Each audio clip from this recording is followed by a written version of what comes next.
Good morning, fellow explorers. I'm Faanya Rose, Honorary Chairman of this two-day Pathfinder Symposium, President Emerita and the first woman president of the Explorers Club, founded in 1904. It's a huge privilege and pleasure for me to welcome you to the Explorers Club in New York to celebrate the 40th anniversary of the first class of women members to the club. The Explorers Club is dedicated to the advancement of field research, scientific exploration, and the ideal that it is vital to preserve the instinct to explore. For 77 years, it was a men-only club. However, in 1981, the roster was expanded and women could join the ranks. At last, the Explorers Club disregarded gender and recognized achievement, competency, and skill. I am not a scientist, but membership of this club was a gift to me that has opened the doors to a wonderful life of opportunity to meet amazing explorers and to join many expeditions with other members doing scientific work in the field. You will notice that this jacket I am wearing has many patches of my experiences that have enriched my life. Today, we are just over 1,000 women members out of a total membership of 3,500. And the good news is that of our new members, nearly half are women. After almost 2 decades of women being allowed into the club, in 2000, I was elected the first woman president of the Explorers Club, and Laurie Carnac followed me by becoming the second woman president in 2009. We are all riding on the shoulders of those who have gone before us, and it is fitting and proper that we should celebrate the huge achievements and varied successes of those Pathfinder women explorers. But in addition, we also need to spotlight the incredible, inspiring work being done by the women explorers today in the field of exploration. And I am thrilled to see that today's women are making strides as never before, as evidenced by the programs that the W40 committee has produced this year. With this Pathfinder Symposium, the committee will have introduced 100 women making groundbreaking discoveries. These discoveries have not only been available to the membership of the club, but also to tens of thousands of people who have watched these programs online this past year.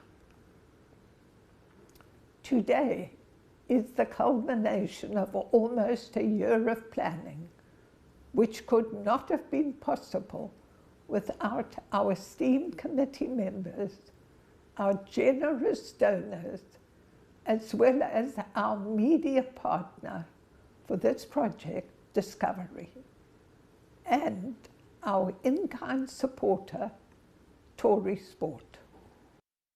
In addition to the programs, this dynamic committee, chaired by Milbry Polk, has produced a remarkable film entitled Pathfinders.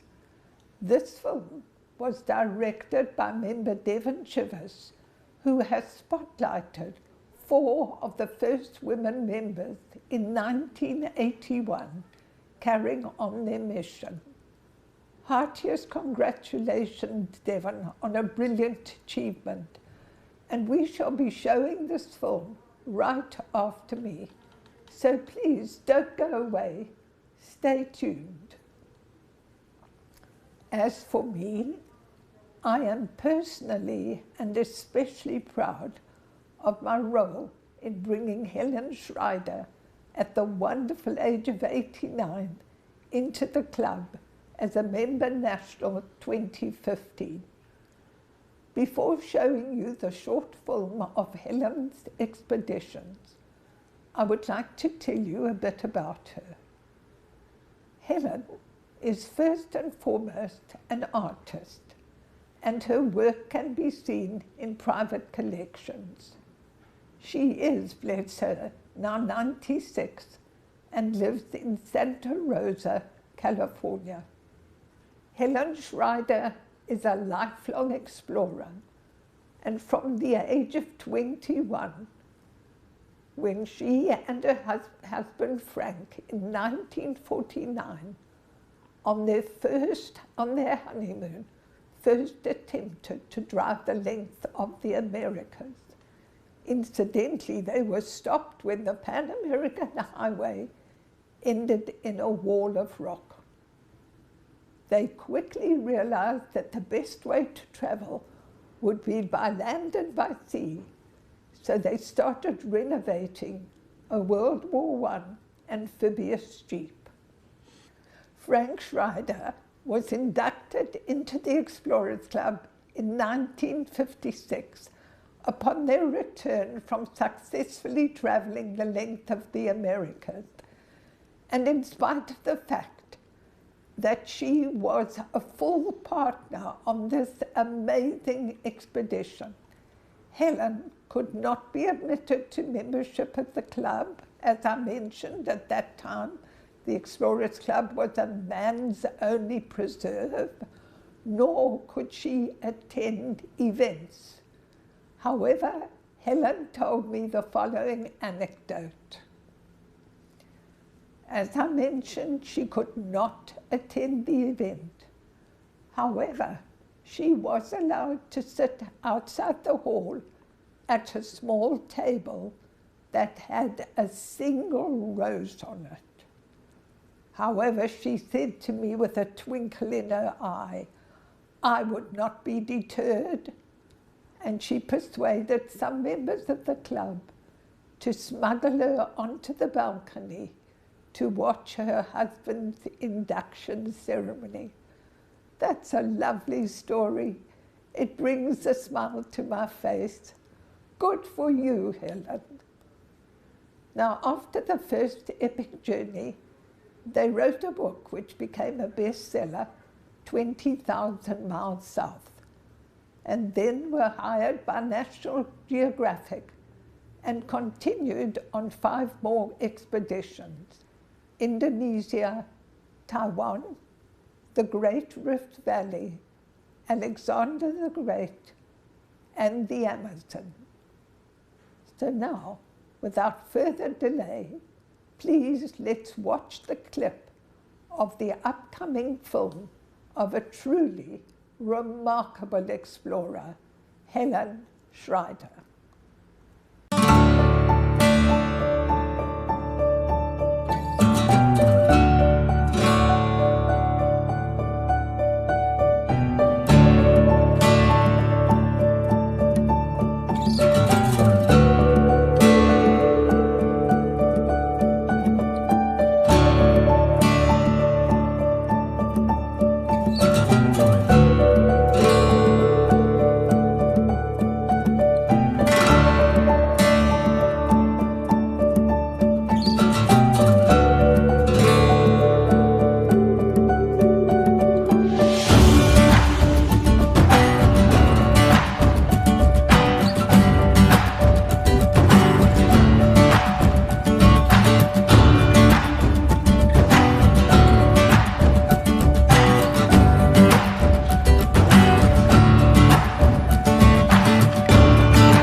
heavens, look at this party.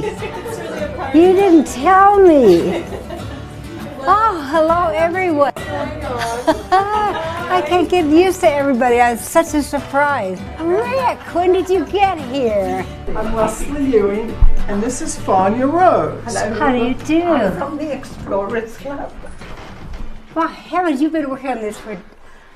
I was the first woman president of the Explorers Club. Oh, my God. You know, when I got there, I couldn't even go in there and sit. I know that, know. and that's why we're here today. If you want to sit down, we can explain. No, I don't want to sit beside you. Okay, so, Oh, you have kept the secret like crazy. well, there's more to the secret. Never ever thought anything like this would happen, ever. Never even occurred to me. You went exploring knowing there was no accolade for you. It No. was just the pure passion and the pure curiosity of what Oh, my was gosh. over there. I gotta sit down, or lie down, or relax, or something. This is to certify that Helen Schreider has been duly elected a fellow national of the Explorers Club. I never thought I'd see this ever.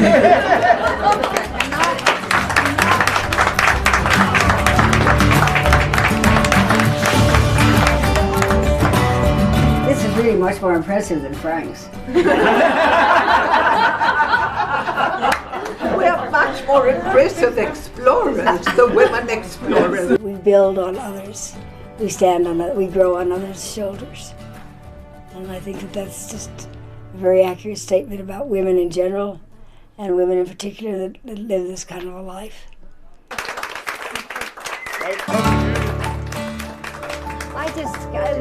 I can't believe this. Oh, yes.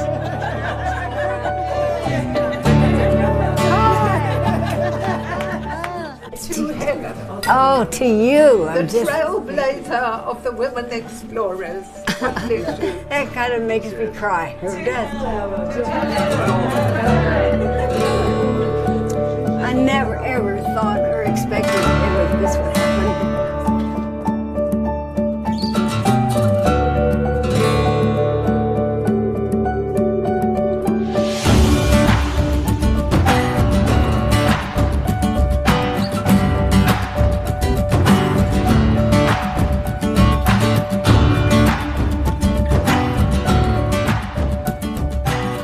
Thank you, and Adara, who is responsible for that excellent film. Now let's turn to the day's activities. You can see the schedule of today's activities on the Explorers Club website.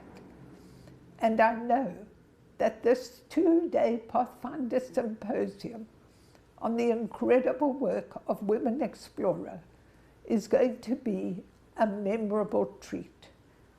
Thank you for listening, and please enjoy yourselves. I now have pleasure in turning this over to Devon Chivvis, Director of Pathfinders. I am always yours in exploration. Faanya.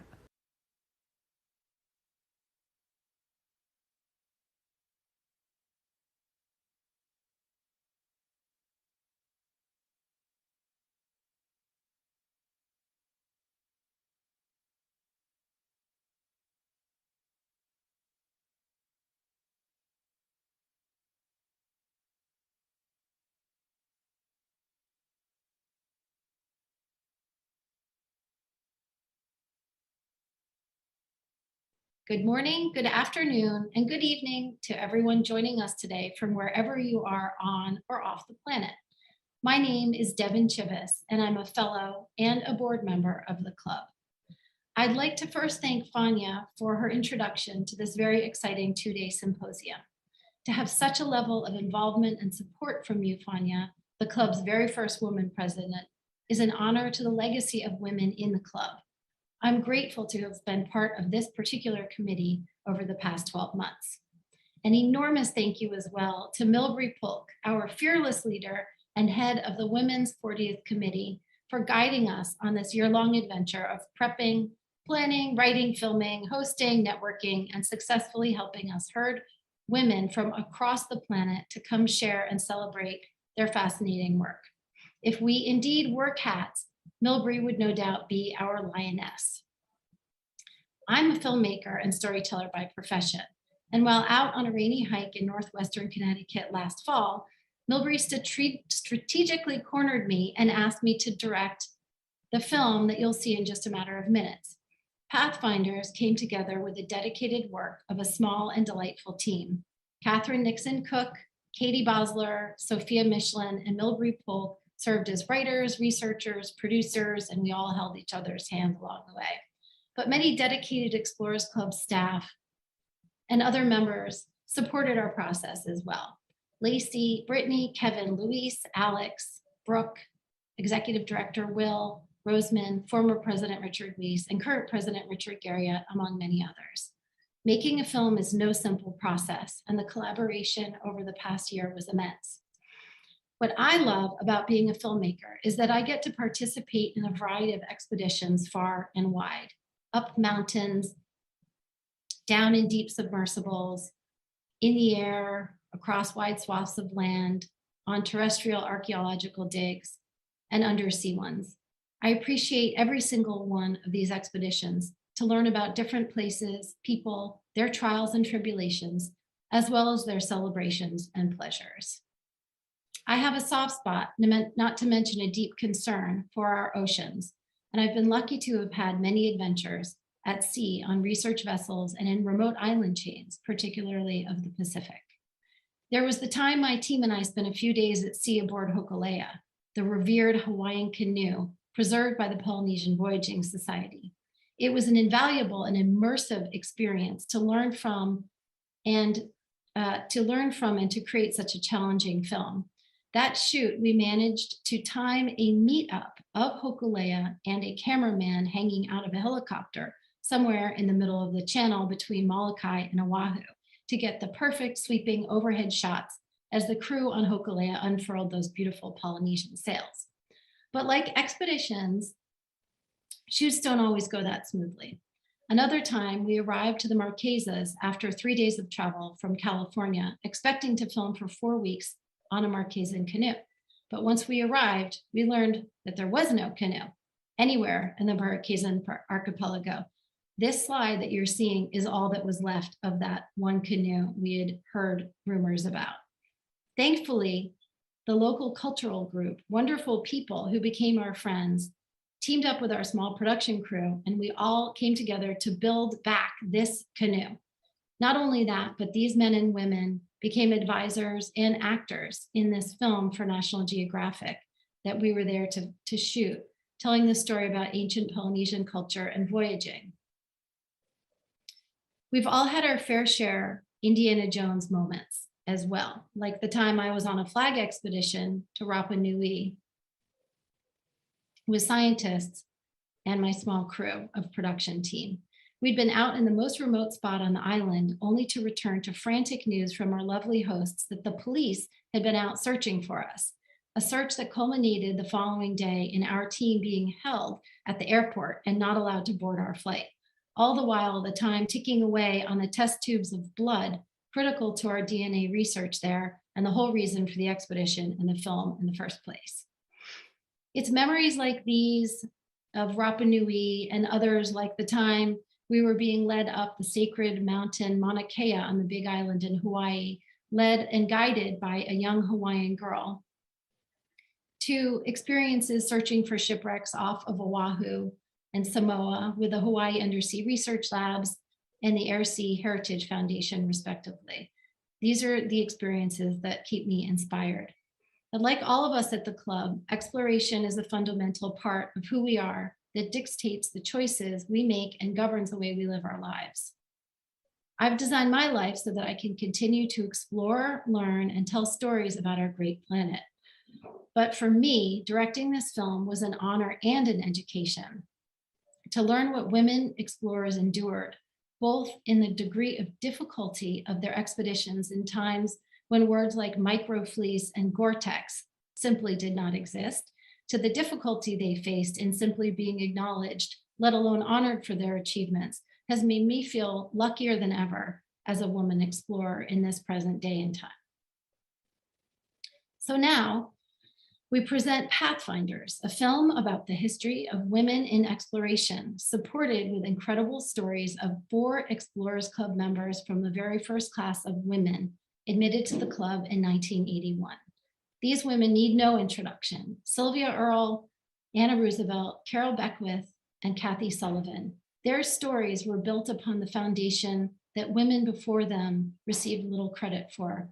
And now their work naturally paves the way for upcoming explorers such as Kristin Gates, whom you will also meet in this film. So without further ado, it's showtime.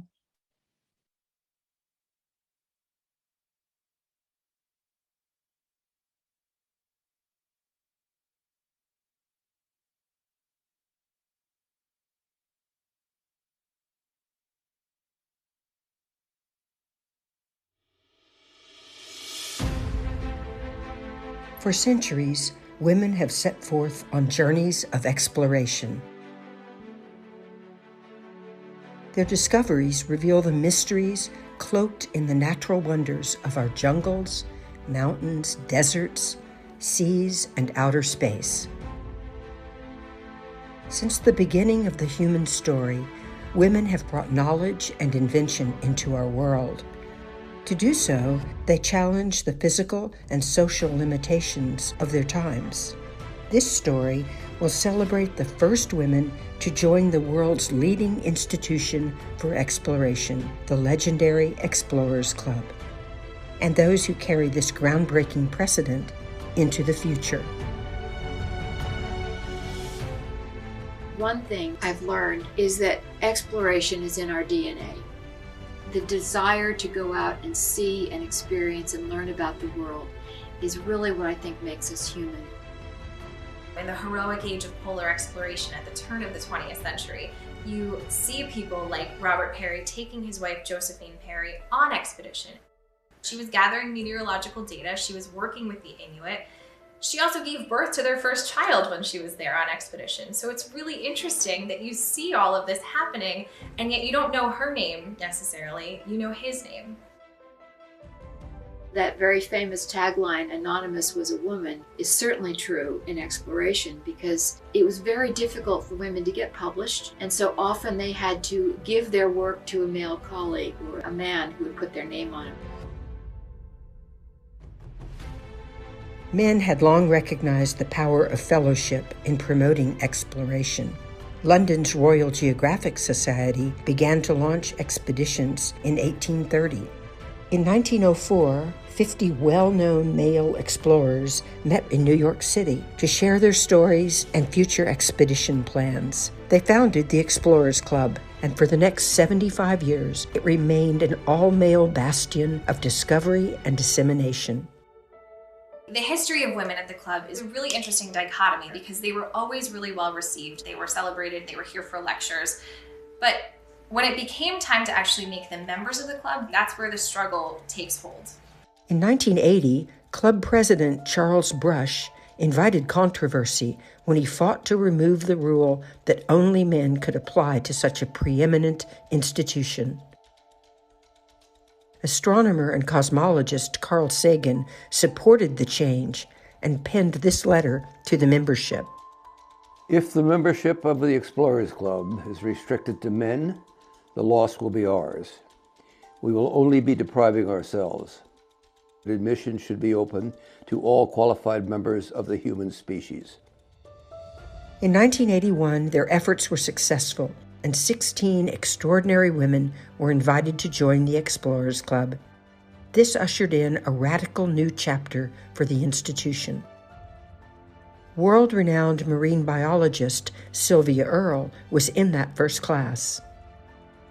One of the happiest minutes I had was when I got Marie Tharp, who made the first map of the world's ocean floors, together for the first time with Sylvia Earle. It was just an extraordinary moment. They both just looked at each other and opened their arms they'd never met. Here were these two people that did so much to help us understand the oceans. And they did it against tremendous odds, and they opened the way for hundreds of other women to follow in their footsteps. I'm a scientist, I'm an academic, I'm a mom, I'm a grandmother. Certainly I'm a scientist. But the great thing about being in this country during this point in time is you have the freedom to look around and say, what needs to be done? Maybe I can help get something going here.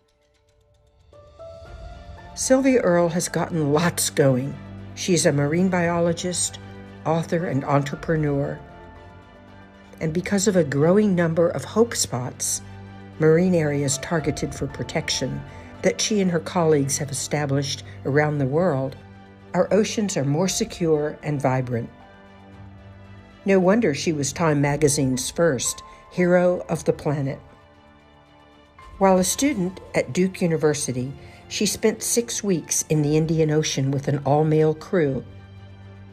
As a postdoc, she applied for the Navy's Tektite project in 1969. Its mission was to test the effects of living and working underwater in anticipation of humans spending time in space someday.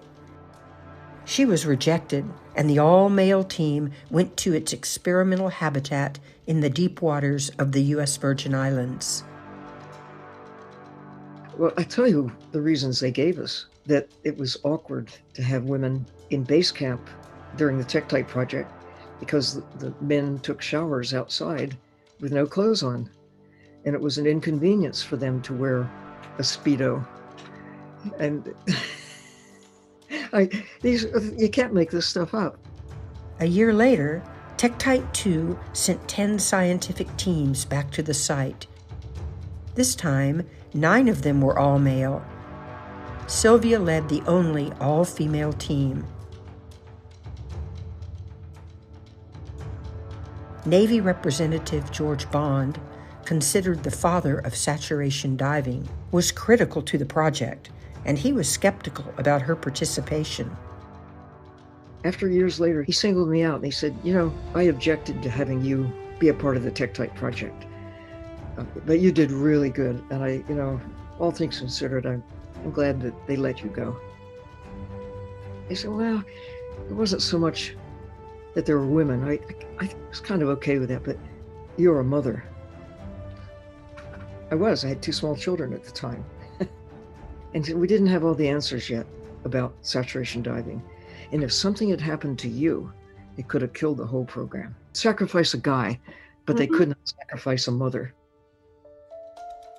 Tektite 2 caught the world's attention at a time when women were just beginning to enter fields traditionally staffed by men. Why did we make headlines all over the world? They just didn't think women could do this. The culture has changed a lot in terms of being gender neutral. Sylvia says her own children are examples. One daughter builds deep-sea submersibles, another is a submarine pilot and diver, and her son recently retired from the California Fish and Game Commission. The Explorers Club has been a part of all of their lives. Her youngest grandchild attended one of the legendary annual dinners at only 18 months old.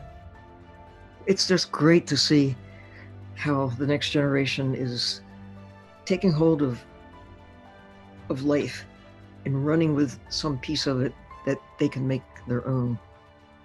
She continues to help our oceans in diverse ways. She's written dozens of books for adults and children. Her newest is National Geographic Ocean, a global odyssey. She and her daughter operate Dewar Marine, deep ocean exploration and research, and she is helping to create more hope spots around the world every day. I value every minute I've spent in the deep sea, but I value even more the expression on the faces of people after they have come back. They become ambassadors, and it's that ability to get others to see what you see and be enthusiastic about it, and then they carry on.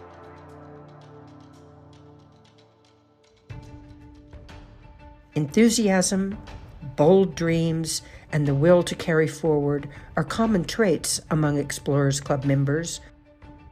archaeologist Anna Roosevelt embraces them all. One day I said to my mother, as a really pretty young child, I said, I want to be an archaeologist. And she said, okay. And that was that. At 9 years old, a career path crystallized for Anna after a visit to Pueblo Indian ruins at Mesa Verde National Park, which was established by her great-grandfather, President Theodore Roosevelt, in 1906. Her family was supportive, and one of her favorite birthday presents was a pair of field boots from her uncle. Many pairs of boots later, her excavations in Amazonia and the Congo Basin have upended long-held views about human evolution. My mother used to say to me, do you always have to say the total, literal truth? I find that no matter what, even if it's embarrassing, you have to tell the truth. Anna discovered a new truth in her digs at Monte Alegre in Brazil. I think the most important find I ever made was the Paleo-Indian cave in Brazil, because it was so well preserved. It had deep strata with all the different cultures, and it meant that we could actually date the paintings, and that's really tough to do, you know. She and her team loaded the collection of artifacts onto a primitive cattle boat, headed for the port of Belém. A sudden storm nearly sank the boat, the cattle, and the artifacts. I burst into laughter. It was an impossible situation. There was not a thing we could do. Fortunately, they weathered the storm and her evidence survived. At that time, most archaeologists believed that Amazonia had been settled only about 1,000 years ago. Anna's discovery suggested a much longer cultural sequence of about 13,000 years. Usually there's quite a lot of resistance to changing the main idea of a field. Never daunted by challenging old ideas, Anna compiled her radiocarbon dating results and published her theory in 1996, rocking the archaeology world. It eventually gained acceptance among her peers, and today, no one doubts it. I'm rethinking the whole environment of human evolution. That's my next thing. To do that, she turned her attention to Africa, where archaeologists have long pursued clues about human evolution. She's looking for new information about the history of our species.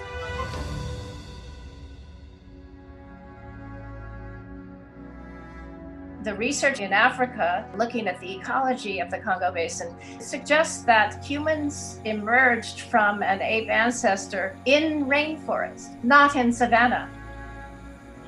With a grant from her university, Anna's search has led her to diamond mines in Angola and Democratic Republic of Congo. Because of previous mining activity, they've been pumped dry, exposing prehistoric tools and leaving deep beds ideal for excavation. These sites are often wet and they have plant remains preserved, so you can reconstruct the habitat.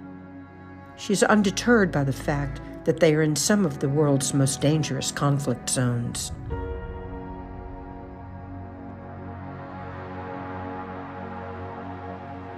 Her findings suggest that women did much more of the hunting and gathering than previously thought.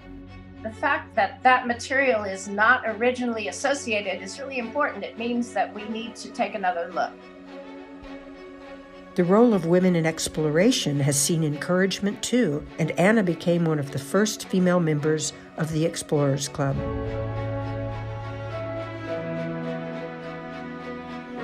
When I joined the Explorers Club, it was a really important boost for me. The people were very friendly and sociable. You develop this cooperative cohort, and they support you.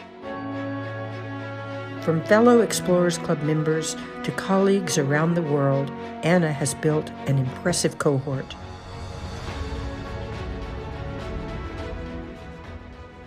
Her boatman on the Alima River in Democratic Republic of Congo captured her unique spirit of exploration. After we went back and I was leaving for the States, he gave me a little note and he said, "Sage, brave et dur. You are wise, brave, and hard.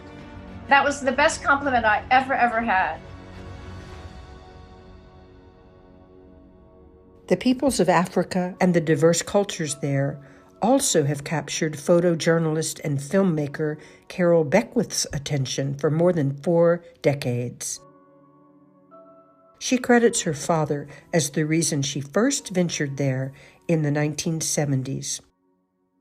My father was the most influential person in my life. At a very young age, he bought a full set of World Book encyclopedias and put them on a shelf in the library exactly at my eye level. So I would pull the books out, and I was always drawn to peoples in remote corners of the world.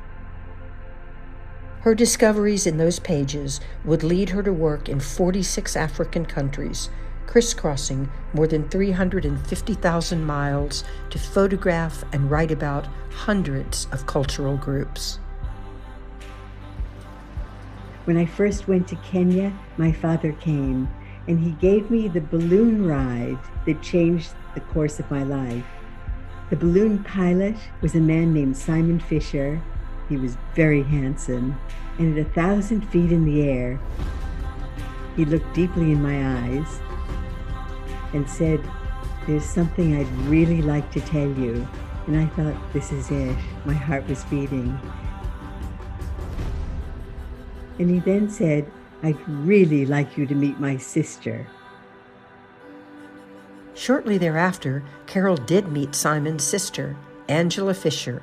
It was indeed a creative match.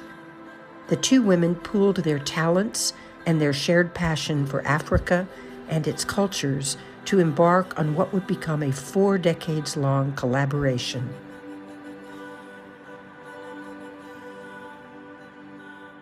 We all know Africa's our birthplace, so Africa's cultural history belongs to all of us. And it's this cultural history that we want to share with the world. These societies are communities that support the individual. These are societies that respect elders. We're really impressed with how these societies live in harmony with nature. But reaching these traditional societies was not an easy journey back in the 1970s and 1980s. There were no computers, no mobile or satellite phones, no roads. But when you got there, we found that we were blessed to be women because women were really accepted. We came respectfully, we came without our Western baggage, we came without superiority. And we were humble, and we were there to understand. But sometimes there were misunderstandings, some of them dangerous. After spending 6 weeks in Ethiopia's remote Somaliland, they learned that warriors from other villages in the region planned to ambush and kill them when they departed. What had happened was that they have an egalitarian social system. We had favored 3 villages, and we left 14,000 people out. And they were deeply disturbed by our overlooking one of their most powerful principles. Our guide Zoga realized this was a very serious threat, and he thought, what can we do? Let's have a goat roast. A goat roast is a momentous occasion in the Surma culture, and the gesture of inclusion worked. Chiefs from the offended villages were invited, amends were made, and they agreed to escort Carol and Angela to the border. Their mule train left in the dark of night. And when the sun came up, we looked up into the trees and we saw planted in the branches Surma warriors with their Kalashnikov rifles pointed at us. But when they saw this honorable procession of us with their chiefs, they put their rifles down and we left Somaliland, and we're here to tell the tale today. Carol has shared her tales and documented cultural traditions that have captivated the world, earning her accolades and membership in the first class of women members of the Explorers Club. I was really honored to be invited to be one of the first members. I felt that for the first time, I was part of a family of kindred spirits. We had to redefine the word explorer to have it include conservation and preservation. We believe strongly that if you value and protect the past, you have a wonderful base to make important direction into the future. Carol and Angela plan to document 9 more African cultures. They already have shared some of their collections as part of an online museum for students all over Africa. Every one of these students is going to get this very visual, tactile, image-driven story of their cultural history. They have an even bigger dream in the works: to find a home for their entire archive, more than 500,000 images and thousands of hours of video, giving the world a glimpse of its birthplace. It's one of the ways that we can say thank you to Africa for sharing everything that we've been given over our many years on the continent. Like Carol Beckwith, astronaut and oceanographer Kathy Sullivan was inspired by images of what an adventurous life looked like. Every night on television, there'd be a side-by-side story of these people who were breaking open the space frontier and these people who were working to break open the ocean frontier. And that was just so entrancing and so dramatic to me. Bold, imaginative, and adventurous certainly described Kathy's life.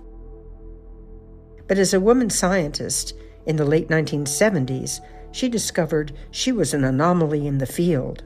It was at that time still rare for women to be geologists, to be in field camps as anything other than a cook or a camp helper. And as I moved into oceanography, similarly, it was still rare for women to be aboard ship in any fully fledged technical capacity. My arrival brought a set of questions they had never had to deal with before. The 2 common thrusts that I encountered over and over again was, what will we do about bathrooms? And what will my wife say? To which my answer was, I know exactly how to use a bathroom or pee behind a tree, and your wife is not my problem. None of these challenges stopped her. In 1978, she was hired by NASA. Her first job, astronaut. She was part of 3 space shuttle missions, and in 1984, she became the first American woman to walk in space. Every person who has flown in space and had the chance to look at the Earth from that vantage point, I can't think of anyone who doesn't come back really inspired and motivated by the understanding it gives you that we're all living in the same house.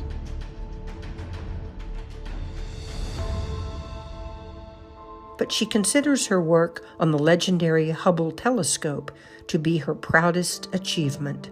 I was on the shuttle crew that deployed it, but more importantly, I was one of a small band of engineers that conceived of and invented, created, built, tested all of the tools that have made it possible to repair Hubble in orbit. Her book, Handprints on Hubble, tells the whole incredible story of that 30-year-old space marvel. Kathy was one of NASA's first 6 female astronauts. This achievement resulted in an invitation to join the Explorers Club as part of its first class of women members.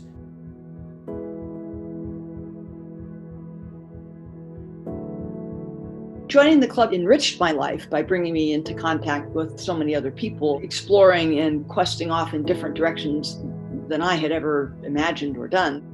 She's been awarded the prestigious Explorers Medal and served as the club's honorary chairman until 2021. Honorary Chair of the Explorers Club, Kathy Sullivan.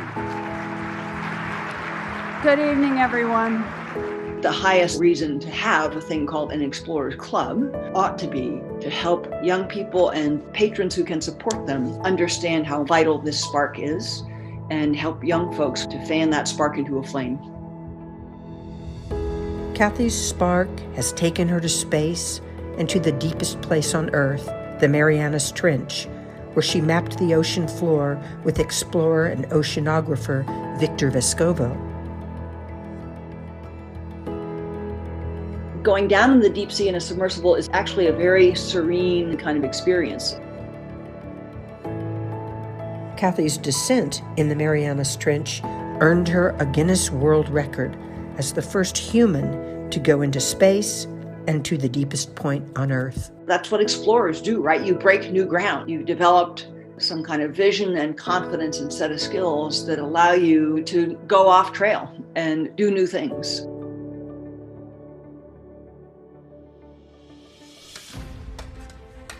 Now, more than ever before, the Explorers Club is helping young explorers on their quests of discovery.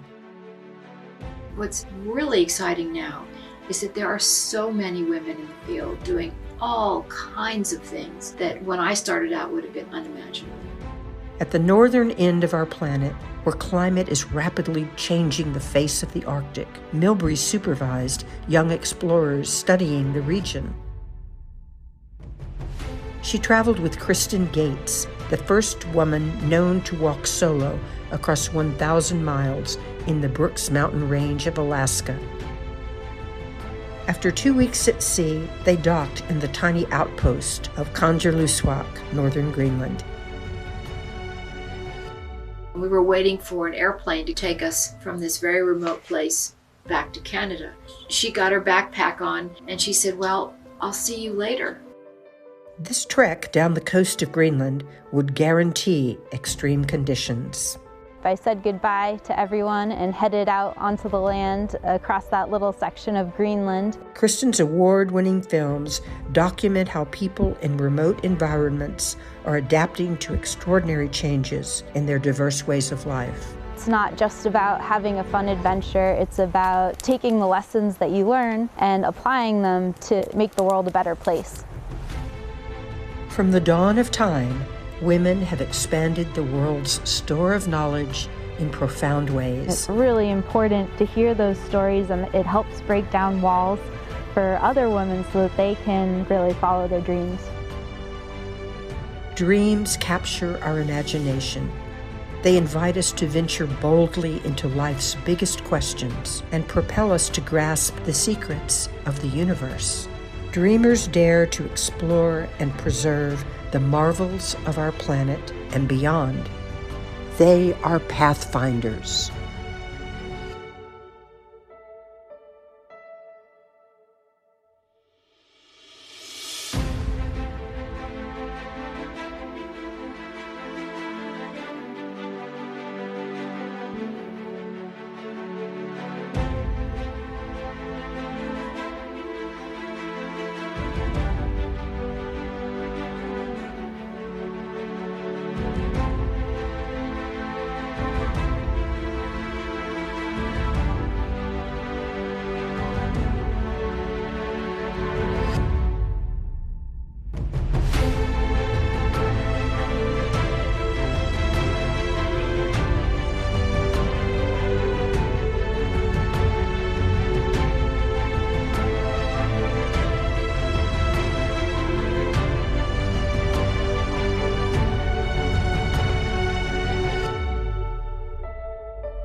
Hello, everybody. Thank you so much for joining us. If you've been able to watch us live this morning, and if you're joining us later on, thanks for doing that as well.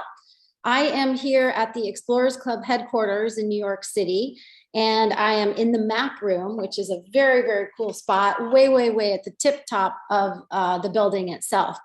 But more importantly, today we have two of our fine women explorers who were featured in the film. We have Carol Beckwith and we have Kristin Gates joining us today.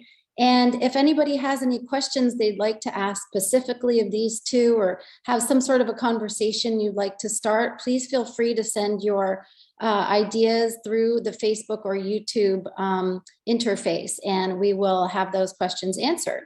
But in the meantime, I just wanted to get a sense from both of you, Carol and Kristin, where you've just come back from and what on earth were you doing? Because I know you both have just been literally around the world over the past year alone and doing so many interesting things. So Carol, why don't you tell us where you've just come back from? Oh, Carol, you have to unmute. That's okay.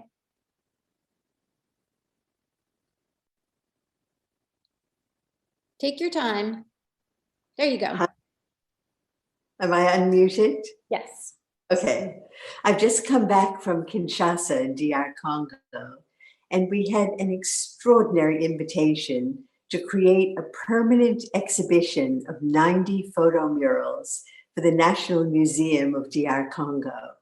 These are photographs that represent 10 years of field work that Angela Fisher and I have done in DR Congo, in Kuba country, Salampasu, Pende, Chokwe, etc. The exhibition was beautifully done. It was opened by the Minister of Culture. It was supported by the American Embassy as a 2-year project in creation. And what was extremely touching was that 3 days before the exhibition opened, 40 brides and grooms and full wedding entourages lined up outside the museum in order to be photographed in front of our photographs as their wedding portraits. And we thought, isn't this amazing? Cultural traditions, a cultural heritage of the past is coming right up as the choice for the present day rite of passage of these Congolese brides. So we got quite caught up photographing a contemporary ritual in addition to the great traditions that we've covered throughout this amazing country, DR Congo. That's such an amazing story, specifically because I know that the intent is so important to you right now to share all the photographs with particularly, the younger people throughout the African countries, not to mention, the rest of the world. We hope also to into your photos and amazing videos. And I mean, for me, as a person who started in photography and then became a filmmaker, Carol, your work is just beyond inspirational to me. And the number of photographs that you have taken and the beauty in each one of them and the stories that they tell is just absolutely, it's just mind-blowing to me. I can only hope to be there one day. So I want to come back to you, but I'd love to hear from Kristin, where you've just come back from. Yeah, over this fall, I've been working on a variety of eclectic freelance projects a little closer to home in the Boston area. I just helped build a green screen studio for a museum just outside of Boston, and I'm helping them out with some educational programming. Very cool. So Kristin, tell us a little bit more about how you got started in this whole world. Yeah, well, I'm really excited to be here today. And, the reason I got drawn into this world was really through having strong female role models. So I think, projects and telling stories like this is so important.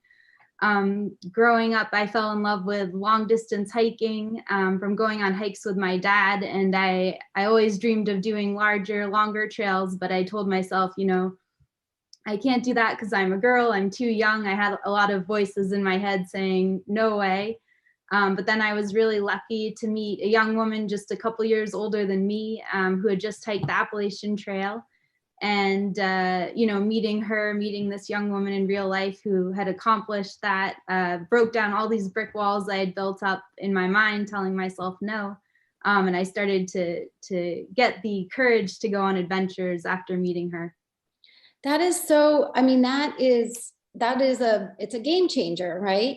And Carol, I wonder if you could comment too on how your father's support and, his purchasing of the encyclopedias really helped inspire you. But what was it that made you feel comfortable as a woman going out on your own expeditions as a young woman when it really wasn't necessarily that it wasn't happening. We certainly didn't know how much it was happening because of the reasons discussed in the film, where a lot of times women did have to give their research over to a man in order to have it published. But, I think it's interesting that Kristin said she had to, she met this other young woman who felt that she could go out on her own and do these expeditions. So what was in it for you, Carol? Was there something beyond your dad's support, or was it that?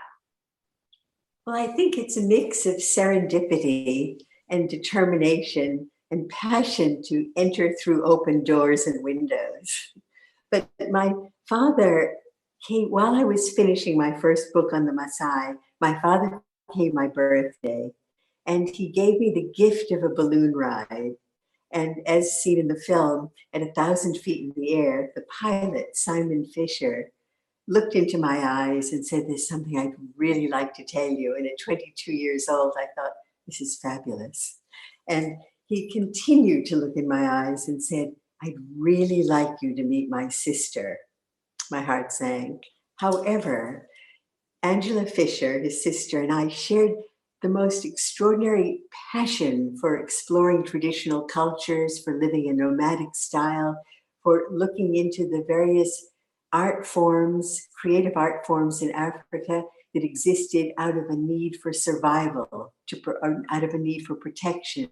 We were fascinated by these particular art forms and practices within societies. And when we finally met a year later and shared a first field trip, experimental, we realized that we had a very big mission in Africa.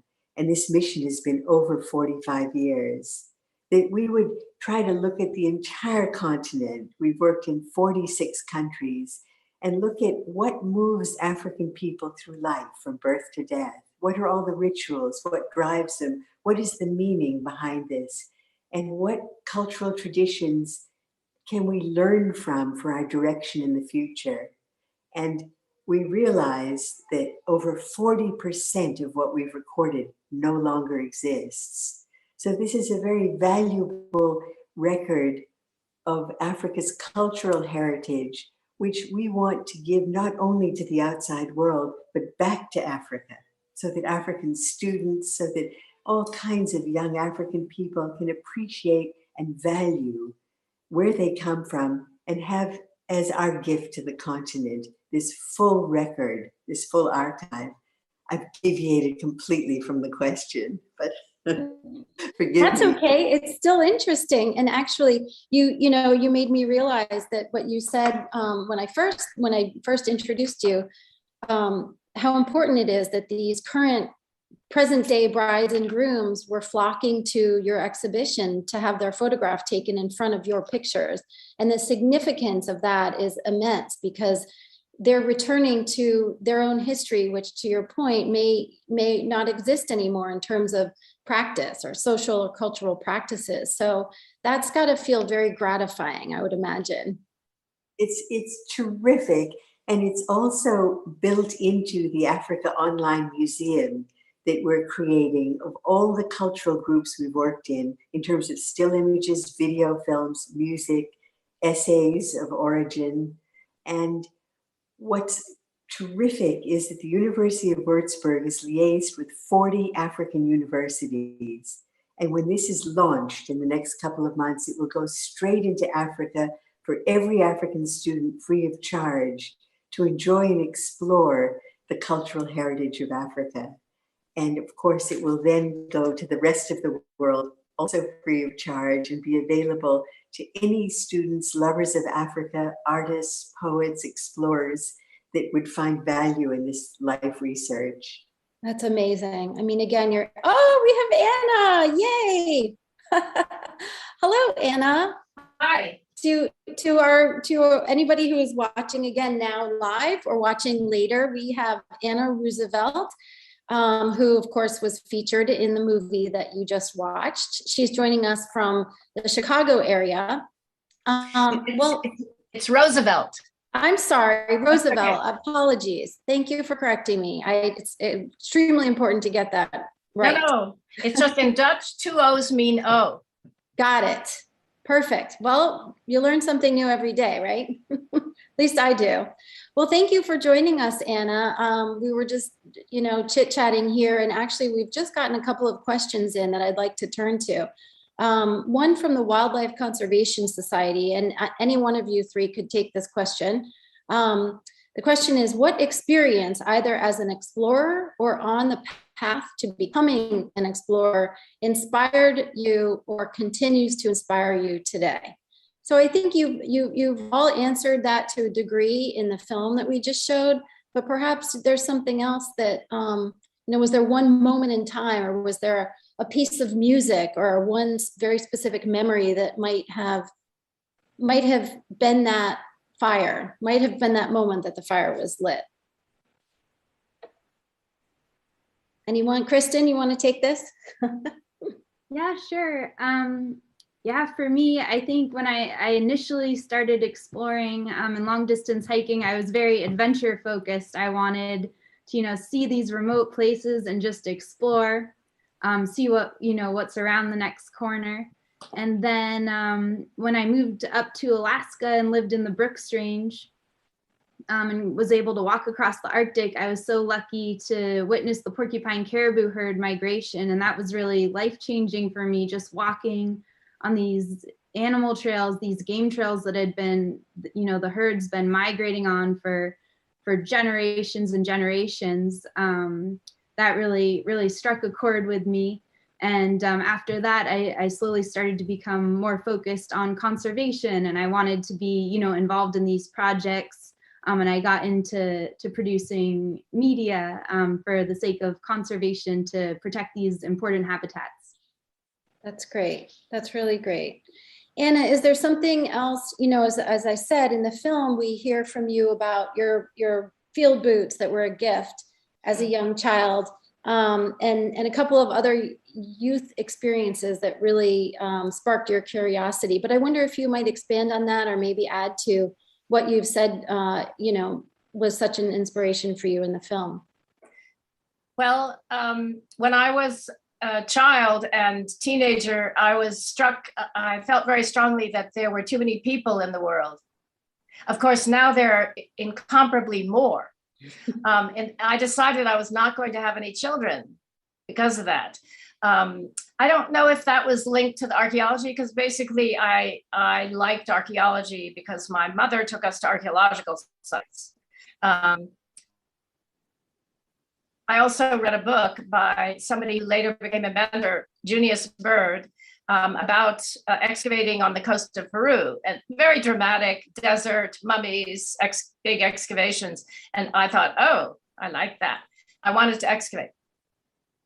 But that doesn't really have anything to do with animal wildlife conservation. But one thing that's interesting is one of my ancestors was very, very loved animals very much. His name was Benjamin Lee. He was a British boat captain who then ended up in Massachusetts and marrying one of my great-great-grandmothers, Elizabeth Layton, a very amazing person who lived to 100 years old. He died relatively young, but he loved animals. He had 2 doves and dogs and cats on the boat with him. And later, after they married, he met her when she was 13 and he was 21 years old. And he decided he wanted to marry her when she was old enough. They had herds of sheep in Massachusetts. So I'm kind of foolish about animals. I know that when I was a child, there was a boost of a lot of children's books anthropomorphizing animals. But since I've looked at animal behavior literature myself as part of being an environmental anthropologist, I see that generally at the time, many researchers didn't pay attention to the intelligence, social ability, and psychological characteristics of animals. And so just because we cannot understand them very well, because they don't speak mostly, so we can't really understand them directly. But I do think that not destroying wild animals or any animal unnecessarily is a great thing. And people should be more focused on that. Of course, also meat is not the proper food for a primate. And I just really am always so surprised at the propaganda that there is, both from scientists and from the corporate media, promoting the eating of animal flesh. So that's my response. Well, I think that's really interesting. And what it leads me to, and we will have to wrap up here fairly shortly before our next. Wow, I just got another interesting question in, but I'll ask this one and then hopefully we'll have another second to go back to this. But, Anna, I think that's really interesting that you've had, across your work and your lifetime in terms of thinking about these things and studying anthropology and archaeology that, in terms of moving forward, what is important to each one of you? And I think, Anna, you've stated that, for you, it sounds like truly understanding the depth of the importance of animals on the planet is something I'm obviously putting it into quite a summary here. But I wonder, interestingly, from Carol, your point of view is more of a sociological point of view, if I may. Then Kristin, yours is really a direct relationship with the planet itself, animals, and I think, correct me if I'm wrong, but also with the climate. And I wonder, if each one of you can just comment sort of briefly on, do you have concerns for, the here and the now with the climate crisis that is well underway, sadly, and what are your hopes for the future? Carol, do you want to go first? Big questions and really I know. Angela and I have, well, first of all, we've decided we need to live to be 150 years at least to finish all the projects that we have in mind. But we're at present wanting to complete work in the 9 countries that we haven't worked in, where we know they're very important and fragile cultures. We need to go farther and deeper than ever before to access them. And we want very much to give our life work back to Africa. And we are exploring ways of collaborating with young Africans who will carry the mantle of what we've done, because in reality, this is their story. And we want to give their story to them and all the training and ability to carry it through that we can possibly have. We've set up a charitable foundation to help with the education of Africans who want to be cinematographers or filmmakers or researchers. So we want to hand our legacy on as we continue working to complete it. We feel that there are tremendous lessons to be learned from these traditional cultures. And just in summary, the value of community and how important it is to keep a community that supports and encourages and inspires individuals. The value of elders in society who are respected, revered, and sought after for their knowledge and wisdom. And the values of rites of passage that teach us what is expected at each stage of life. This is beautifully defined in almost every single traditional culture we've looked at. And it gives a greater sense of fulfillment and meaning to life. And then, particularly in relation to what you're saying, traditional societies live in very close symbiotic relationship to their environments, and they understand how to survive in areas that few of us could survive in. We've spent years with groups in the Sahel, and it's astonishing how they can eke out survival and understand everything that grows and what the value is and how to maintain this way of life. And finally, spiritual connection. But this is what we want to complete in our work, and we want to present it out to the world. We want to put our archive in a university. We want the online museum to bring forth these points and principles. And we want to present it in a documentary film that's being made about our work over the last 45 years. That's amazing. That is so great. And I think that what you've done is truly invaluable in reminding viewers or people who are listening to your conversation, our conversation, of the importance of community and of the importance of going back to knowledge that made sense before we had a lot of machinery and computers to do things for us. And I think there's a huge movement, particularly in the conservation movement. And perhaps Kristin could tie into your, what you might want to say about, your concerns or your hopes, fears for the future. But I do think that right now there is a large movement to turn towards, knowledge of the elders or traditional practices in the world of conservation. And maybe that's something you can talk about. Yeah, I think traditional knowledge is really a key to, our planet's resilience and holds a lot of power. And I hope to see a focus moving forward on thoughtfully, preserving habitat. And yeah, we need all hands on deck. And I think storytelling is such a powerful tool. So I hope stories like Carol's and Anna's, make their way out there, because they, could change a young woman's life and really inspire them. That's actually, Kristin, thank you. That's another perfect lead-in for, I'm going to combine two questions we have here, and then that will have to be our last, I'm afraid, because we have to make sure to turn the program over to Danaya Buckingham, who is the next panel host.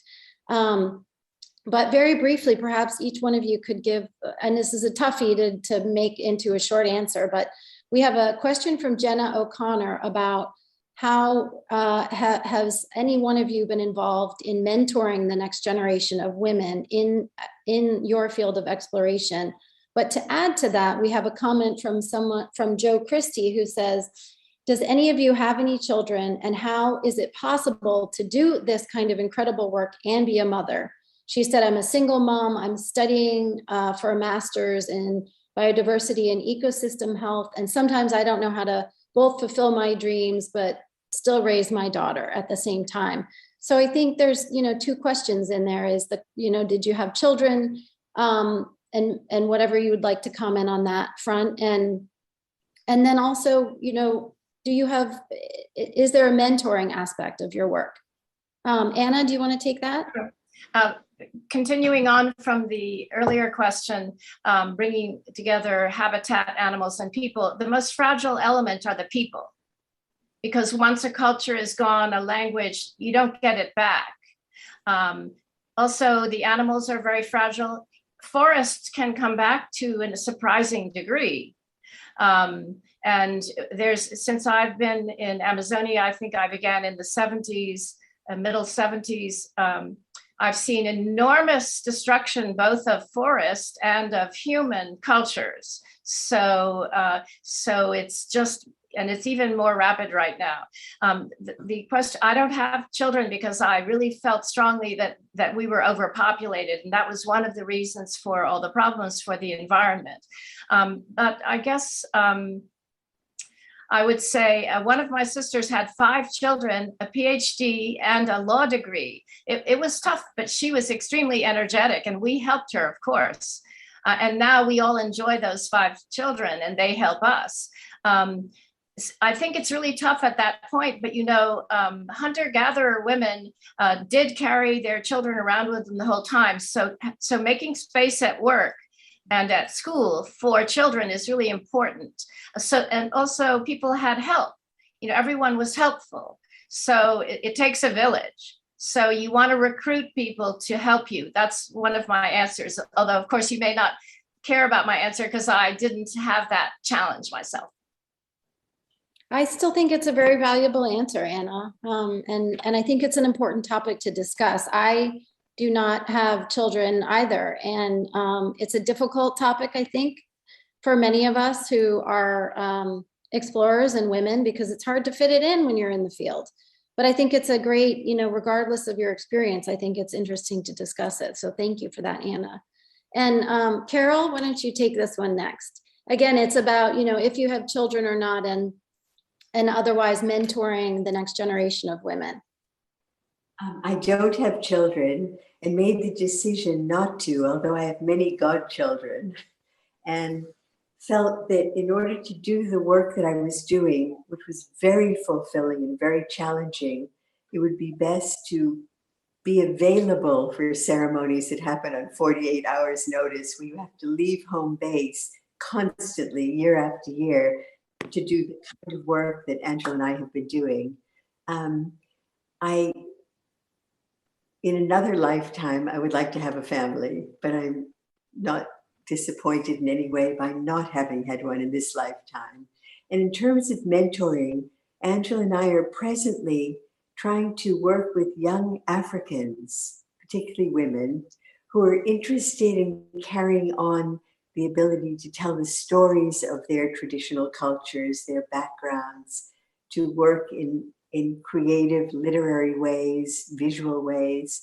And we're trying to help with a foundation that we've set up, help them with education in filmmaking or in stills photography, enable them to get their first cameras. We want them to be able to tell their stories, and we want to be able to mentor them in any way possible. What's very touching is at the ends of our lectures in Africa, many young people come up and said, we want to carry on this tradition. We realize how important it is. We haven't grown up. Some of them have grown up in the cities, and we want you to help us, and we're dedicated to doing that. I love it. I think that's so great. We do. I know the expression pay it forward is totally overused and cliche at this point, but I do think there is something to that. We do have to wrap it up here, but I thought if Kristin, you want to say anything more about the mentoring thing?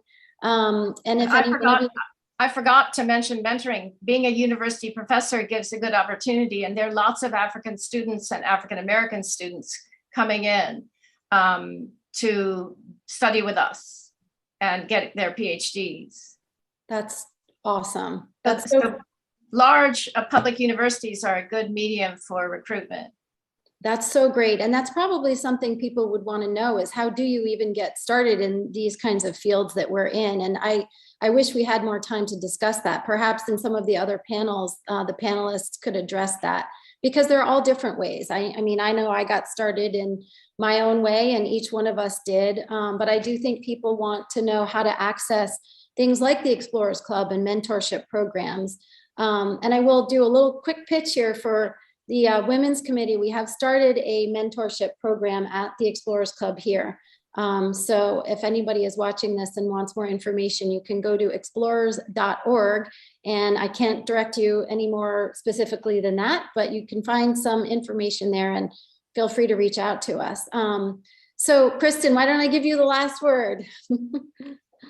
Yeah, well, mentorship wise, I've been lucky to be in positions like working as a guide in Alaska, working on educational programming for museums, and just being able to share skills at a really ground level. So that's been a lot of fun. And yeah, I just think having these stories out there about strong women is so powerful and inspiring to the next generation. So projects like this film are so exciting and important, and I felt lucky to be a part of it. So thank you, Devon.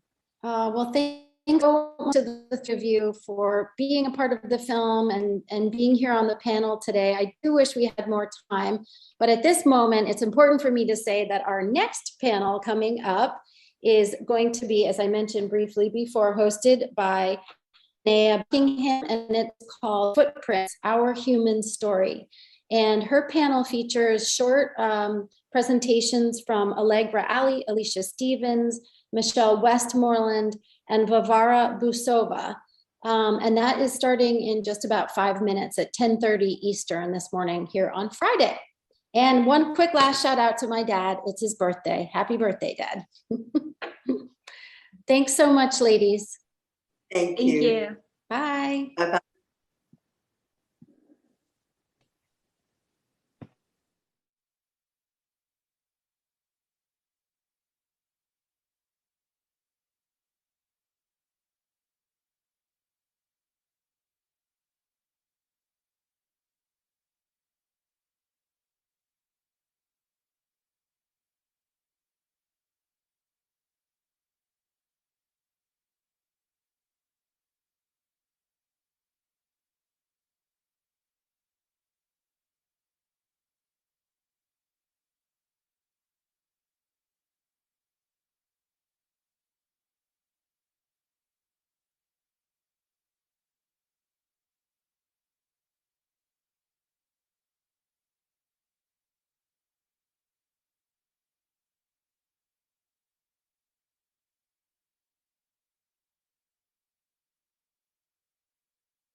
Hello, everyone, and welcome. Thank you all for joining us from around the world. My name is Danaya Buckingham. I'm a filmmaker and an explorer, and I'll be hosting tonight's panel, where we will travel through time to follow the footprints of humanity from the ancient world until tomorrow, to discover our human story, what it was, is, and will be to be human.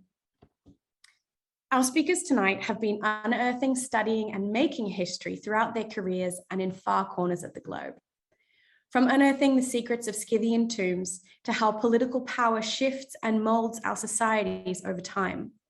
From an upcoming film that documents a journey of art and discovery, to the ways in which we bring new life into this world, from jungles to frozen tundras.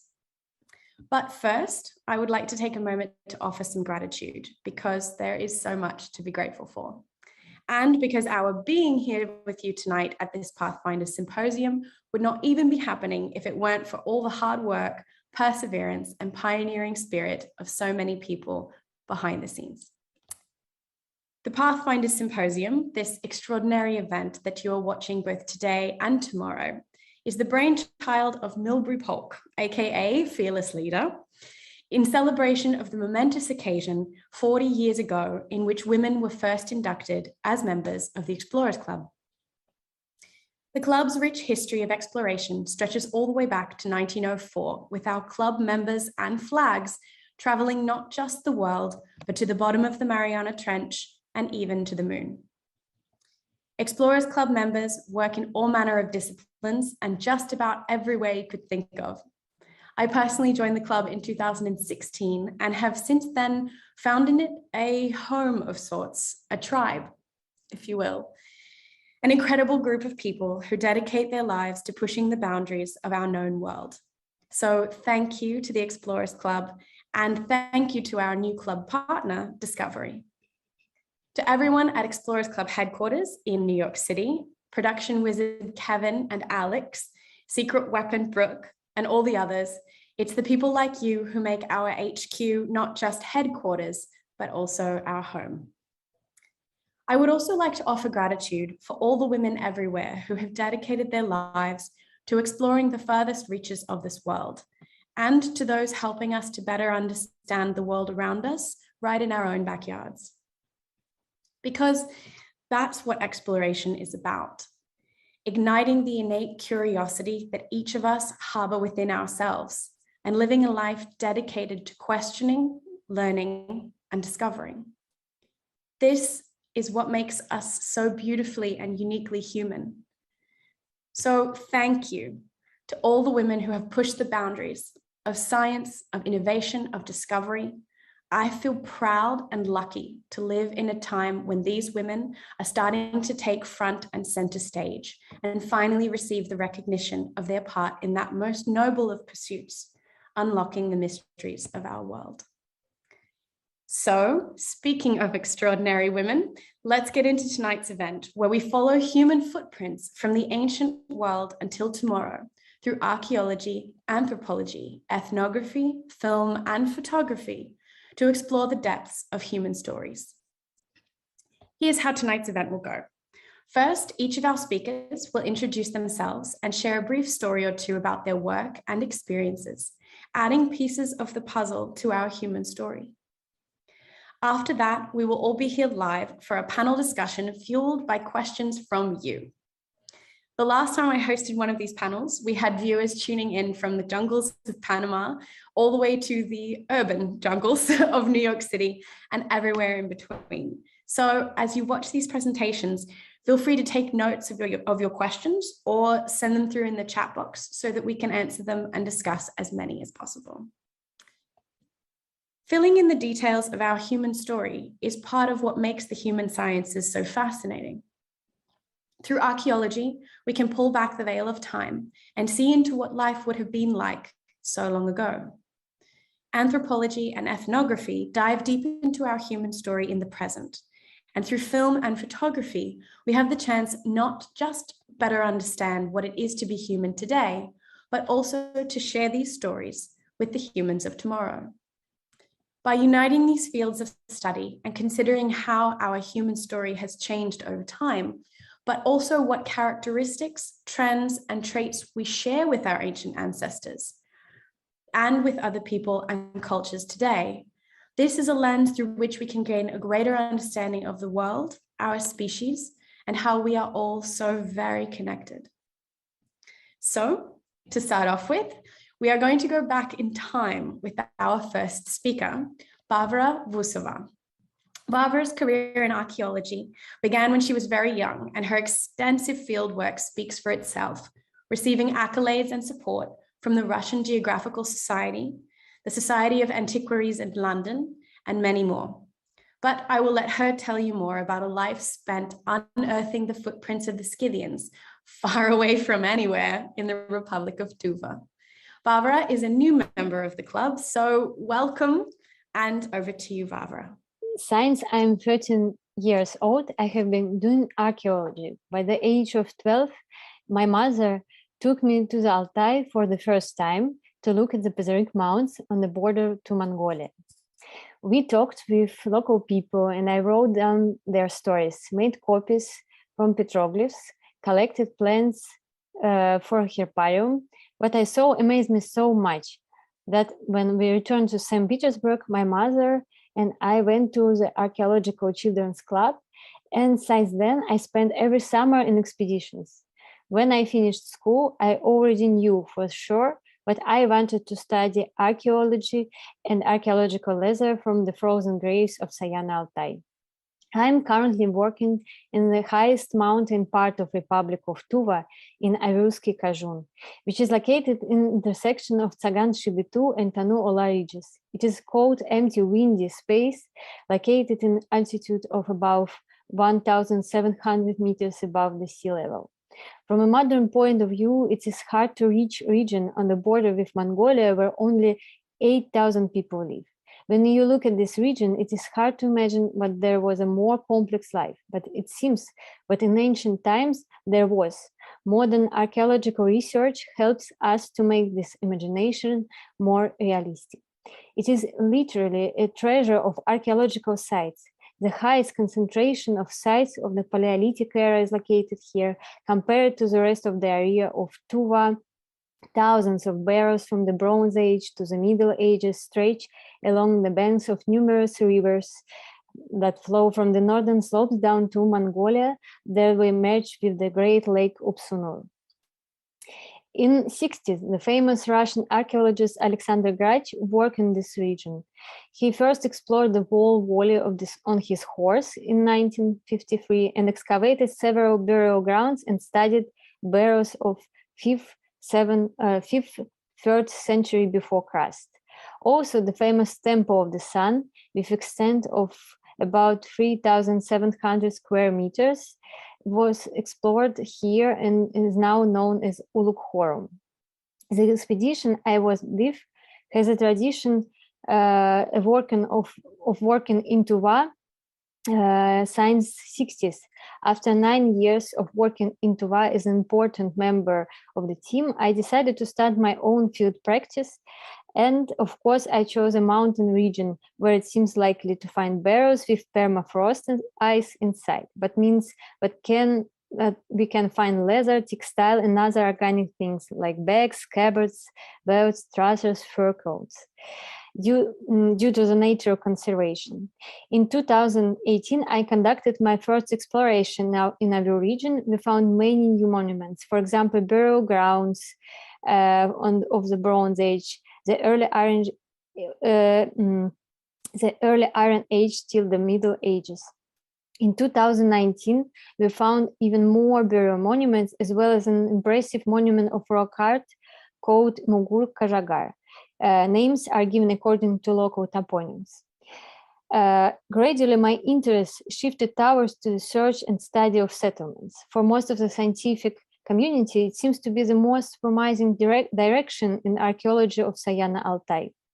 Ancient settlements are surprisingly are not too deep studied, sir, still a white spot on the archaeological map of this region.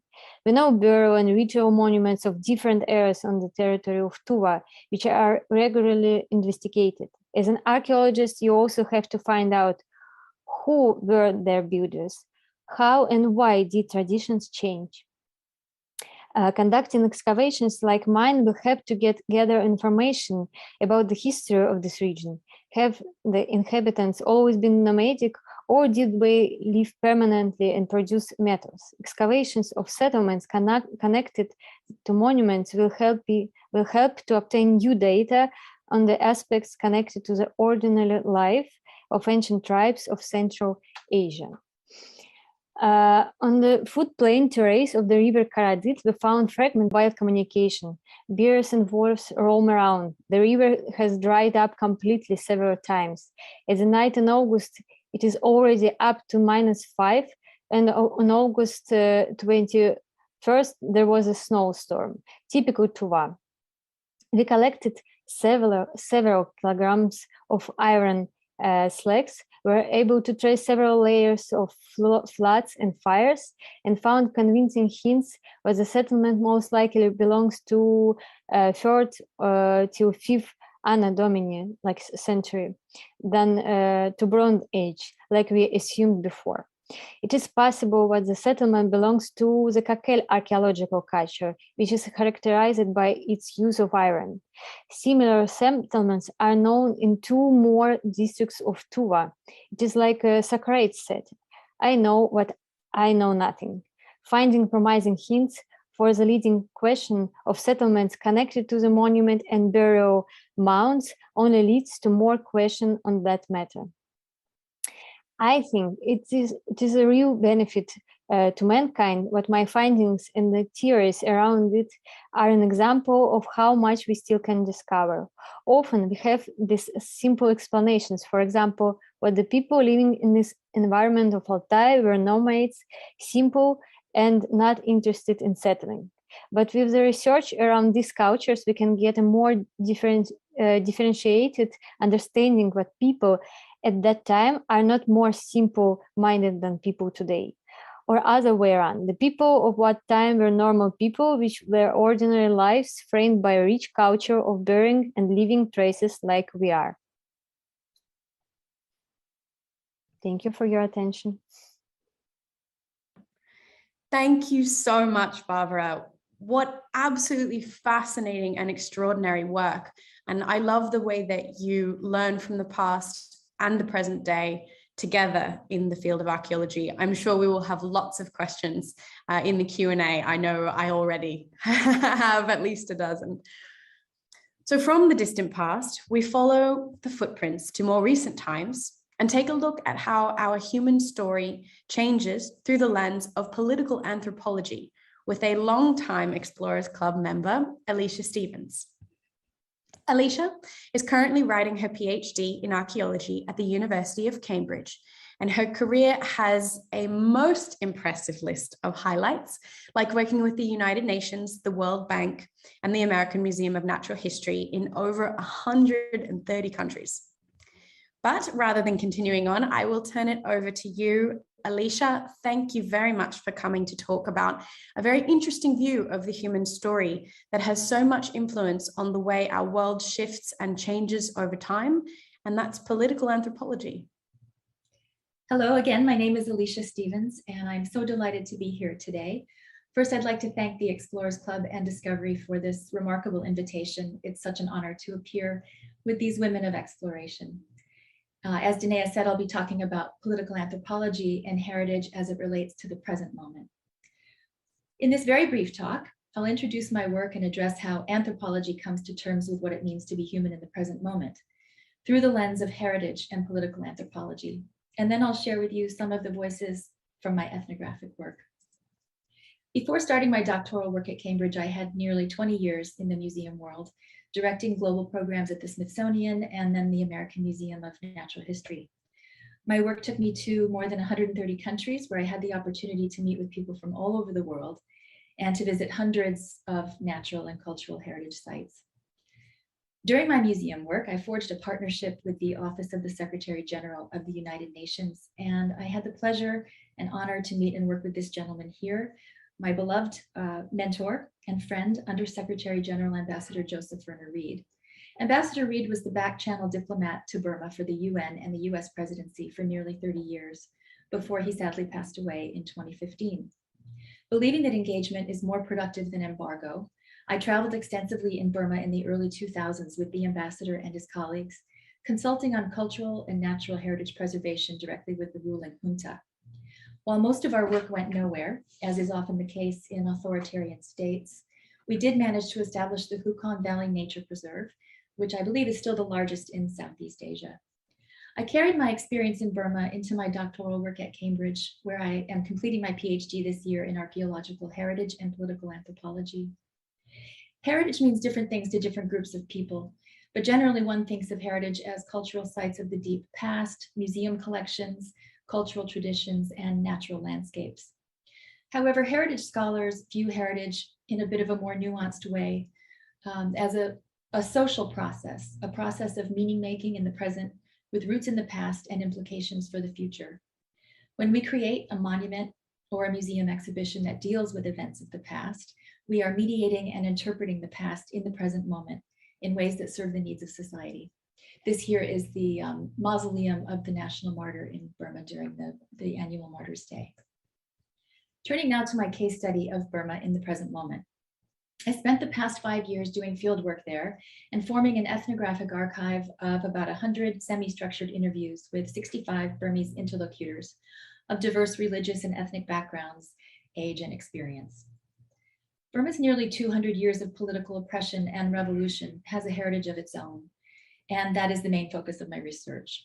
Burma has been in a state of almost perpetual political transition for the past 2 centuries, from British colonial occupation to a series of military juntas. In 2015, the military handed the reins of government to the democratically elected National League for Democracy and Aung San Suu Kyi. But Burma's nearly 10-year experiment in democracy ended abruptly in this past February of 2021 with the military coup of General Min Aung Hlaing. The coup of 2021 has left, sadly, about 800 civilians dead, many of them children and teens, and nearly 4,000 people incarcerated. Burma's people responded to the February coup with what they are calling Burma's Spring Revolution. This response is one more example of the way that Burma's people have always responded to the country's heritage of political oppression, with protestation, revolution, and a surprising sense of humor. The following are a small sampling of the many voices that color my research, the treasured friends and colleagues I am so very grateful to and who I now worry about most days. I don't have time to read everything, obviously, so if anyone would like a copy, I'd be very happy to share. This quote in the middle here is from a gentleman who spent some time in prison in political opposition to the regime. My wife and I are medical doctors, but in 1995, there was a dictate that doctors go into public service anywhere in the country, separated from your spouse and children for $20 an hour.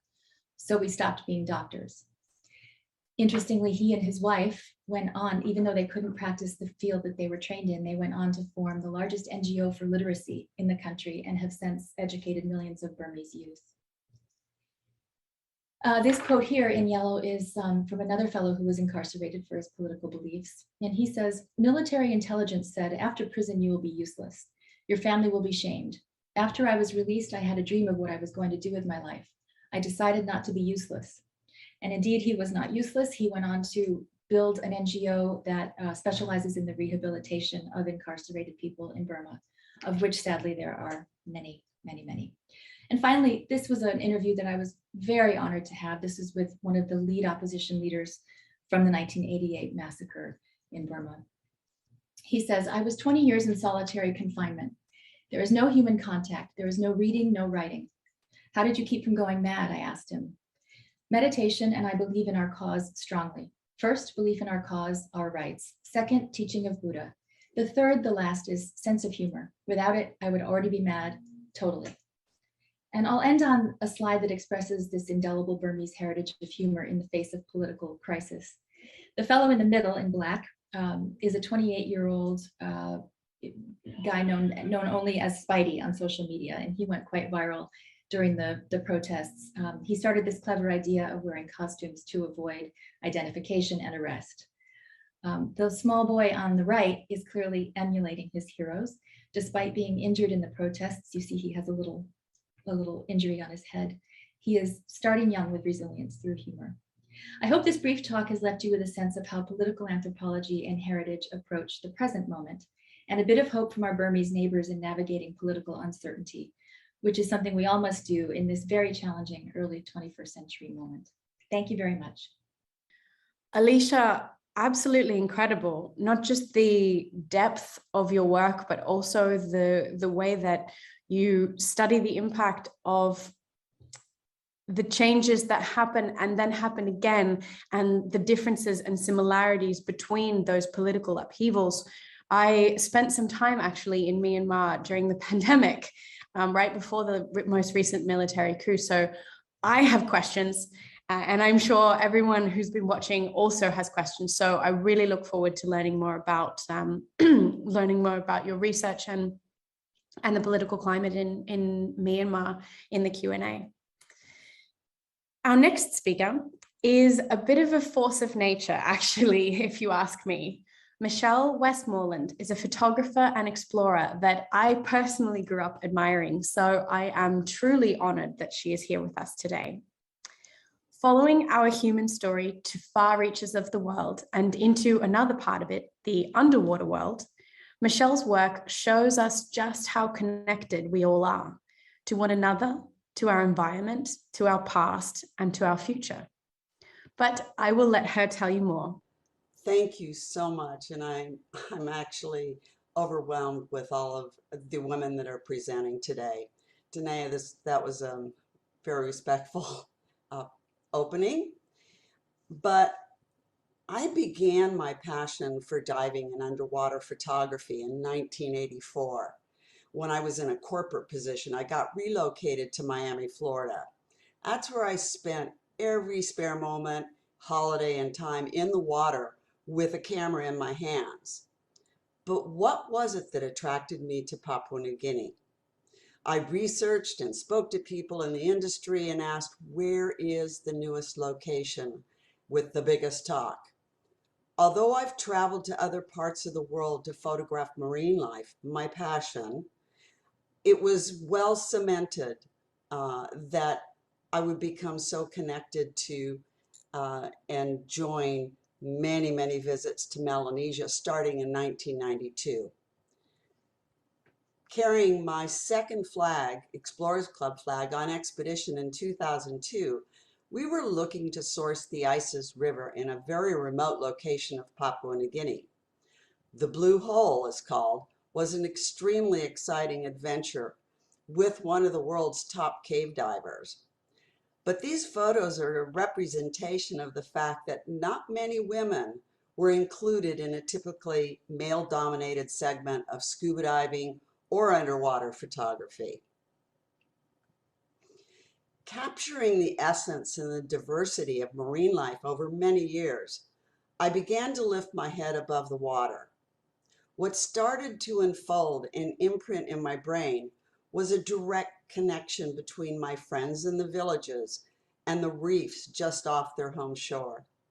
So many times in environmental articles, we see only the overfishing aspect, and they seem to be centered on the locals.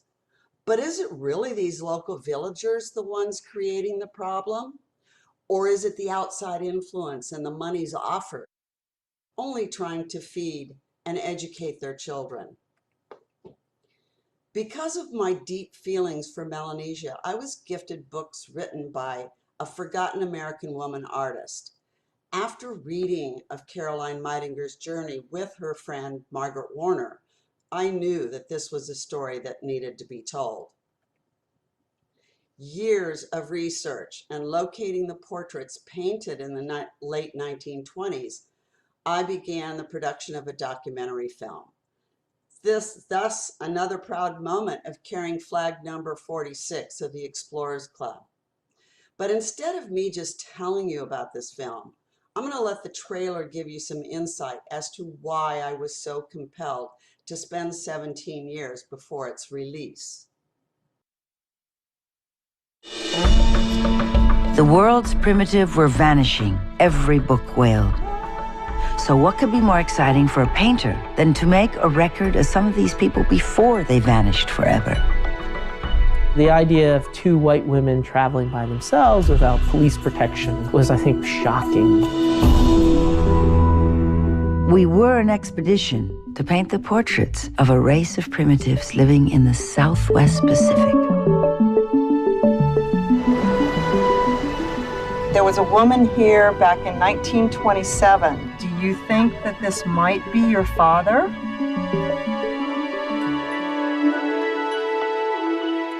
Capturing people in an honest way, in a way that they are being who they are in the moment, allows for you to capture a particular era. And it also speaks to, I think, the level of commitment on Carolyn's part to try to work past some of the stereotypes. We've been searching for how long now?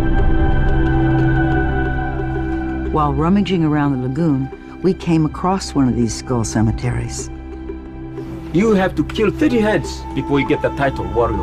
That culture is already gone. Far from being ruthless headhunters that they've been betrayed by Europeans, these are people who actually are inquisitive, where innovation is tradition. The natives in their villages died by the hundreds. The weather's just gone sour on us. I don't know what to do.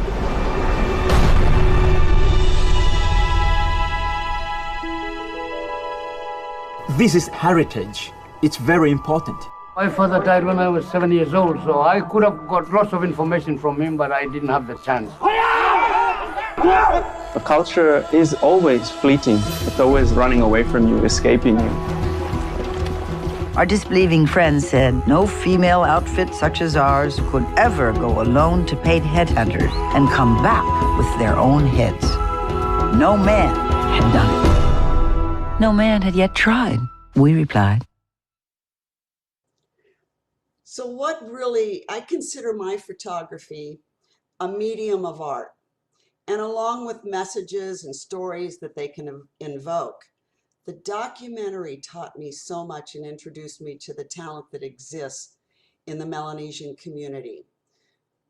In the one portrait, it's self-portrait, Jeffrey Feger, who appears in the film, presented this self-portrait Rockwell style, and it led me to more artists. I recently produced an article to celebrate that talent, whether it's pen and ink, carving, watercolor, or acrylic on canvas. The words that were used in the story to describe the inspiration were written by the artists themselves.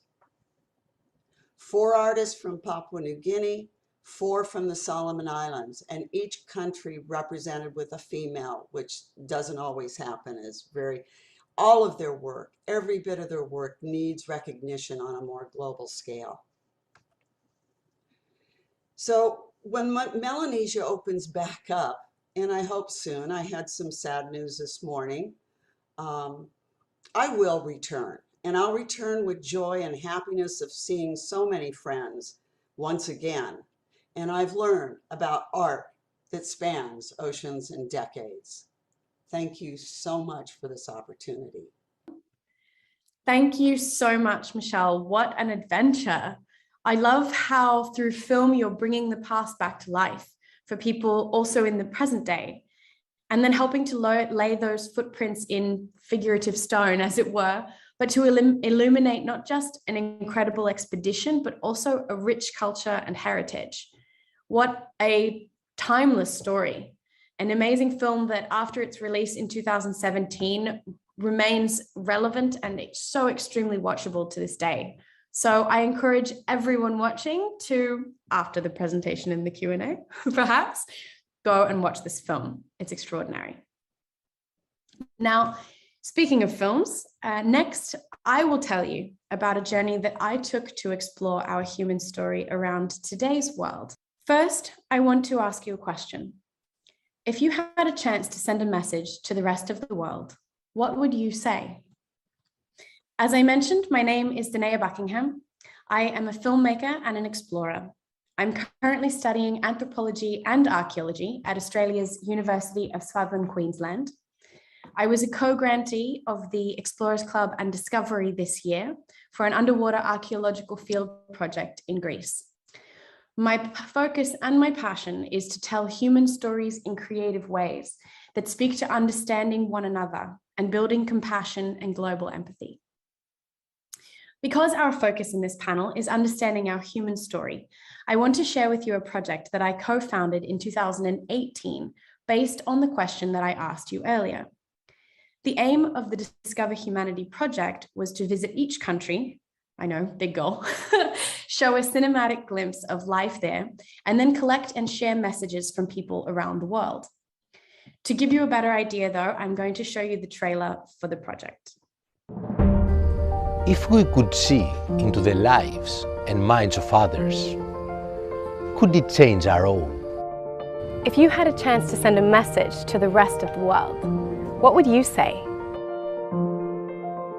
Me gustaría enviar un mensaje al resto del mundo de que Humanity is a project about exactly this, creating a global mosaic of cultures, humans, and their words to the rest of the world.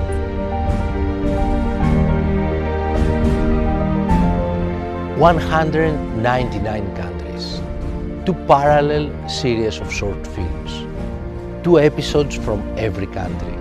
The first exploring human life in every country, discovering other cultures, giving a voice to local people, and encouraging us all to listen and connect with one another." بغض النظر عن لوننا، طائفتنا.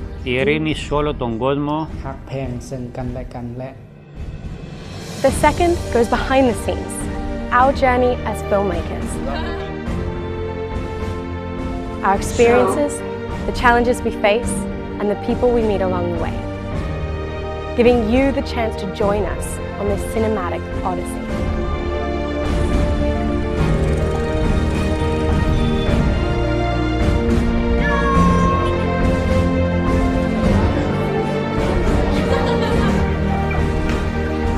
All films are released free online and translated into many languages.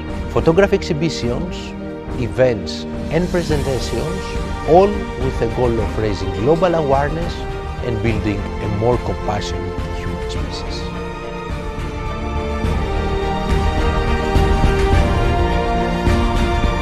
Breaking down prejudice, building respect for diversity, inspiring unity.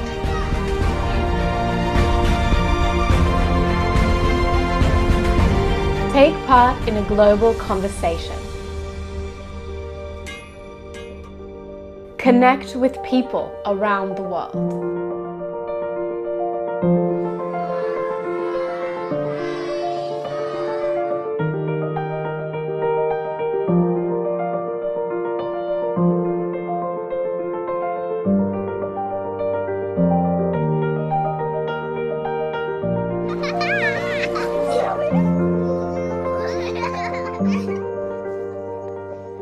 Let's discover humanity together.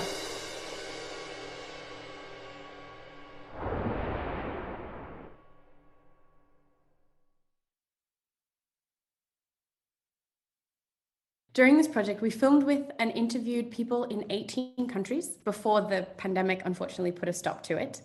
Countries obviously as defined by political boundaries, which inside of each one, of course, there's a myriad of individual cultures and heritage backgrounds. For the interviews, then, we chose a random sample of people from different cultural backgrounds within each country, especially with also a focus to include Indigenous languages in the films and all walks of life. We spoke with over 200 people, asking them a series of 18 questions, with the central question being, what message would you like to send to the rest of the world? As I said, unfortunately, the pandemic caught us after country number 18, which was Myanmar. But the messages that we received were such an exceptional part of Discover Humanity. You never knew what you might hear from each interviewee. Despite vast differences in culture, location, background, etc., themes began to emerge. After speaking with hundreds of people from all different walks of life and in a beautiful symphony of different languages, It was these trending themes that people spoke about that really touched me. Despite our different backgrounds, cultures, and ways of life, there are so many things that people want that are the same. We want safety, we want community, we want connection with one another and connection with the environment. We want to live in freedom, we want to live in peace, and we want to enjoy the simple things in life. Although the pandemic put an end to the project, I can sum it up like this. There is beauty in our differences and unity in our similarities. And the more that we take the time to understand and appreciate one another's cultures, the better we can become as a human species. The concept of listening to others and learning from our cultural differences has largely sparked my next project, which is currently in the works. It's a film series that will look at how unique linguistic concepts, those often beautifully untranslatable words, and how they encompass and perpetuate environmental stewardship in Indigenous and First Nations cultures, and how our Western society can learn from these old ways in order to become better custodians of our planet and to curate our language to better represent our ever-changing human story. Thank you very much. I am honored to present our next speaker, another extraordinary woman who has spent her celebrated career in anthropology and ethnography, traversing the world to document the traditional and ecological knowledge of Indigenous women around the world throughout the many phases of motherhood. Allegra Ali's work is as precious as it is beautiful and inspiring. And moreover, today, November 5th, is also her birthday. So happy birthday, Allegra, and over to you. Thank you so much, Danaya, for the birthday wishing. I'm so happy to be here. And okay, so for the past 10 years, I've been researching the traditional practices and beliefs that underline major life events of Indigenous women in a large body of work called Womb Sphere, from their early rites of passage through to pregnancy, birth, and postpartum rituals. These experiences have been the inspiration and foundation for my work as both an anthropologist and as an explorer. So I'd like to start by giving you a little bit of a background to what inspired me to become an anthropologist to begin with. And so I grew up in Jerusalem, and my father, he was a naturalist. He had a passion for archaeological sites, and we used to explore a lot of the archaeological sites around our house in Jerusalem. But also I grew up with, my grandparents were Kurdish refugees. And so I grew up, hearing these different kinds of languages. We ate different types of food. My grandparents, they dressed different, they looked different. So I think from early on, I was exposed to this rich multi-ethnicity culture that really kind of, opened my eyes to different ways of life, and also, triggered my curiosity for Indigenous cultures. And so I think that, I was probably 11 years old when I first planned my first expedition, and I was completely obsessed with going to the heart of the Congo in Central Africa. So obviously I didn't travel that young, but as soon as I could, I did. And so my first expedition was in 1997, and I was 17 years old, and I traveled solo to Papua New Guinea, into the unknown, really. That experience changed my life completely. And I think, since then, I've never stopped exploring, really. And so fast forward now to 2011. And in 2011, I decided to combine all of my passions, my interests, to Indigenous cultures, ethnography, photography, conservation, and work on developing this really unique project that, focuses on women, on women's life, and I really wanted to go back to Papua New Guinea, where I started when I was 17 years old. And so that's what I did. And I was also extremely fortunate to travel since then to different, at least 15 different communities from across the world, and had incredible experiences that really changed my life. And I'm just, learning about the lives of women and girls from these different cultural perspectives really touched my own life very deeply. And I would like to share with you a short glimpse into one of the most impactful experiences I had while I was working on this project. It was actually the first birth that I was participating in and that I've witnessed. And it was amongst the Himba women in Namibia. We were in a small mud hut in the middle of the savannah. And there were 2 traditional midwives in this mud hut, myself, the mother of Katajindi, a young woman who was about to give birth, and 2 of her older sisters. And she was, beginning to experience her first contractions that were continuing throughout the whole night until she gave birth early hours of the morning. And it was a life-changing experience for me because it really opened my eyes to how birth can be natural, but also safe, in how it is important to be nurtured by a midwife, by your own sisters and your mother, and the people you are feeling safe,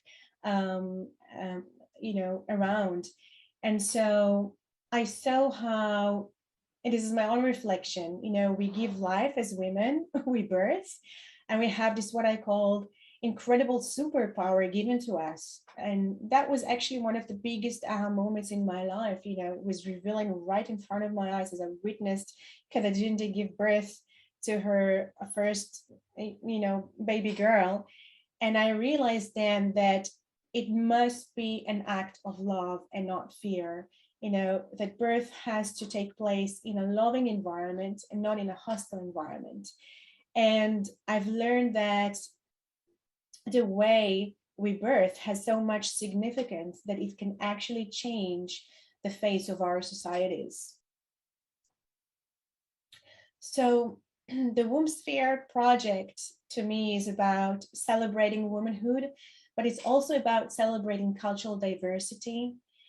And really it is about learning new ways of interpreting the world. So I'm really hoping that this project will open the eyes and hearts of people across the world to the power and the celebration that found within these traditions of women who live very different from us, And so what I strive for in my work is a view in which all of these other ways of being, other ways of existing in the world are valued. So this is, I think, also really is what at the heart of what cultural anthropology means, according to Ruth Benedict, to make the world safe for human differences. And I think for me, each place that I've visited, the people I've met, the people I've learned from and lived with, they've taught me so much. Each culture has its own unique sets of beliefs, own unique sets of values, ideas, and ways of communicating with the world around them. And I believe this is absolutely essential to the well-being of the whole of humanity.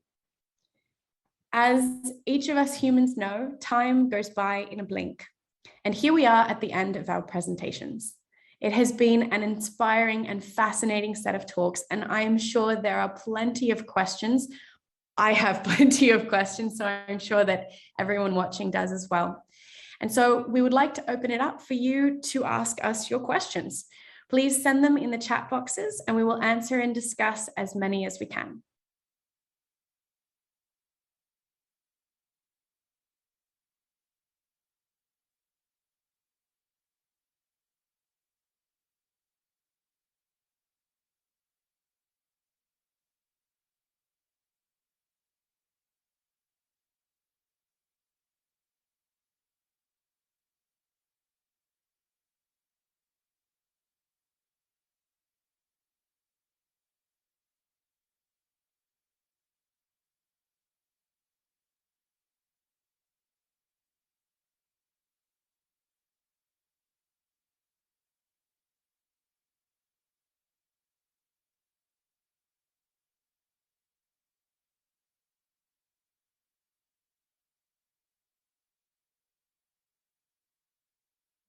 1.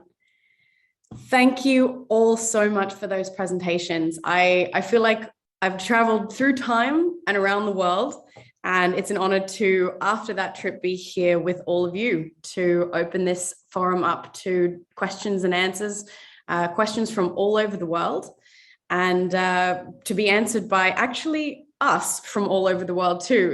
It's amazing. I'm in Spain at the moment. Then we have Bavra in Moscow. We have Ali in Israel. We have Michelle outside of Seattle. And we have Alicia in New York. So I look forward to questions from all over the world to be answered from all over the world. So I'll kick it off with a question to sort of get us started all speaking together. And I'd like to ask each of you if there was ever sort of an aha moment, something that happened to you during your career that made such an impact on you and your way of working, that it's an individual story that really stays with you about, this is why I do the work that I do. Anyone? Well, for me, I've been photographing for so long, but in my presentation, you saw the child sitting on the canoe and then the underwater photos. I have to tell you, that was my big aha moment, because I was on scuba and I could see all of these outriggers on the surface, and I was doing my safety stop. And when I came to the surface, there was a mother and child. And so I lifted up, asked permission of the mother, and lifted my housing and set my strobes on the outrigger, and that just did it for me. I knew the connection had to be there. Wow, that's beautiful. And I think it's really that also, that acceptance as well of you being in your element, doing what you do, and using that as a way to communicate, isn't it? Because then that's a whole other aspect of that communication story and that relatability between you and the people that you were working with. Yes. That's beautiful. Anyone else?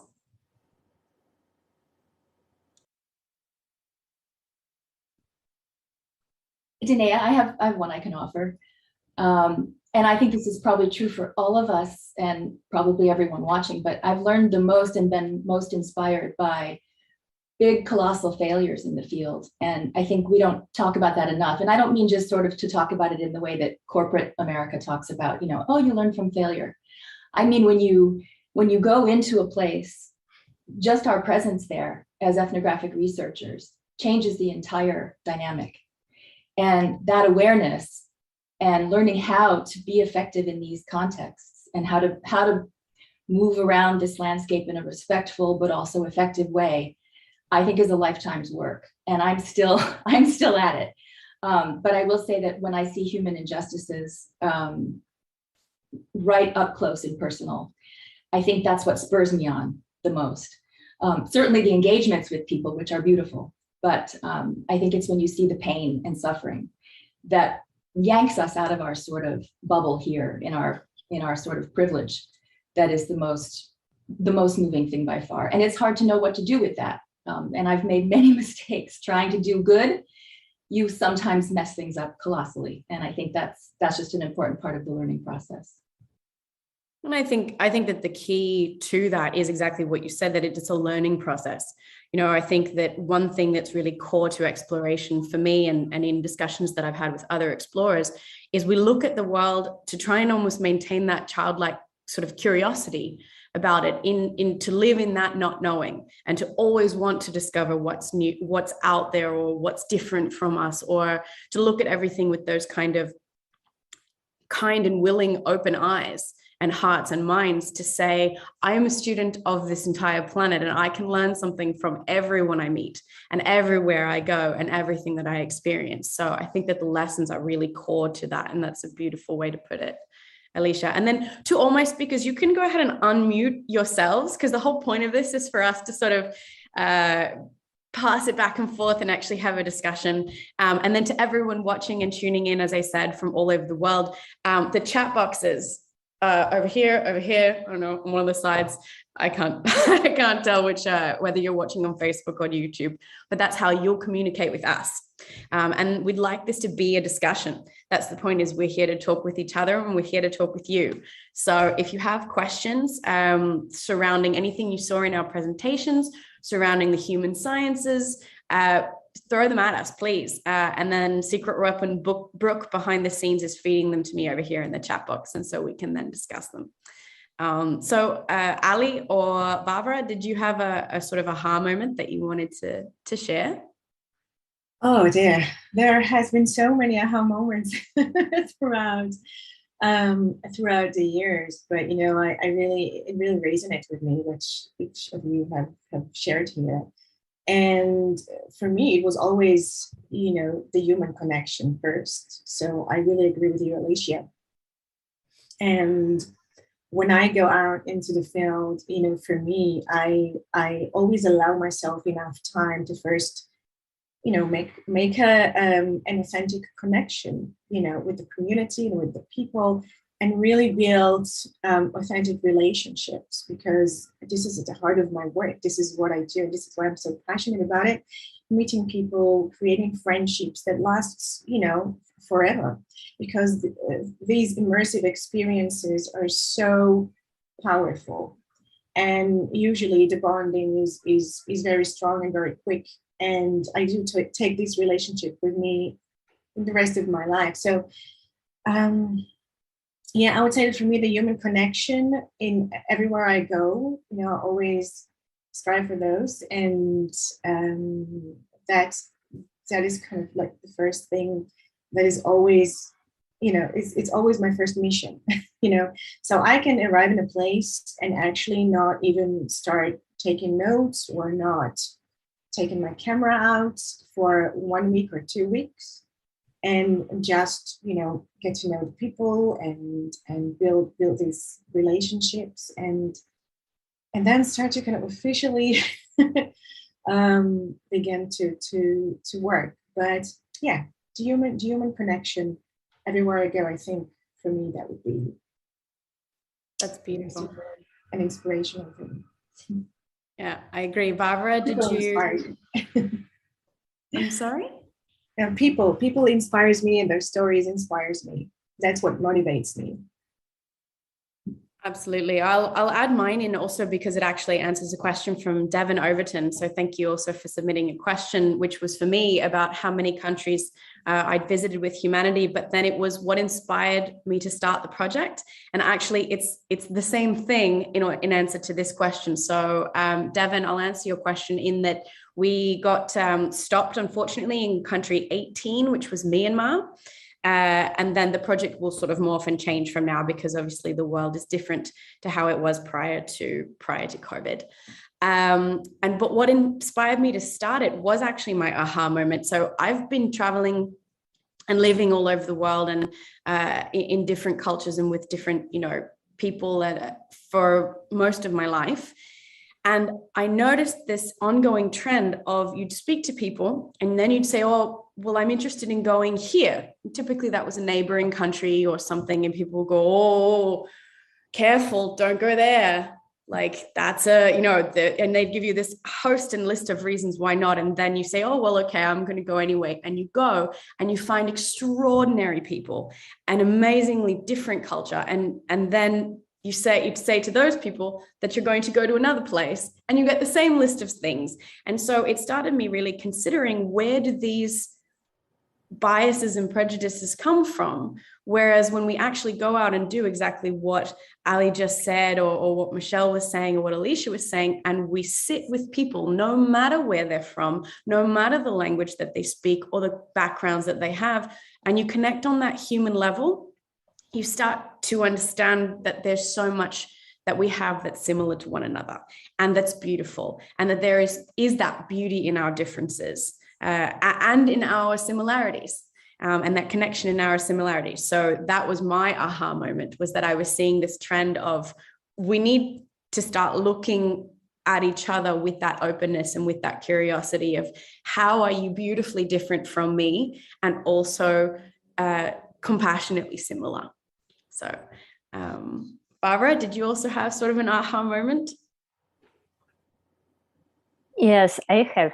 Actually, I'm also have a great experience about working with local people into archaeological excavation, because we are hiring them, and we're always working together, and it's like we have. I have a lot of friends from these excavations, but when you ask about really something inspiring, my first thought was about child's camp, which we made with my colleagues. It's an archaeological child's camp, which we made a few times 5 years ago.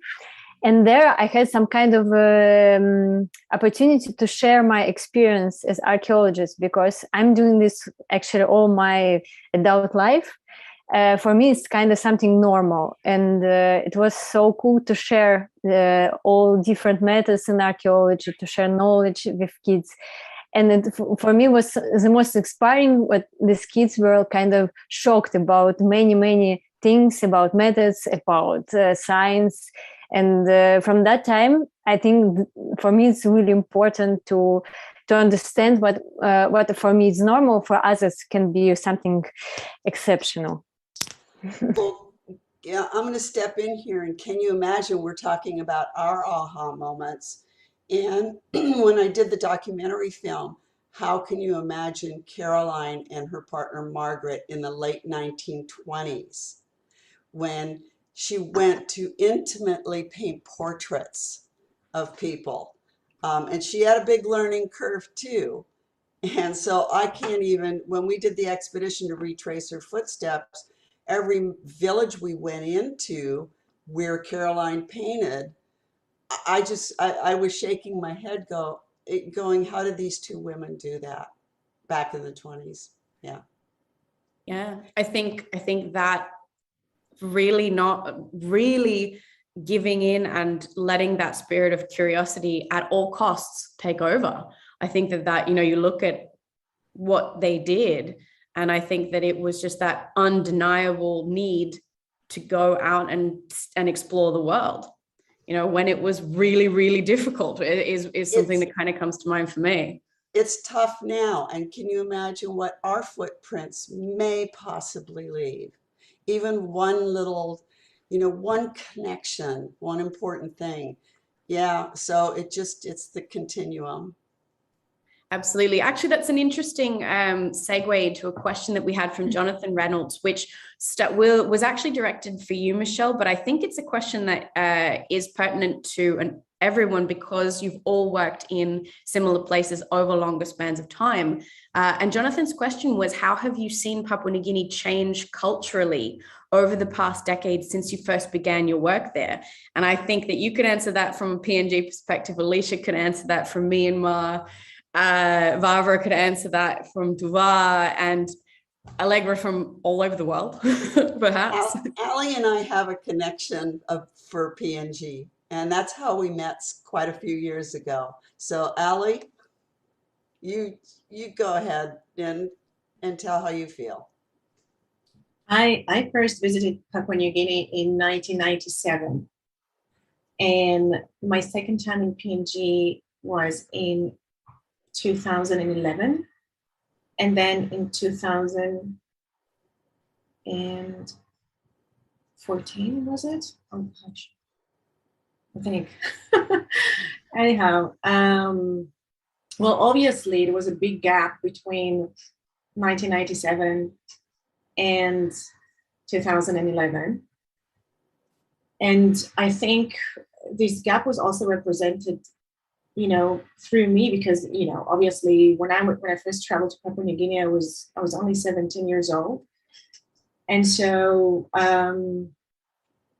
coming back to Papua New Guinea as an as an adult woman, it was very much different experience for me, because obviously my perspectives has changed, but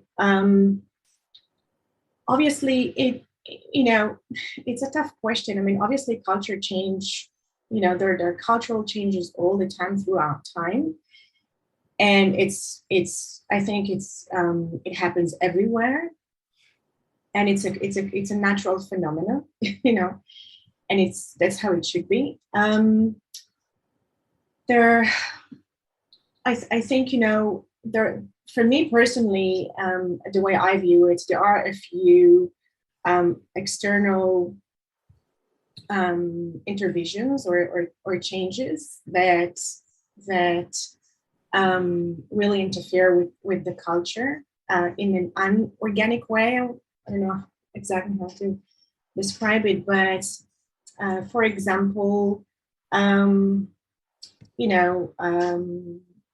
development or some work of missionaries. So those external forces, they can obviously impact the change, not always in a positive way, if to be gentle. But well, if I may interrupt, it's yes, all of the island nations in Melanesia right now that are kind of a target, although most North Americans don't know, in regards to the natural resources. And that's really, really impacting a lot of territories, in my opinion. I think that flowing into what Alicia studies with political anthropology is that we're also in a world at the moment that is far more connected. Literally, the fact that we're sitting here from 5 different world regions being able to do this, I think that comes as a double-edged sword as well. And so in its way to affect both positively and negatively different cultures around the world. And so, I mean, Alicia, for example, a similar question with Myanmar. How have you seen that country shift and change over time? Well, it's an extraordinary example. When I first traveled there in 2001, it was the bloodiest regime. It was the regime of General Than Shwe. And we took the decision, me and a few colleagues, we took the decision to engage with the ruling junta at the time, rather than to embargo, just because we felt that engagement was the only way to have a real positive effect, especially on diminishing resources, cultural and natural. And I was very encouraged over the years working with this mentor of mine, who I was so fortunate to know, Ambassador Joseph Werner Reed. And so I sort of had this inside track on what the political developments were in this country over a couple of decades. And, it's a real microcosm for the way cycles occur generationally and politically. And it's tragic right now because, of course, there was a very hopeful decade of democratic reform, and it ended abruptly in February in a copycat move of our insurrection. There was a coup, and they even pointed to our political situation as sort of precedent for what they did by interrupting the votes in Parliament that day. In any case, it's just the cycles. And I think that, a real test of the work that we do, and this is not directly answering your question, but I think it takes a lot of, for people who want to go into this kind of work, I find that you have to be quite emotionally resilient. And it's a very tough edge to walk, because as we just said, in order to do this work, the only way to do it responsibly and also for it to be rich for ourselves is to engage deeply with the people in these places. And inevitably, when you form those attachments and then situations that are difficult, sometimes tragic, come about in those places, we're engaged, and it's tough. And so, you have to have this sort of very long view about what the cycles are and what they mean. And frankly, what I have found is that I learn most from the people who are living through it, obviously. But like I was saying in the presentation, this resilience through humor is a really beautiful thing about not just people in Burma, in Myanmar, but the whole human race. I mean, I think we do have so much resilience. And when we're very, very, very, very comfortable, as most of us are in the United States and the UK and the European countries, we get a little kind of comfortable, and we get in this sort of lackadaisical way of thinking about the world. And I think there's no time for that right now. You know, the world has never been, as you said, Danaya, you know, there's this wonderful moment of technology where we're so linked, but isn't it an irony that we've never been more divided as a globe, right when we need to be the most unified, when we're facing these wicked problems like climate change, things that require us all to unite, and we are having some trouble with that. So I guess to wrap this up, I'm just saying, I think the cycles that you see in other places, they're easier to see in other places. When you're living it, you don't always notice it, but when you study it in another place, there's a lot to be gleaned from that. And I've just learned a lot from my friends in Myanmar about how to live well, despite the worst conditions. I think that that's probably something that it's exactly that cycling that goes to almost to answer another question that Devon, thank you, by the way, Devon Overton. I don't know you personally, but you're asking wonderful questions. Asked if we could comment on the themes of this panel in their entirety, meaning taking different and interesting angles on one story, on our human story. And I think that for me, when the reason that I really wanted to bring this group of women together from multidisciplinary areas of the human sciences was for that. It's because each of these disciplines highlights a different aspect of the cycles that cultures and humans go through over time. And I think, Bavra, you actually addressed that in a really interesting way in your presentation, where at the end of your presentation, you said how your work with archaeology and with the local people in Tuva really brings it home for you that the people then weren't more simplistic or lesser than we are now. The people now aren't different. We're the same humans, we're the same Homo sapiens, the same species, the same core. It's just adapting and adjusting to the time periods in which we live, I think. Did you want to expand on that at all, Bavra? I like how you said that. I think it's perfect. It would be not right if I will try to say another way. I think it's great. Okay. Actually, it does bring up. Oh, sorry, please, Michelle. It's going to be really, really interesting because, as you know, I've been to Melanesia, more particularly Papua New Guinea, more than 36 times. And it's breaking my heart because it's been 2.5 years since I've been to PNG, and it probably won't happen till 2023.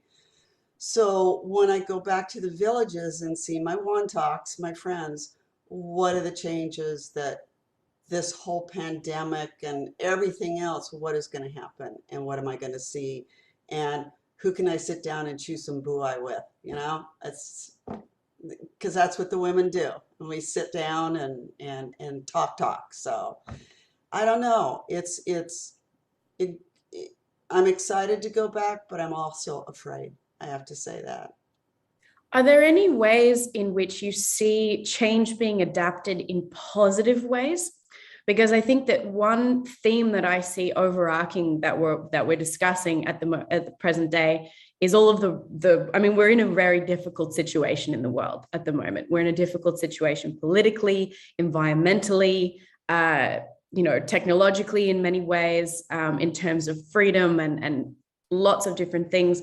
Are there any ways in which you see positive things beginning to happen, starting to sort of infiltrate? For example, one thing that comes up for me is there's been a lot of discussion of decolonization of language, for example, and the sort of interjection of Indigenous and First Nations and traditional languages into the world stage, and how can we learn from them and how can we appreciate them and I don't want to say bring them back because that's the wrong way, but give the stage to those languages and those cultures. So is there anything else that sort of comes up for you all in terms of creativity? I'm seeing many in the communities, even out in villages. I'm watching one right now who does, I mean, data is very expensive for many of the islanders to be involved with Facebook, but one of the artists I work with and his little children make sure that he sends me, videos or photos of his children who are learning to create art in their own way. how can I not be happy about that?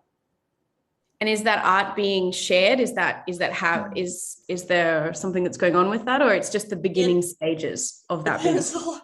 I have a lot of it in my home. I'm trying to figure out a way to have some of these artists and some of their original pieces available here in North America and other places. But right now it's challenging because the shipping costs are just over the top. But it would be a great way to showcase Melanesian contemporary artists and have their work available. Yeah. I'd like to comment on that. I've been really extremely happy recently. I think over the past 2 years, maybe more, to see the increased kind of indigenous movements rising in all sorts of fields, in conservation, in art, in politics, in human rights. I see more and more very powerful, outstanding movements that are coming from within, where the people represent themselves and not, being represented by others. And this is something that I really enjoy observing from the side, and I, always try to get involved and support as much as I can. But this is something I think which is relatively new, this new wave of indigenous movements. Even in the field of my research in womanhood and birth, there's a lot of new nonprofits and movements that are dominated by women only, that are led by women only. And it's absolutely extraordinary. It makes me so happy. And it just I think shows how much confidence they are gaining. And I think there is also a revitalization of culture and the need to follow the fathers and the cultures and the history, and to be, it's just something that is wonderful to see. And yeah, something that really stands out to me. Yeah, even in the marine world, it's just amazing. They're taking control of how they're treating their own environment and getting, doing so much research and watching the children learn how to snorkel and scuba dive and count fish. That is like major cool.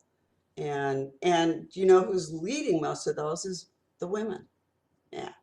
Exactly. Yeah. Yes, that's one of the reasons we're here. I did notice that earlier, Alicia, you sort of went to say something. I think we were all eager on this topic. Did you want to share?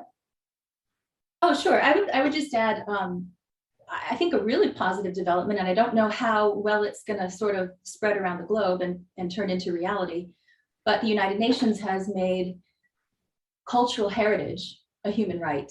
It's part of the global human rights agenda, and the same with access to science and technology, the benefits of science and technology. So those two things are meant to be, in a very literal sense, and hopefully in a policy sense, human rights. We're supposed to all be able to protect and access our cultural heritage. And this actually has great translation directly into sort of quality of life for people all over the world, because when you can start to protect your heritage, it also becomes a chit in a way for legal disputes about land rights. It becomes a chit for negotiating other types of rights as well and access. And so it's very positive. The whole movement with indigeneity is definitely a very, very positive thing. I think those of us who are studying it have a real responsibility, though, Danaya, just like you said, to sort of shift the way ethnography is presented. I think this is happening organically because we are just evolving as a race, as a human race. But there is a need now for us, the researchers, to sort of disappear. And that's very hard. I think it's hard for a lot of us because we go into this with so much enthusiasm and passion and desire, excuse me, desire to share these things with the world. But it's not about us for the most part. And I think that is a very positive development in the sort of discipline of anthropology and archaeology and ethnography. That the sort of almost Foucauldian erasure of the author, like we just need to get out of the picture. We need to facilitate and listen and sort of just stay as neutral as we can. And I think this is also a very big issue in the United States today with the race kind of issues that we're having in our almost inability to talk to each other and to deal with these things. I think it's just, this is a time for listening and a time for, I think, deep research, because we have, as a human race, we have a lot of decisions to make in the coming decade, especially as it relates to climate change. But of course, those of us who study culture, the immediate knock-on effect of climate change is forced migration, people ending up in massive DP camps where they don't have access to their human right to cultural heritage. They don't have their indigenous food. They don't have their music. They don't have the things that make them who they are.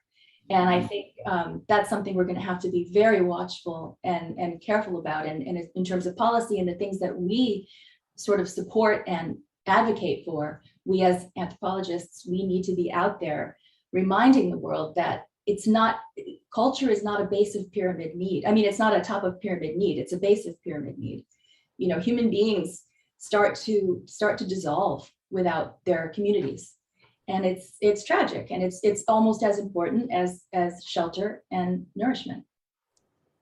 And I think it's very much also being, I'll say this and then I'll throw it over to you, Bavra. I think it's also very much, and this is something I hope and that I believe that I'm seeing, especially in the sciences and in media, is of being conscious of the things that we do, of being conscious of everyone's value, of being conscious of the value of every culture, of everyone's differences, and treating them accordingly, right? So it's not, I am the researcher, therefore my value is, I'm going to come in and tell this story. It's, I have a value and you have a value, and I want to learn about that. I want to become a student of your culture.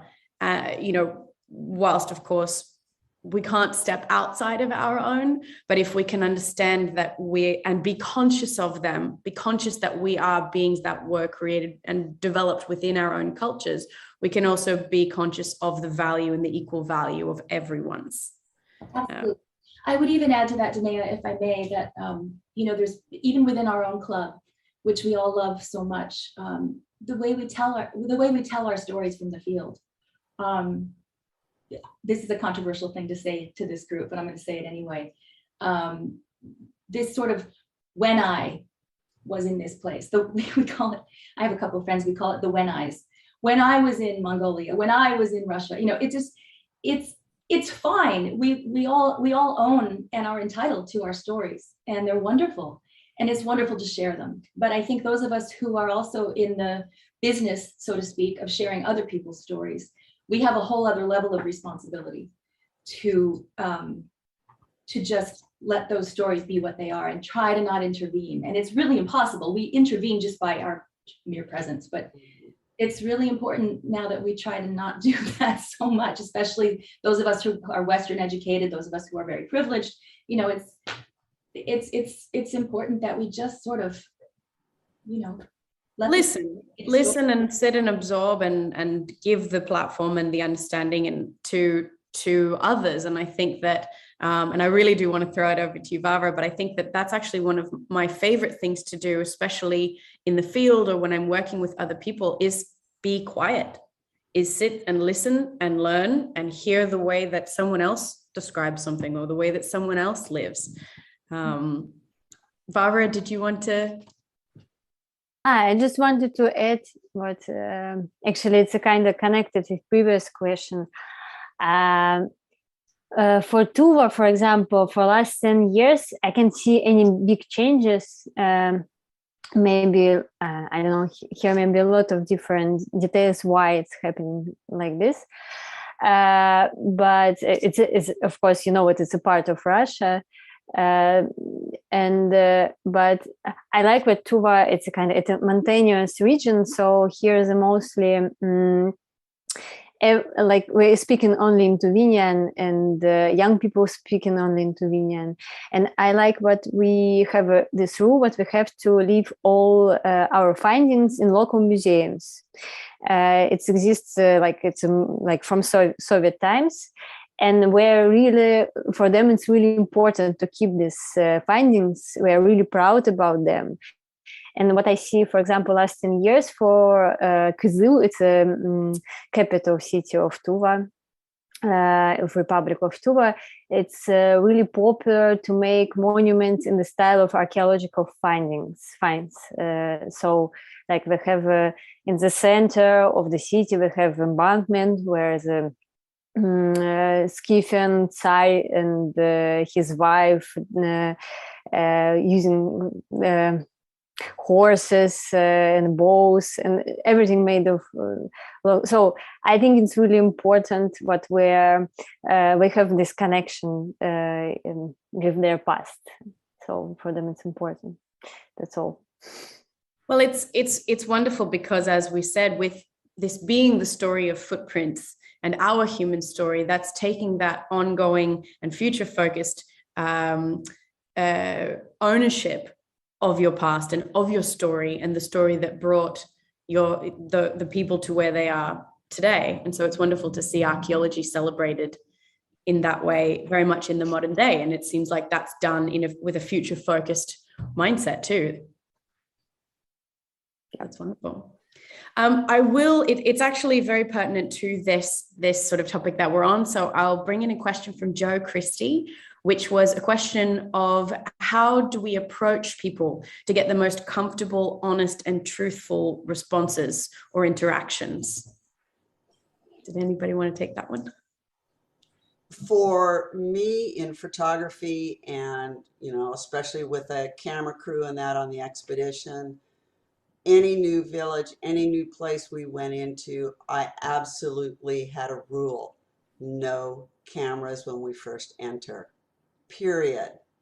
Sit down, let's talk. And of course I had a cameraman, and I myself am a little antsy and want to get some photos, but I found that they were afraid of losing that moment of spontaneity. And it's like, you know what, it's going to be there in a half an hour. So that's kind of my thing now, is keep the camera down, go introduce yourself and sit down. And I think that moment of spontaneity that you have at the beginning is lovely, but to me, it has nothing on that moment of connection that actually comes later, once you pass that initial, hi, shake a hand, when you've gotten to connect on that human level, which can only be done through connection, through time and authenticity of human connection. Did Alicia? I would just come at it from a slightly different angle. My work is a little different in that I never carry a camera.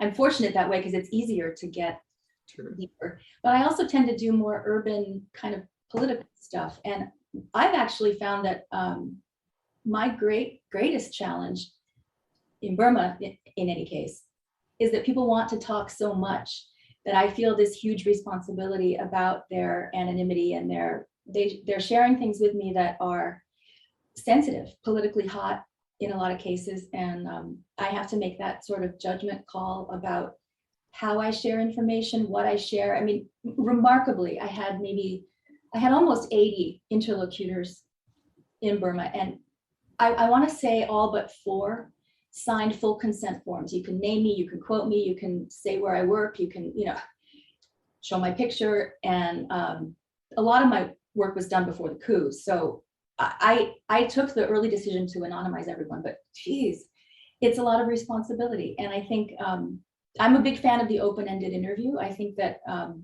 it doesn't allow for qualitative data.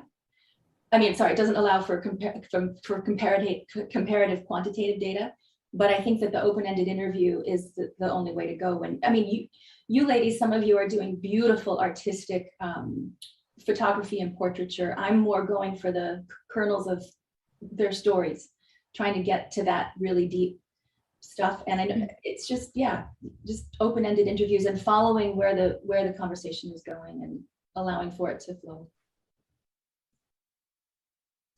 Well, for me, it's again, it goes back to authenticity, to be very open and straightforward from the beginning, from day one, with your intentions. And my approach was that this work is always a collaborative work. It's not an individual that comes into a place to extract some knowledge, or it's more a partnership. And of course, there's always going to be us and them, because there are differences. We have different cultural backgrounds, different languages, you know, and as long as there is acknowledgement of that and respect for that, then there's no problem. Because if some members of the community are cooperative and they're curious and they're happy to share and they're happy to take part in this and to give their voices or their pictures to be taken, it's wonderful, and it happens very naturally.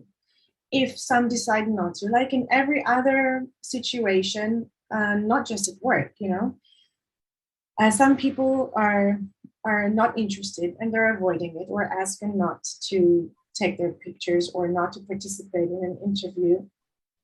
And that's absolutely being respected. And you know, there's always, I've always come across both situations where people were extremely cooperative, very curious, very friendly and open.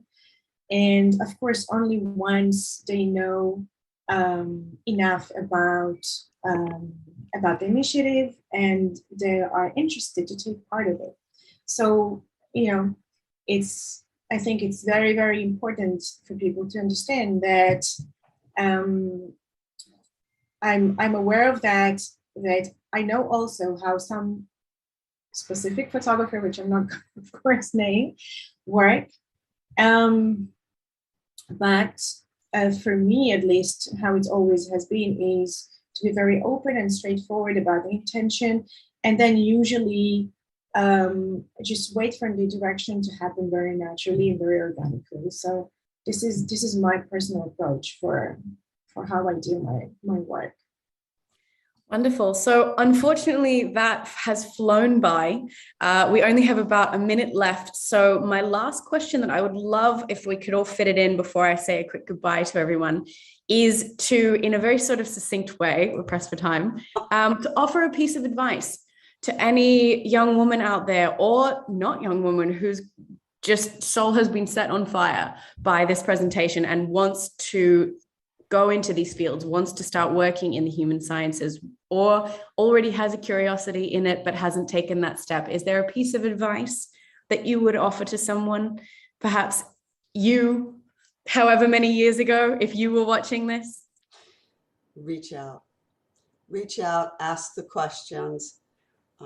Again, when I started, pretty male dominated thing, just don't let anything hold you back. We're here too. Ask us questions. Alicia? I would say life is really long. People will tell you how short it is. And especially when it comes to accomplishing something or setting goals or doing graduate school work or going into the field, you know, there is time. If you're in your 20s and you haven't done everything yet, just breathe. Don't worry about it. There's time.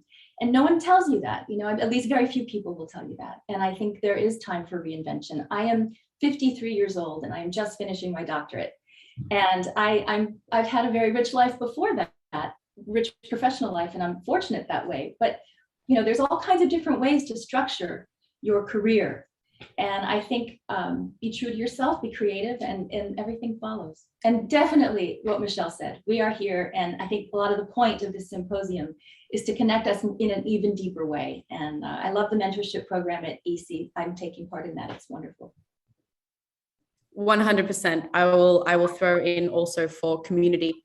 You know, no matter what you're interested in, there are other people out there who it also wakes them up every day. And it's the thing they can't stop talking about and thinking about and reading about. And that when you find those people, you find your tribe and you find your people. And once you start building that community, it just all happens. And that's one of the most exciting places to be. So follow the interests, and the interests will lead you to the people. That's true. I just want to join in quickly. When I started my exploration career, I was always trying to disguise my femininity, to disguise myself as a woman, because I felt that I'm in a male-dominated field. And so I always kind of try to really tough it up and to suppress a lot of the things, a lot of emotions, and to show on the outside that I'm very strong and capable. And that actually put a lot of pressure and stress on my body and on my mental health.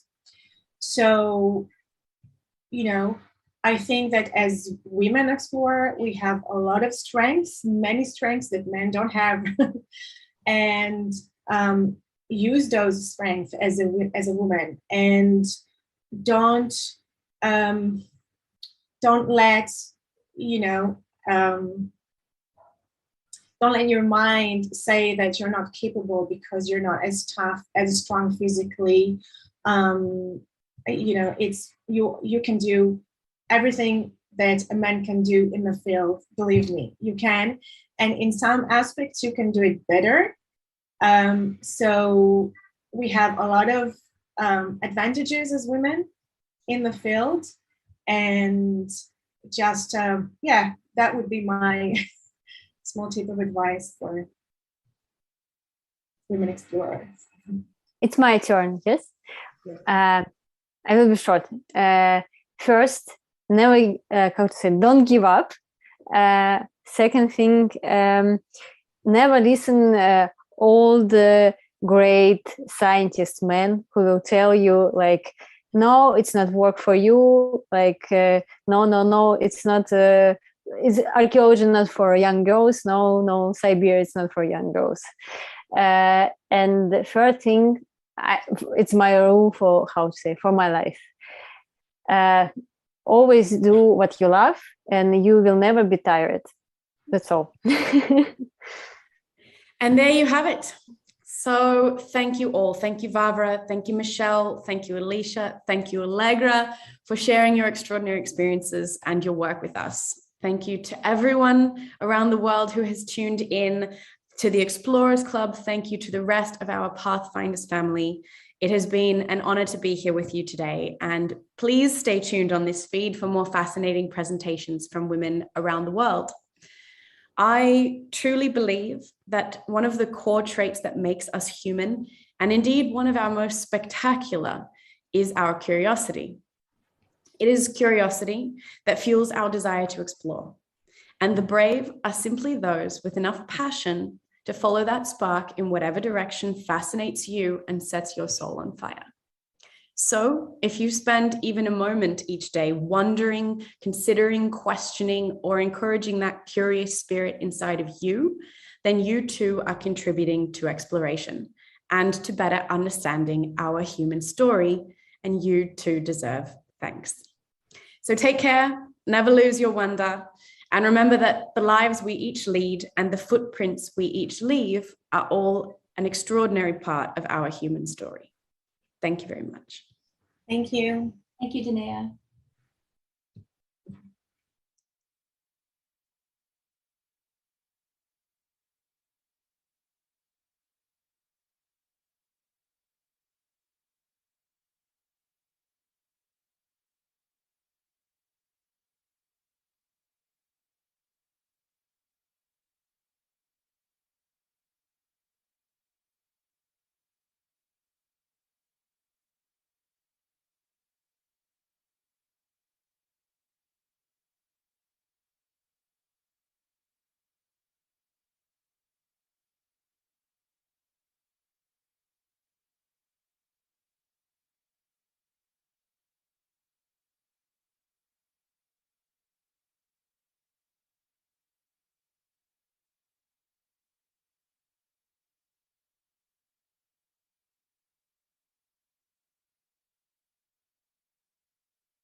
Your host. My name is Elizabeth Weidner, and in this session, we're going to be considering disappearances of people, vessels, and natural landscapes. We'll meet some incredible women who, by seeking out what is lost, are working to deepen our understanding of science, history, and what drives us to explore.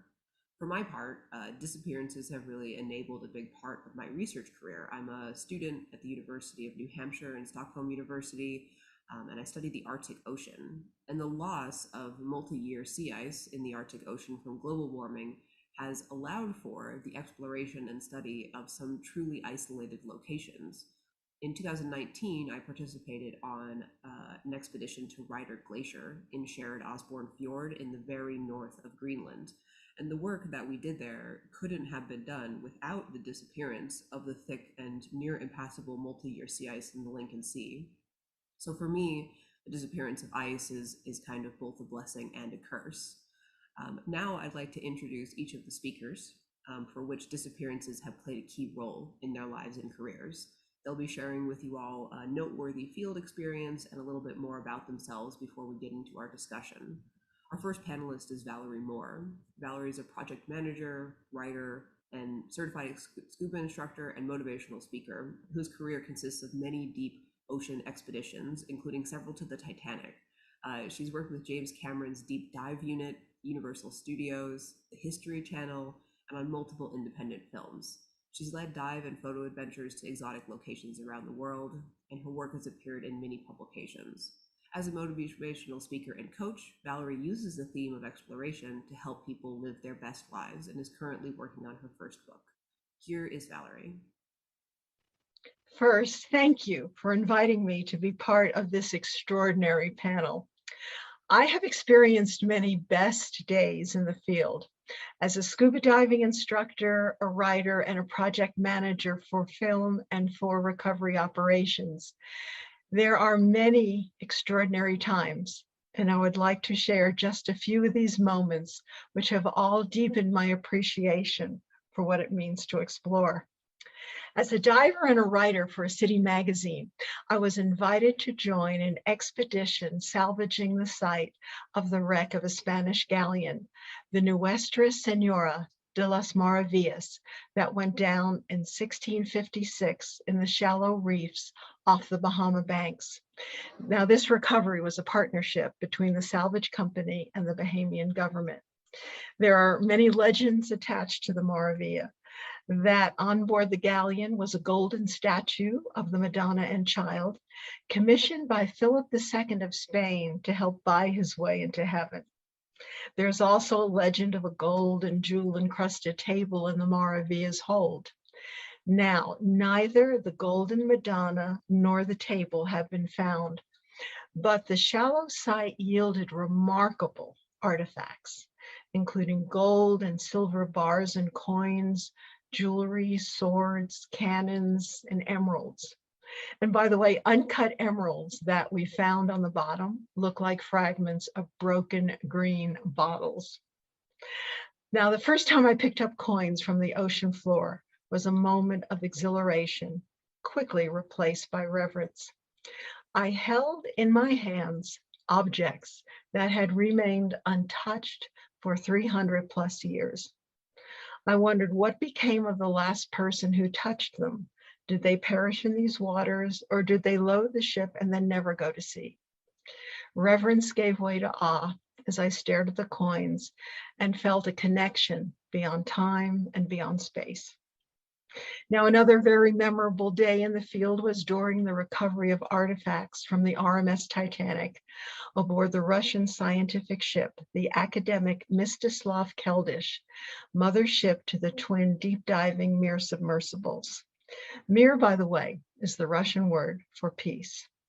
Now, the scene on the deck of a working vessel is harsh, it's dangerous, and it's strictly business. The lives and safety of the crew is the top priority. Everyone works together to ensure that the ship does not become an addendum to the wreck below. Recovering the subs from the sea is a strategic dance between the crew, machinery, and an ever-changing, unpredictable ocean. Now, when the subs safely come back on the ship, The conservationists carefully and respectfully removed the artifacts from the submersible's collection baskets and immediately placed them in tubs of seawater for stabilization. There is an indescribable smell to objects that have been on the ocean floor for extended periods of time. It is wet, it is rotten, it is fetid. It is the smell of death and a solemn reminder of the Titanic's tragic end. This day, in the artifacts recovered, there was a leather satchel, remarkably preserved after 89 years on the bottom, containing still intact vials of perfume essences.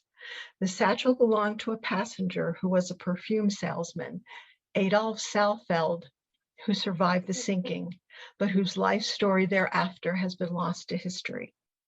The pressure differential from the 12,500 feet to the surface caused one of the perfume vials to burst, unleashing the fragrance of roses and flowers, which quickly permeated the ship. Now, I have never seen a ghost, and I doubt other crew members had, but the scent was as powerful as a ghost sighting could have been. For a few moments, everyone and everything stopped. Amid the tragic reminders, a fragrant spirit in a floral cloak drifted through the Russian ship. The Titanic was alive again. This stunning moment brought tears to even the most veteran crew members. Now, I have never taken for granted the opportunity to be part of projects and expeditions. During the deep ocean filming of Titanic for James Cameron's film, there were many best days in the field with some of the best in filmmaking. It was also an opportunity to implement creative ways to solve the unique challenges of filming at sea and at great depths. However, the most memorable experience for me of what it means to explore was during the search for a World War II submarine off the coast of Senegal, Africa, on board the Russian Keldysh.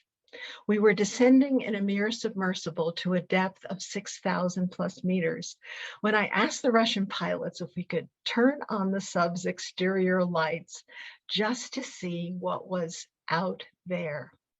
Now, conserving submersible battery power is essential, so turning on the lights prior to the actual work of the mission is a luxury. But after much begging on my part, the pilots turned the lights on, and through the thick portholes, we saw deep sea creatures that defied imagination. Fanged, transparent, totally alien. When I asked what they were, the pilots looked at me incredulously and said, "How do we know? No one has ever been here before." I believe that we are forever changed when we explore, that we cannot go back to our old mindset. Our perspective will always be different. My friends, I salute your research, your accomplishments, contributions, and your courageous spirit. Thank you for letting me share some of my most memorable experiences in the field. Thank you so much, Valerie. Our second panelist is Susan Purvis. Susan, often called a maverick, paved the not so easy yet successful career in the male-dominated outdoors for 40 years. She shuffled between being a business owner, a geologist, a canine search and rescue dog handler, wilderness medicine expert, and avalanche specialist. She's an acclaimed author, and her award-winning and best-selling memoir, Go Find: My Journey to Find the Lost and Myself, is definitely worth a read. And now Susan will tell us a bit more about her experiences. Here's Susan. Hello, I love looking for the disappeared, and I trained a search and rescue dog to find the disappeared, or what I call the missing or lost. Hi, my name is Susan Purvis, and I'm a canine search and rescue dog handler, an author, and an explorer. And I want to teach and tell you about how search dogs find people who are missing. In this particular case, Tasha was 4 years old. It was our first avalanche mission, and we got called to South Arapahoe Peak outside of Boulder, Colorado to find the missing. A 20-some-year-old went hiking on a bluebird day, like a lot of us do. And what he didn't do is look at the weather. And a storm of the century came in. He got disoriented and confused, and he went missing. And his friend reported him getting caught in an avalanche on this path. My dog indicated that he was not there. And so I had to tell incident commander, the man you're looking for is not in this scene. They did find him 6 months later at the same elevation about 2 miles away. He did die of exposure. What is it, a canine team? It's the handler, the dog, and the support person. And our job is to find the missing. So how do canines find the missing? What is scent and how do they find it? As you can see in the slide, humans can walk by people and never see them because of, they're disguised or they just can't see them. So dogs basically smell like we see. And what are they looking for? Every minute, we shed about 50,000 skin cells a second. So we leave behind an invisible path. And if you look at this next slide, we also create a scent cone. The longer we're in one place, the bigger the concentration of scent that we create. And it's the job of the dog handler to put the dog into the scent cone so they can hone in on the person. The same thing applies for people in the woods. It also applies to people in the snow or water. If you are 100-degree human and you're in 30-degree snow, warm air rises, so your scent will rise through the snow. And then your scent is on top of the snow, and a dog who's searching for you will find you, and their alert would be to dig. We gather a lot of our information from fire models. And this is an example of what scent might look like on any given day in the mountains during the day, and it's complicated. Actually, working a dog during the day is the most difficult time because you get all these micro eddies and wind currents, and scent goes everywhere. The best time to work a dog is during the evening, at night, or early morning, because we know air descends and drops into valleys. So if you were here up in the mountains, at night, your scent would come to the bottom of the valley, and it's easier for dogs to work. In this particular case of an avalanche path, again, we got here right at daybreak. This is the sun coming up over the Rocky Mountains. This avalanche path is 2,000 feet long, and I know I'm going to have success because the air is coming down the mountain. If he's anywhere in that avalanche path, we're going to start at the bottom and find him. In another case where this avalanche came down, I got called during the middle of the day, and I know the scent is going to rise to the mountain. I can't possibly get to the top of a 14,000-foot peak in Colorado, so I have to wait till the evening, the wind shift, to be able to find my target. In avalanche, my dog's alert or indication that they found somebody is to dig them out. And in water, dogs who are on boats might whine or bend over the top and alert and dig and whine, saying, they're here, stop the boat. So our dogs, once they find the target, have to come back and tell the handler, because the wind might obstruct us or the snow might obstruct us and we can't see what's going on. So we have to have a lot of different ways our dog communicates with us. In wilderness, dogs do what they call a refine. They'll find their target, come back and jump on the handler or bark at him and bring us back to where the missing person is. What I'd like to do is take you to the hairiest mission of my life. Tasha is now 10 years old. We're at the prime of her career. I'm combining avalanche, water, cadaver, wilderness search and rescue. I'm also an exploration geologist, and a mountaineer, so I have a skill set to find the last member of this plane crash. 3 generations of a family were lost on this mountainside, and we have 1 hour to find the last person. I've been called in 39 days later, so I know I'm looking for human remains or a cadaver. We go in at daybreak because I know if this person's anywhere on this path, if we start at the bottom, we will find him. You can see how dangerous it is. We're wearing helmets, backpacks. The avalanche and rock danger is very hazard. And by the way, did I tell you I do this as a volunteer? My whole career has been as a volunteer searching for someone. So we have one skid to the steep slope here, and we have 1 hour to find him. I'm going to use all my skills to find this last 39-year-old man. And what I want you to know is that if you can see that slide here, my dog runs over to this big rock in the center of the slide and she starts whining like she's found him.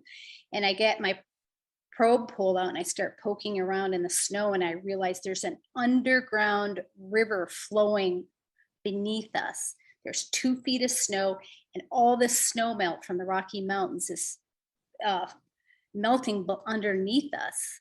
So at any point, my dog can go, get caught in this river below us. She's smelling scent. She's whining. She's saying, "There's scent here. There's scent here." We have to keep working. I have to trust my dog. Plane debris is scattered all over the place. I have to sort out plane debris and rocks using all of our skill set. And she gets to the top of this cliff and she sits down, and that's her alert for cadaver. And she's telling me, "I'm done working and he's here somewhere." And I can't see, there's so much debris. I'm like, "Tell me, where is he? You're not digging, you're not barking," but she's sitting. So I pull out my probe pole again and I start digging around. And in this picture, you can see that there's a white sock and a blue jean, and that is the last person on the plane crash. So Tasha was able to locate the last person in 55 minutes, and we had a very successful mission. And it requires a lot of people.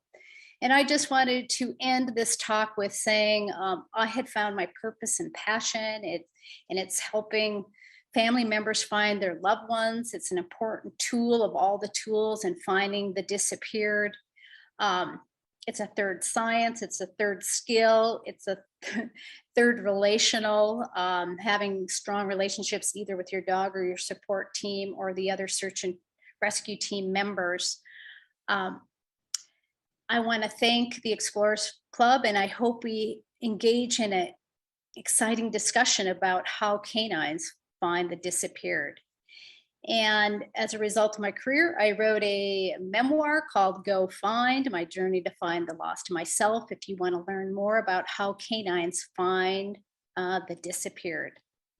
Thanks for your time. Our third and final panelist is Synnøve Strømsvåg. Synnøve is a project coordinator with Entrepreneurship One and consults on several other exploration and sustainability related projects. She has a background in archaeology and conflict studies that has given her a passion about connecting people across disciplines to help create synergies between various areas of expertise. She sits on a number of committees and organizational boards, including the Norway branch of the Organization of Natural Security, the Explorers Club Directors Board, and the Global Exploration Summit Executive Committee. Here is Synnøve to tell you a little bit more. Here is our field office this week, live to you from Kristiansund on the northwest coast of Norway, where we are in connection with an ongoing World War II shipwreck research project. A project in which we have to deal with several of the issues I want to touch upon here today. The shipwreck did not disappear. It sits off the coast of the Orkney Islands, but its story and that of its crew and dramatic last days has been fragmented and never before assembled. First, I want to thank Milbry Polk and Liz Weidner for their incredible work with this event. I'm truly honored to be included and have the opportunity to share some reflections on exploration. With an academic background in archaeology and conflict studies, I'm interested in merging our own time and perceptions with a larger and longer historical context. Humans have a strong tendency to think of our own time as unique, And in many ways, each point in history represents unknown and new challenges and opportunities. But I keep questioning how this influences our ability to learn the most we can from history and seeing ourselves in a larger setting as a culture and society. I do not have the answers to that. It's a recurring question that I try to keep in the back of my mind. The same goes for how we read historical cultures, cultures where eyewitnesses no longer exist and who we need to try and understand through puzzle pieces of material remains and sometimes written contemporary records. These ancient cultures seem to have disappeared, but are they really only hidden from our view? Do we just need to know how to spot them?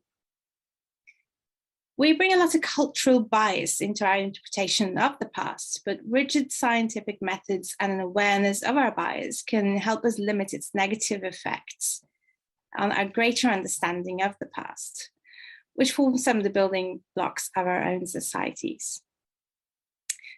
To me, there is nothing more thrilling than to dig out and dust off something that's been buried for perhaps 2,000 years, or in the case of this shipwreck, items and records from the early days of World War II in 1939. Finding clues from the past is a true treasure hunt, where the treasure is more knowledge. It's a privilege to be in a position to piece together the past, and with this great privilege comes great responsibility. Firstly, the responsibility to tell the story that we've learned, to make it known, to share it, but also the responsibility to constantly seek more knowledge, to be humble about what we know and what we assume, and to be aware of the fact that we don't know what we don't know, and to welcome game-changing information that doesn't fit our theories. Remember that we'll probably never have all the pieces of the puzzle. To find a way to give people of the past a voice without putting words in their mouths. When my great inspiration and mentor, Thor Heyerdahl, came to Easter Island, he did something that was unheard of as a scientist in his day and age. He asked the locals. They had ideas and insights about how the early inhabitants of the island had moved the Moais. When he asked them why they never told anyone before, they said, "No one's ever asked us." So sometimes perhaps all we need to do is ask, and perhaps some things are really only hidden from view and not entirely disappeared. Sometimes they require a lot more work to be unraveled though. But we must always look for more pieces of the puzzle, and we will end up learning more about ourselves as well as ancient peoples. Thank you. Thank you, Sinove, and thank you everyone for sharing your background and some of your experiences. And now we're going to get to the discussion portion of our session. And let's start off with a question. What inspired you to get into exploration in the first place? Was there an early experience that influenced your choice? Please tell us about it.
Two, three.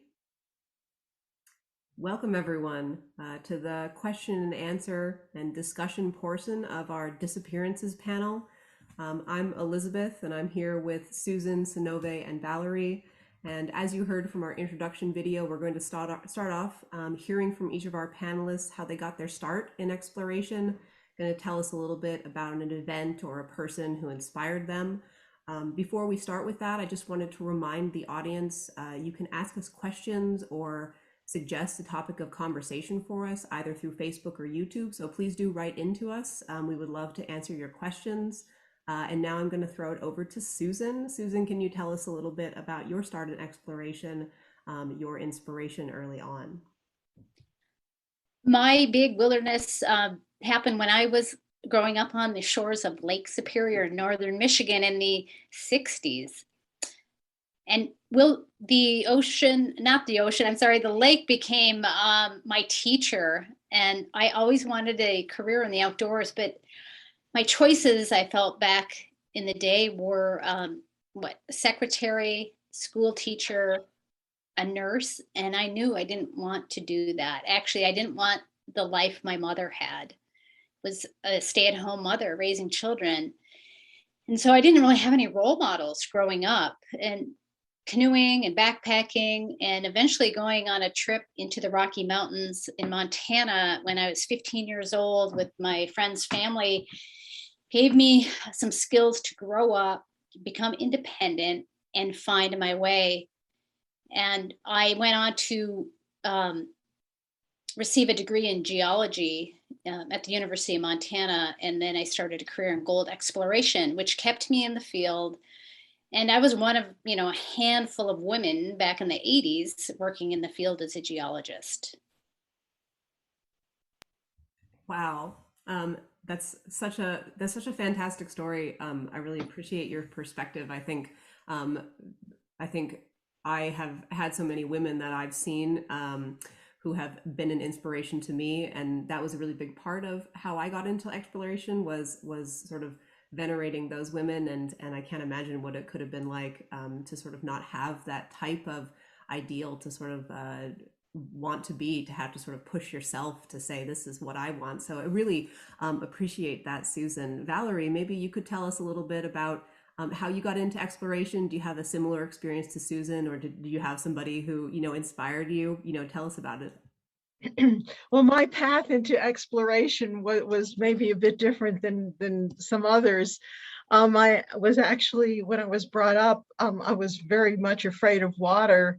So the fact that I became a scuba diving instructor, which kind of put my, I want to say feet on the path, but fins in the ocean to do other things, is to me still a little bit extraordinary. And I had a background in production and film and television, radio, whatever.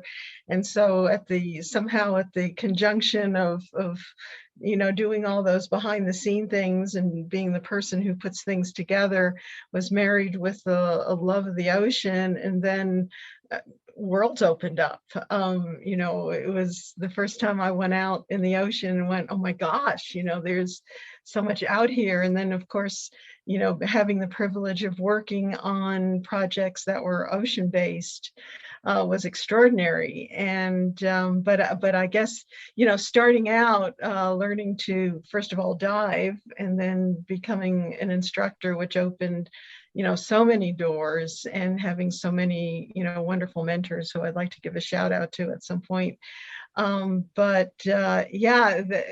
was just the fascination with the sea and writing about it, exploring it, taking people to exotic places. It all sort of came together to help people put together projects in the deep end of the ocean.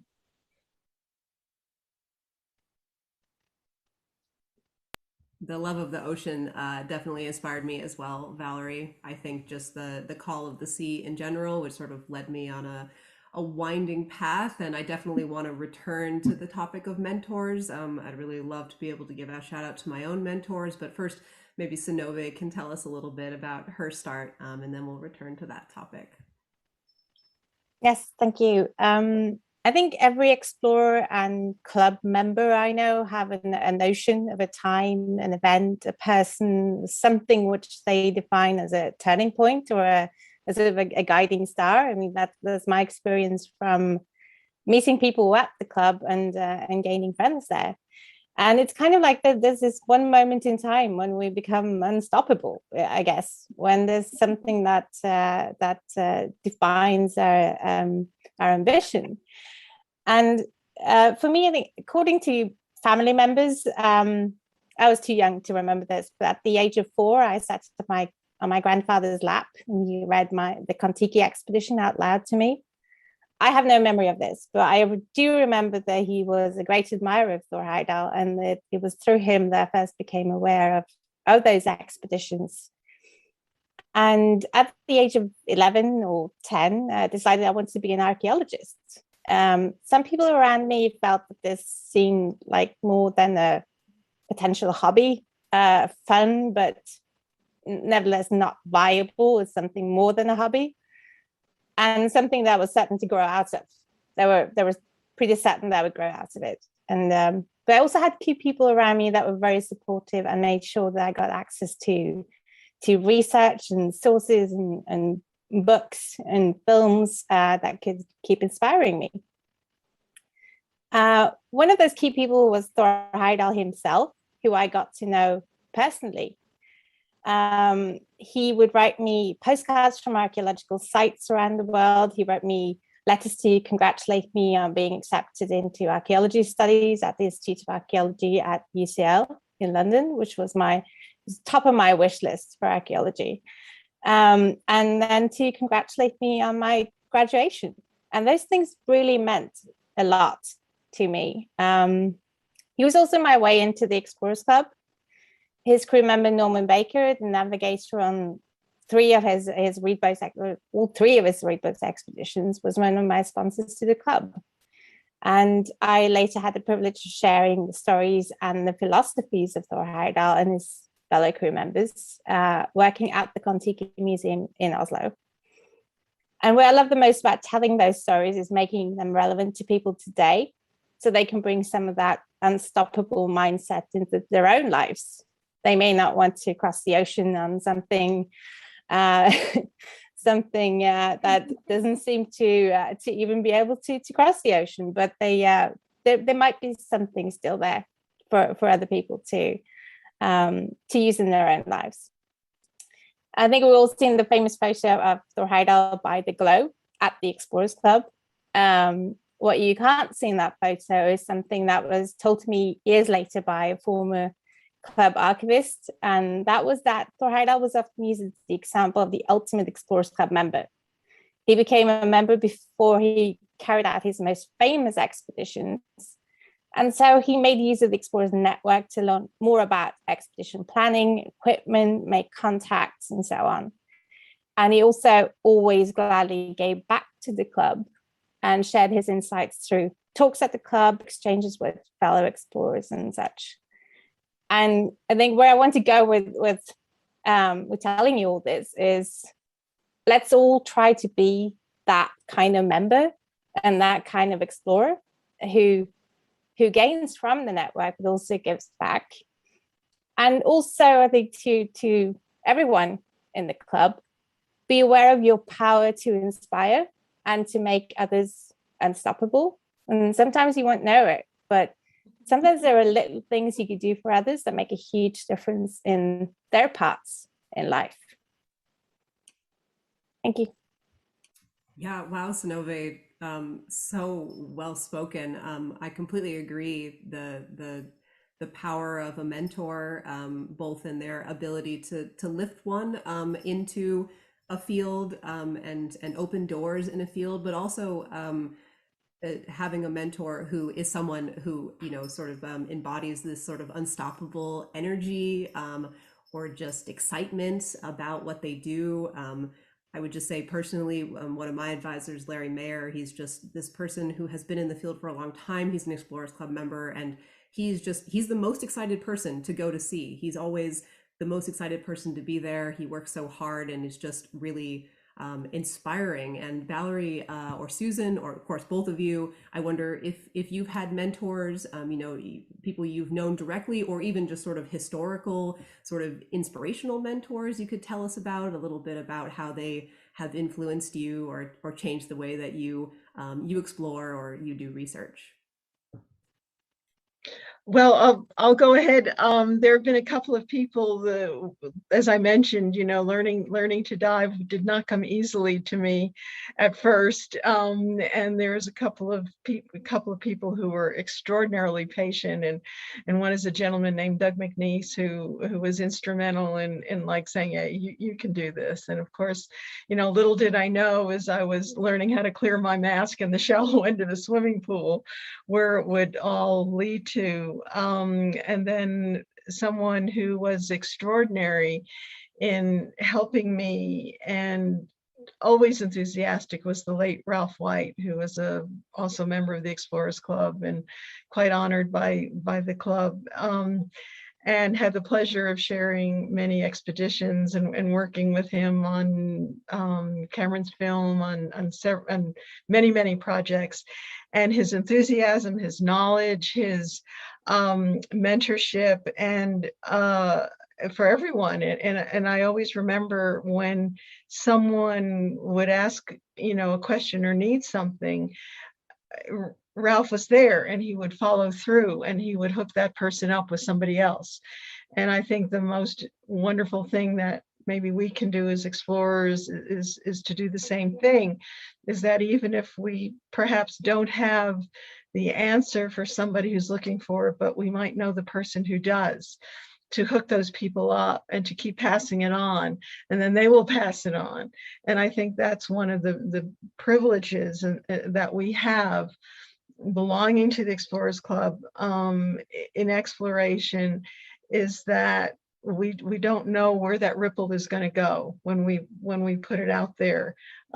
We have no idea once we start that where it's going to lead and who we will inspire and what that person will do in their lifetime to broaden our knowledge and of every field of endeavor we can think of. So I can't speak enough about how important mentors are and how honored I am if anyone reaches out to me to say, how do I do this? Or how can I do this? Or can you hook me up with somebody? And I feel that's one of the gifts that we have, being explorers and having this unique view of the world. Yeah, I would definitely agree there, Valerie. I'd also say not just a privilege really for us, but also almost a need or a requirement. We've been given all of these amazing opportunities and made opportunities for ourselves, and it's almost a duty really to pass that forward.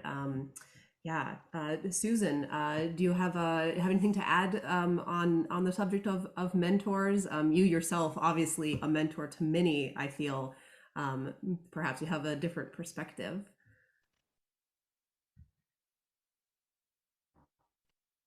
Oh, Susan, you're muted. Arnett, let's go back to the disappeared. I spent over a decade with my canine looking for the disappeared, and magically a handler and a dog just don't be successful without really the tens or hundreds of people, from someone hiding in the woods, a complete stranger, or your neighbor, to learning about avalanches and medicine for me, and strategizing. And I want to just give a big shout out to the women mentors, because what I've learned in my career in search and rescue dog work is most of the handlers are women, and they're amazing. And out of the goodness of their heart, they said, I will help you. I will help you become really good at what you do. And, they put the fire under my feet to be the best possible canine search and rescue dog I could be.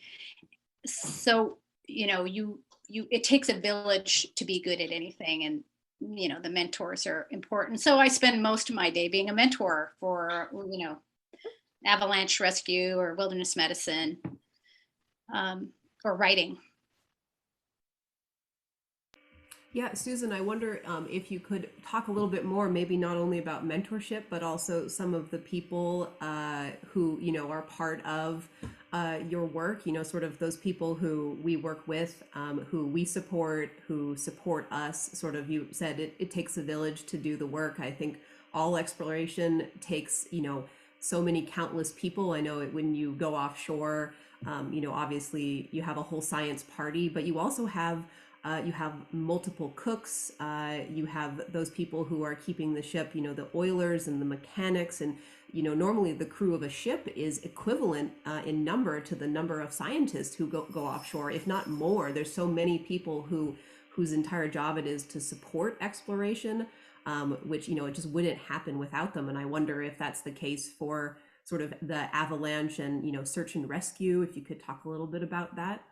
Yeah, looking at the disappeared, my case study where I was at the pinnacle of my career, we were 10 years into it, and we have to fly into the side of a mountain at 13,000 feet. So we have to be flown in. The mountain's so dangerous. So it takes a helicopter. I have to give all my trust to him. It takes an entire sheriff's department and a sheriff who runs all search and rescue missions in the United States to put his faith in the pilot, into me. And then I need a, you know, their local team that knows the terrain that I can trust, down to people bringing food, because, you know, when something happens to a small community, or, you know, even to a big community, we've just seen, you know, a lot of the people gone missing. A lot of agencies and people are involved, and really nobody knows behind the works of what it takes to be successful. And I know you just said that you just got back from an expedition, and all the people to support you to collect a sample for 3 days or whatever it is. It's incredible. It really is. It's amazing. It's amazing the amount of support that's required for science, exploration science, especially polar science. The photo in my background here is from northern Greenland on an expedition. We were on icebreaker Odin, and to even get to where we wanted to work was such an adventure, breaking through the ice. And we were receiving, you know, ice imagery updates from different governments. We were in contact, you know, with multiple countries, and we had this whole ship that was running smoothly, you know, as we sort of sat and we were being transported out there to do our science. And it just occurred to me so many times that our lives were in the hands of the captain. And, you know, we were going to a place where no modern ship had ever been, and for good reason, because it was very isolated, it was very far, and we could become the disappeared, you know, if the wrong thing happened, and we had to really trust that the people around us. So I definitely agree with you there, Susan. Valerie or Sinove, do you have a sort of similar experience in sort of working with many people? I know you both have worked offshore at different types of field sites. I'd love to hear. I know you have a little bit different experience than me in terms of being in the field, so it'd be great to hear from either of you. I would love to mention that, you know, so many of the expeditions that I had a privilege of being part of were on the Russian scientific ship academic Mstislav Keldysh. And it was a privilege because primarily it is a Russian science ship that supported, I believe, like 17 different scientific labs, as well as being the mothership at that time to the two deep diving near submersibles. And the crew and the scientists on board were absolutely incredible. And if we were, say, doing the films, for example, like Titanic, while we were doing the filming, they would be in their labs doing their research and whatever. And as soon as our operation was over and the submersibles were back on deck, the scientists would then do their science, meaning that, you know, the benthic geologists, the weather people, everybody then would start doing their experiments, but was never intrusive in what we did. But I think one of the examples of working together and colleagues and support came from the Russian community. I mean, we were a floating Russian community for however long the expedition was, and to live among that culture was extraordinary. And to see how, in this case, the scientists honored their colleagues, you know, if it was, you know, men honored the women, vice versa. The crew was incredible. I mean, people like the the crane operator was degreed in some science. The people who helped us, maintain the ship were all very educated, multilingual. And it's one of my fondest memories is living in this Russian community and the support that everyone had for each other. And once again, we don't do anything alone. And I just want to salute all the folks that, were not only part of the specific crew or the film crew that we were working with, but also the crew of a ship, in this case, an extraordinary one. That's wonderful, Valerie. I wonder just very quickly before we go to Synove, if you could tell us maybe about like the most unusual sort of culture shock, perhaps, event that happened when you were on the Russian ship. I've sailed on a couple of different ships, and on the Swedish ship, we were there at the traditional time that they opened up the fermented herring. That is a delicacy in northern Sweden. They had to open it in like the helicopter bay because it smells so strong. And I remember that they invited everyone. They said, we're going to do this. We're going to have we eat it with like potatoes and sort of schnapps, and everyone went, and it was very extreme, the smell. And I just remember thinking, this is just such a fantastic experience. And I just wonder, I've never sailed on a Russian ship. I wonder if there was something that was unusual but wonderful that you got to experience. Well, there are two experiences that were sort of very much out of the ordinary.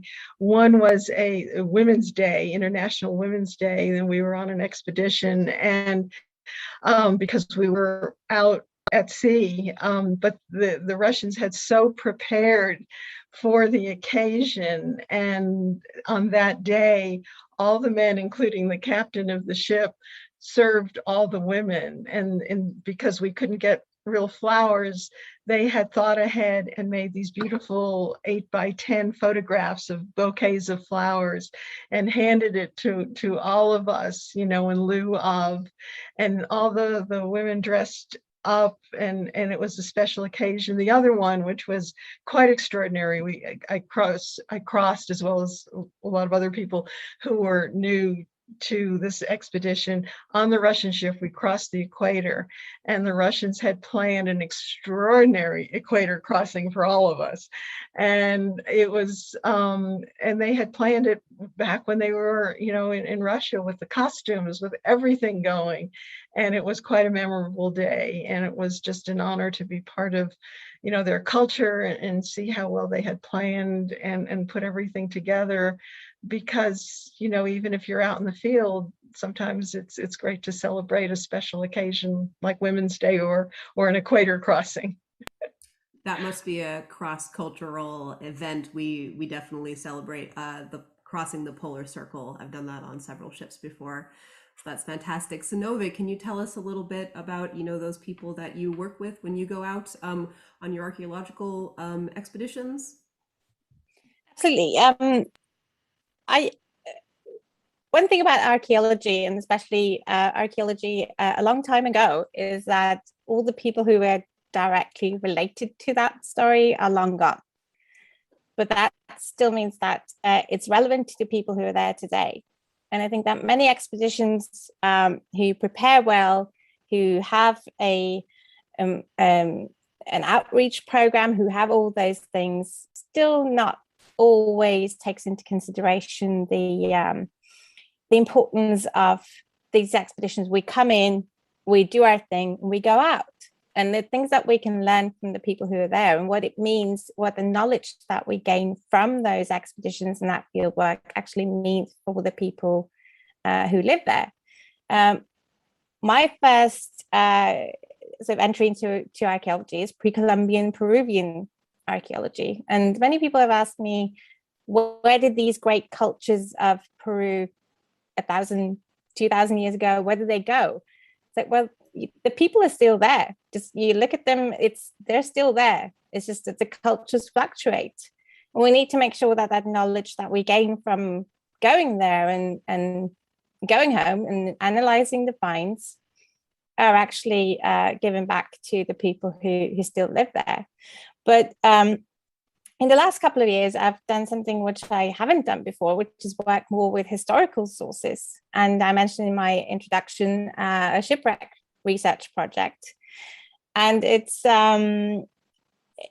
hasn't only led to insights about the shipwreck and the amazing story that surrounds it and that follows it, and all the people that are touched by that story, but it's also led to connections and friendships with people there today. And we came to the Orkney Islands looking for this shipwreck, and as I say, it was never disappeared, but the story was hidden. The shipwreck was known. But the friends and the colleagues that we've gained along the way is that they're friends for life. And also the insights and the knowledge that they have, the expertise that they have, is something that we're truly grateful for. And I contacted, the way we went about it is I checked if we had any members of the Explorers Club in the Orkney Islands. And I contacted one member called Kevin Heath, and said, I'm an Explorers Club member, we're looking for this, we're researching this shipwreck. And he said, well, that's great. I wrote the wreck report on that. I logged that wreck in 2002. And it's history since then. But not only that, not only the professional help that we've gotten, but all the logistical help of arriving on one of the Orkney Islands with 400 inhabitants, the help that we've received, the practical help, the fact that you can't get around, things like that, where you come to an island with no transportation, nothing like that, all the practical help, everyone just trying to find things for you because it's important to you. It's been amazing. So a shout out to the people of Orkney and Sunday on Orkney. It's truly the Explorers Club spirit, and it reaches beyond the Explorers Club. Yeah. I really love that you were able to make that connection to sort of the local community through the Explorers Club. I think those connections to those researchers, or even just the local people in the area that were working, or the descendants of the people that we may study, or the shipwrecks, the people who might have been connected to it is so important. And I think sometimes those connections are hard to find if you're very sort of far separated from the area in which you study. So we actually have a question from our audience, which I thought is quite a switch in terms of what we'd be talking about, but it's kind of a fun question. So this comes from YouTube, and one of our viewers asked us to talk about what our closest call was in the field. Was there a time or a situation that went further than you planned, or something unexpected that happened to you that you had to solve in real time? So I'm wondering if anyone has an immediate thought in terms of that type of experience.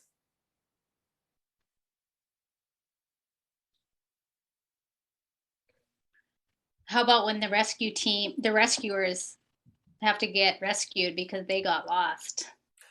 I think that would definitely count, Susan. Do you want to tell us a little bit more about that? Well, I was on the search and rescue. Can be complicated and can be political, but a junior rescue team went out to find a missing hunter in a snowstorm, and then they get lost.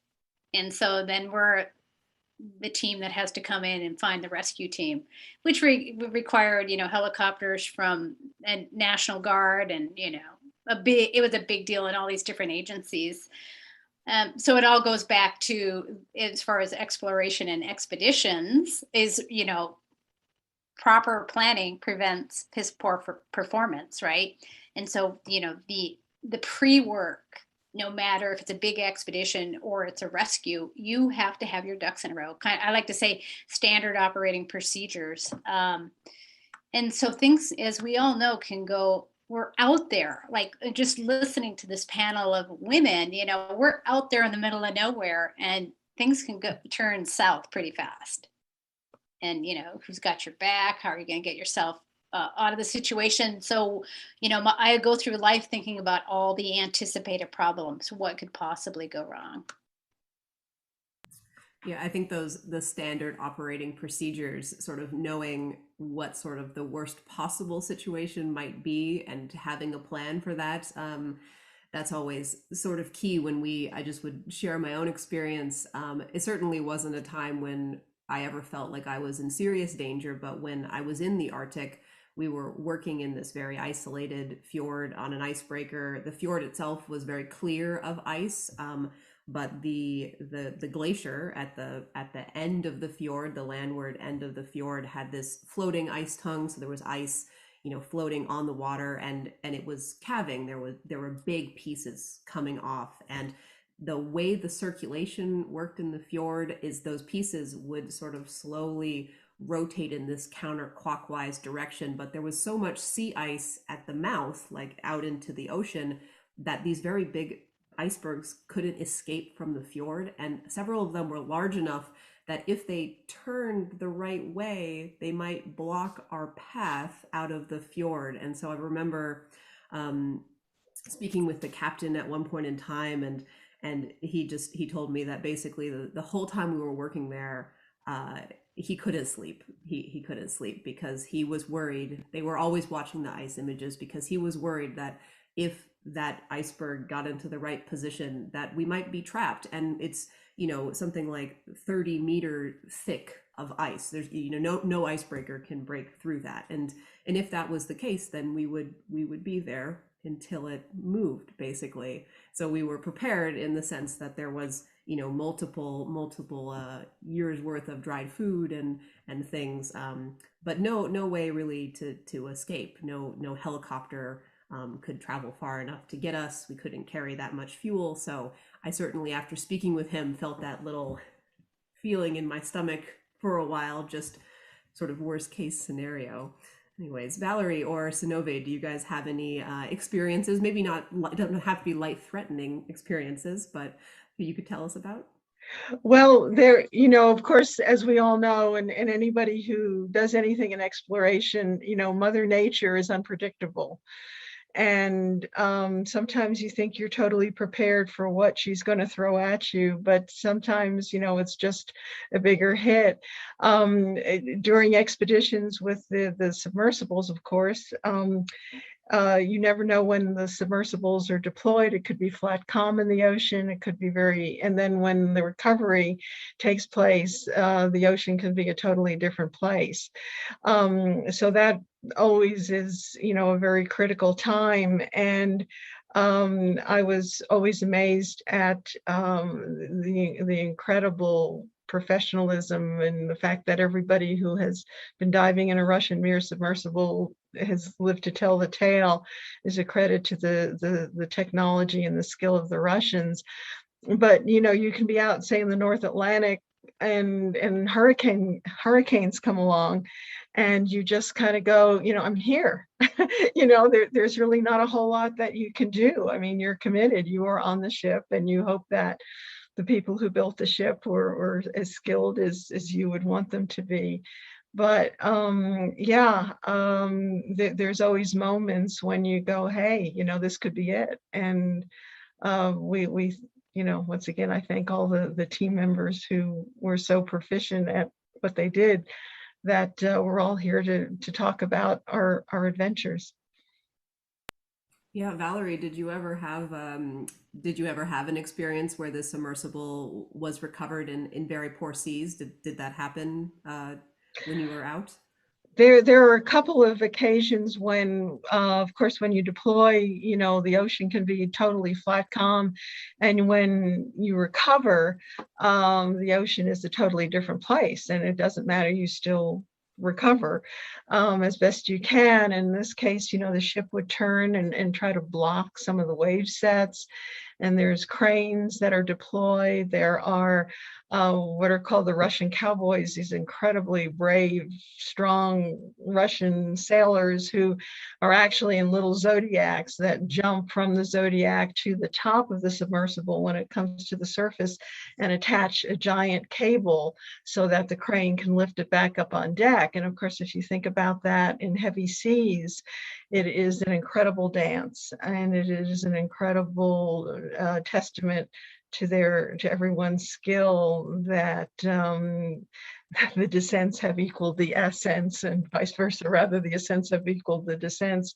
But it's one of those things where you just rely on your team members, and that's part of the beauty of exploration, is that you have people in the field with you who are knowledgeable and savvy, and we owe them our lives.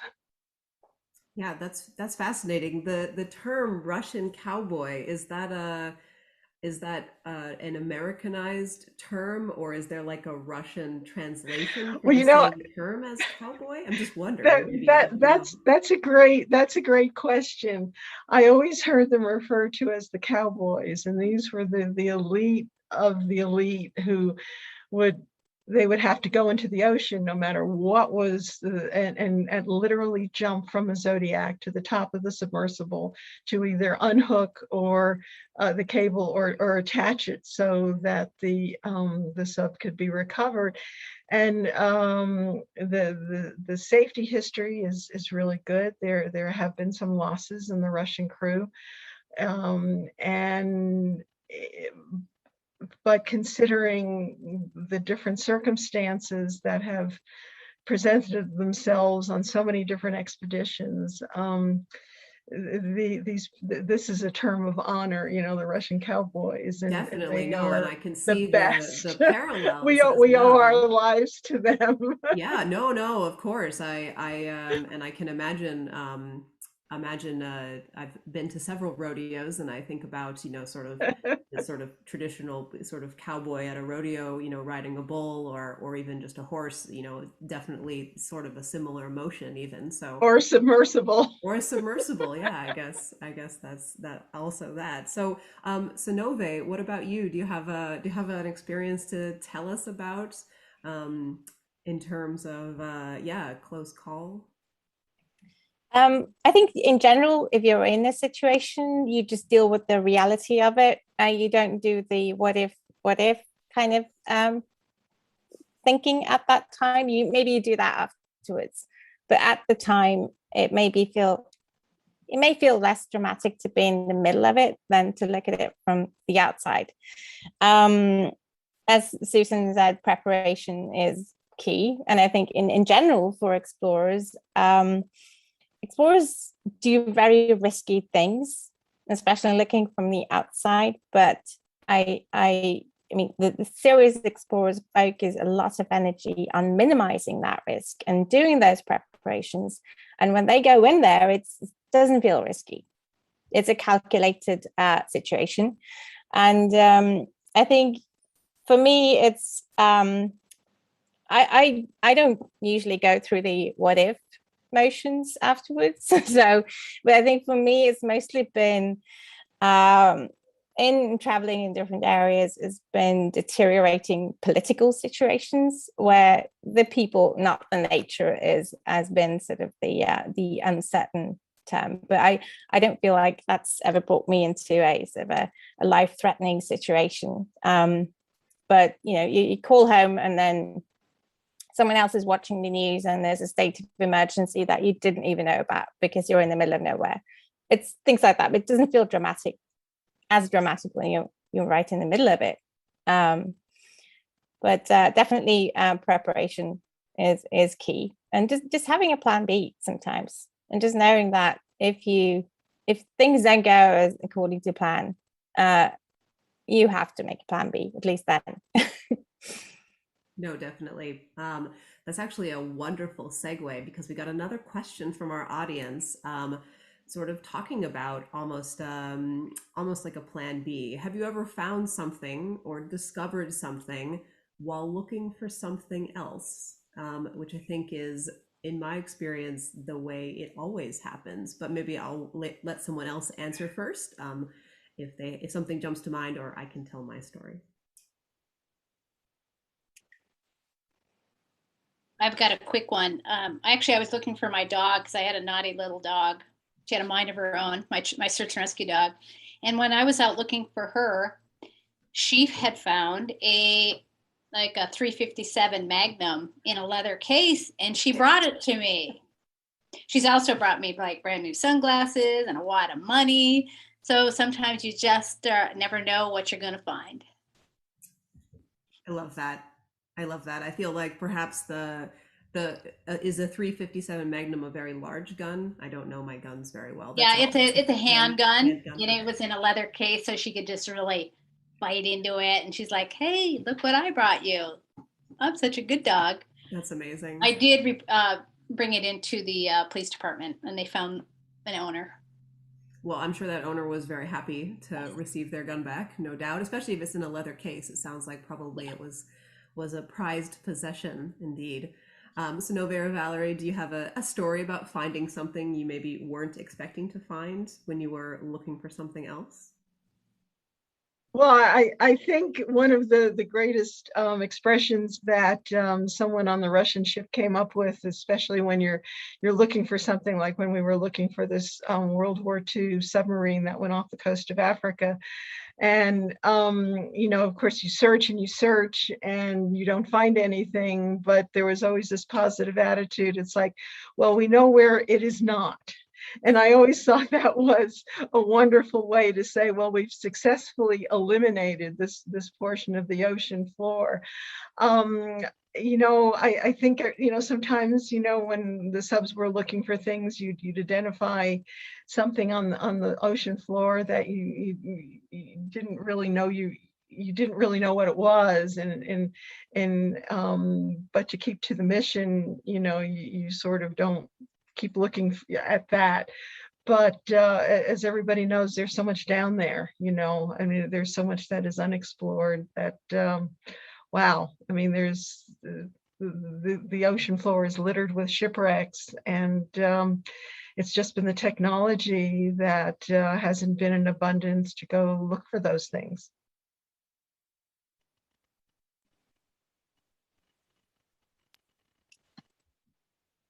Liz, tell us your story. Okay, so I feel like every story I have about exploration ends up being a story where we go out looking for something and we find something else. So when I go to sea, I am often part of a very large sort of international research cruise. They're very expensive. Ship time is very expensive.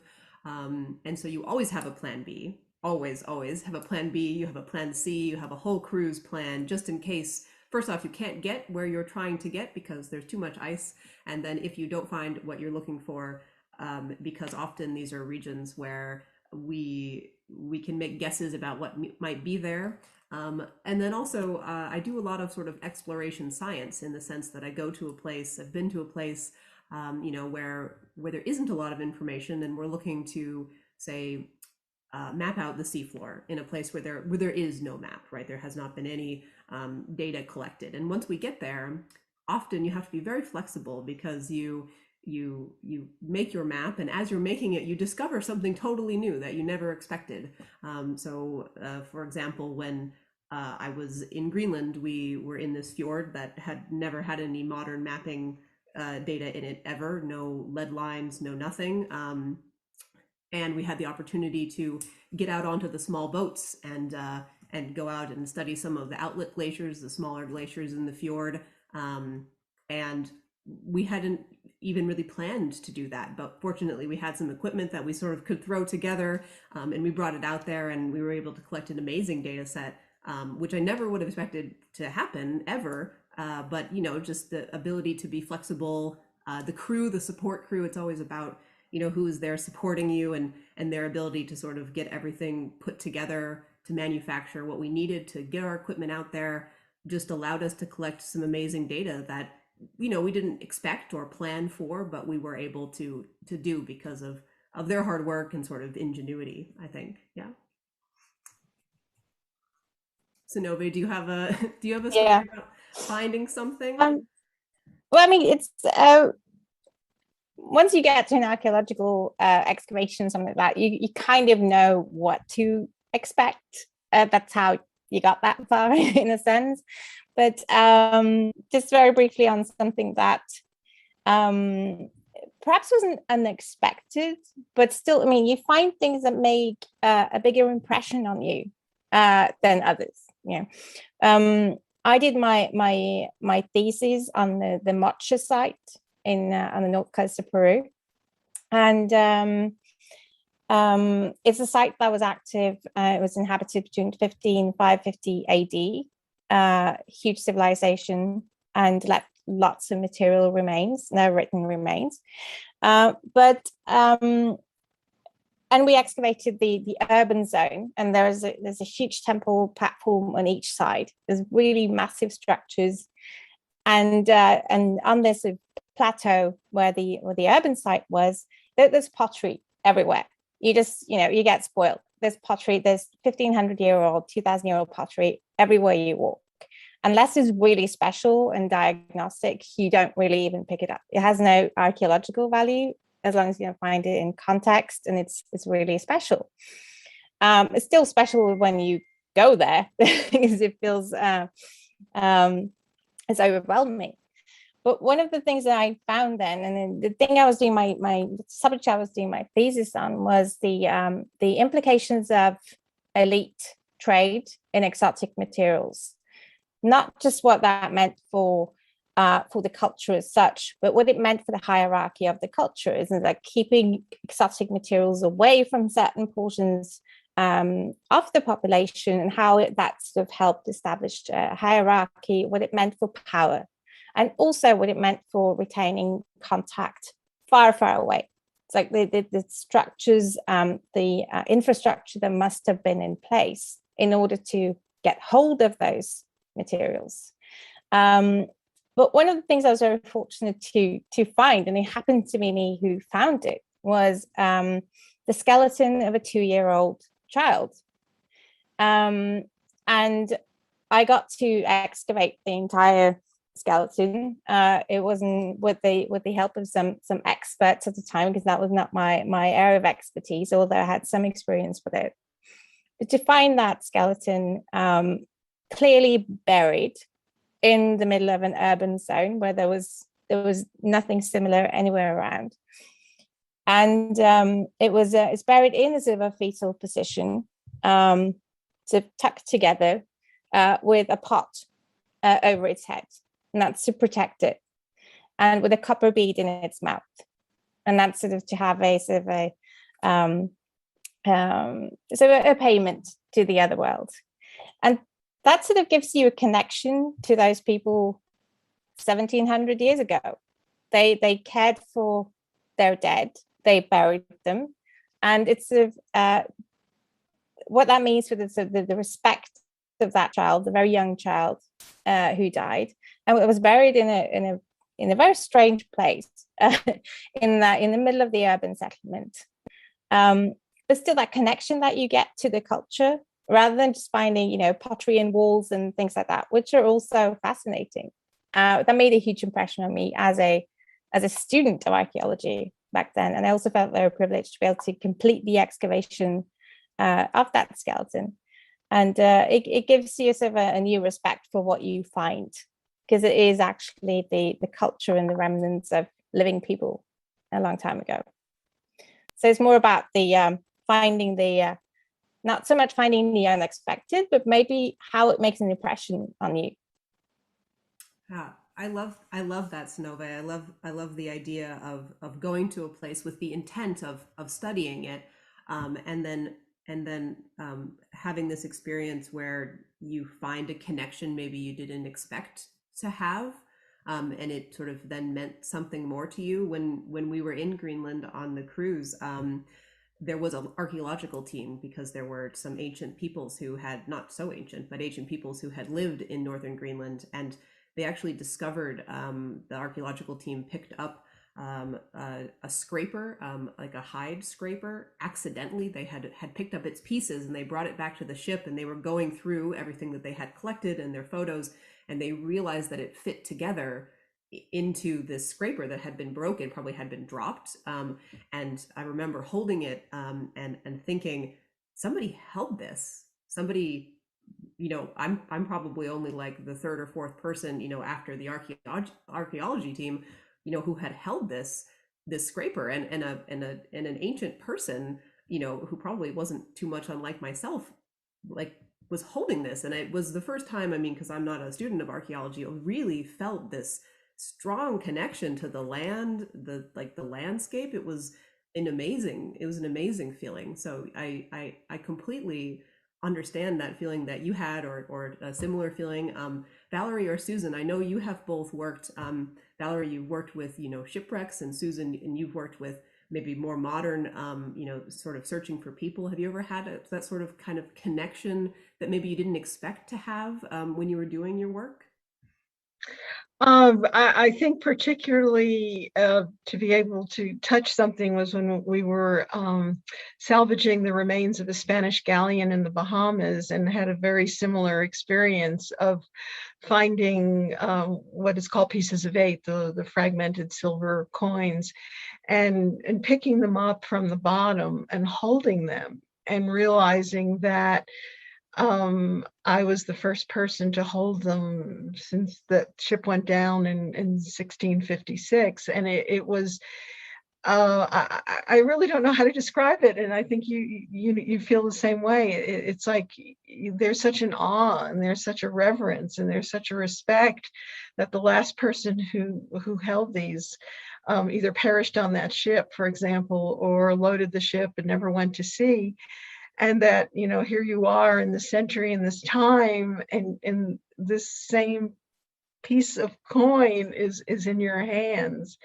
And it can't help but let your imagination go to, who is that person? What was their life like? Why am I so privileged to be able to be having this experience of picking this up and looking at it and saying, how did this connection happen? And I think that's part of the magic and the mystery of exploration, and certainly in recovering, whether it's on purpose or just a situation where that's what happened, right? It's just a circumstance. So yeah, Susan, I'm sure you've had recovered some things that you didn't think you were going to recover too, like the gun.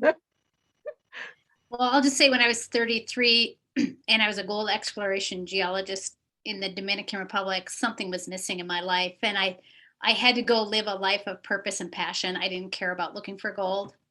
I enjoyed the people I was working in, the campesinos. So I got involved in this search and rescue and training my dog in avalanche country. And I went into that career saying, all I want to do is save a life. I want to make a difference. And I believed it, like we could make live finds, so somebody else doesn't have to suffer or go missing and die from their being lost.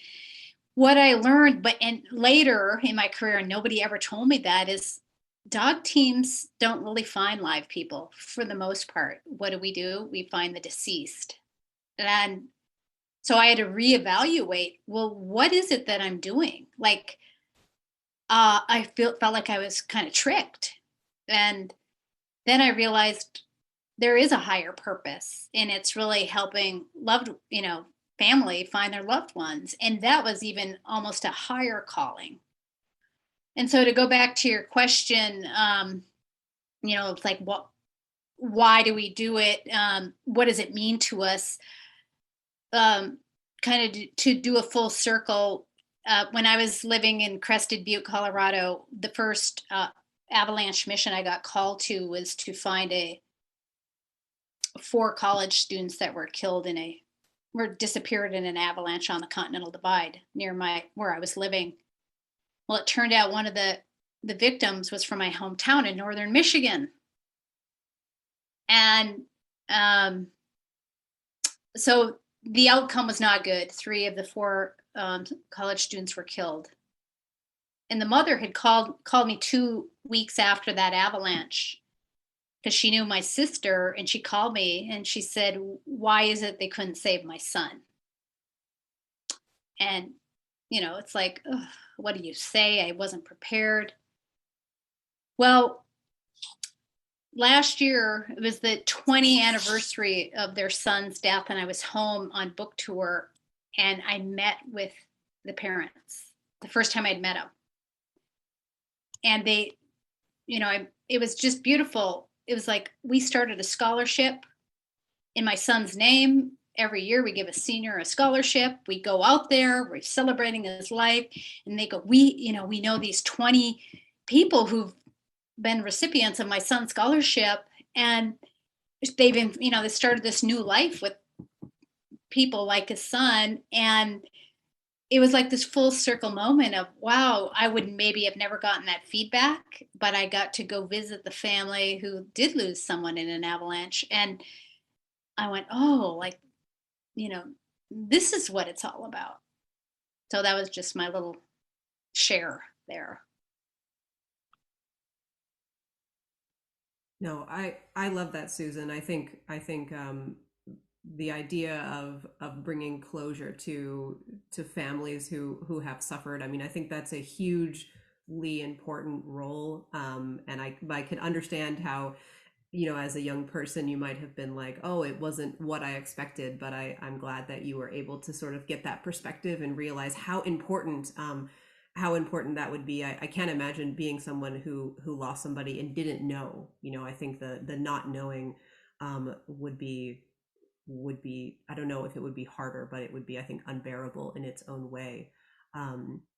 So we're coming to the end, and so I want to shift our discussion because I know Susan in particular was very interested in talking about women in leadership and women in exploration, and sort of the perspectives that we all might have as women explorers, and sort of being, especially maybe I would say I'm quite early in my career, so I'm not sure if I would count myself as a leader, but I would love to hear your guys' perspectives on sort of your roles, women in leadership positions, and also sort of the idea of looking out to the next generation of explorers, both women, men, whomever, just people who want to be explorers, and maybe talking a little bit about that, sort of wrapping up with that sort of topic as our last discussion point.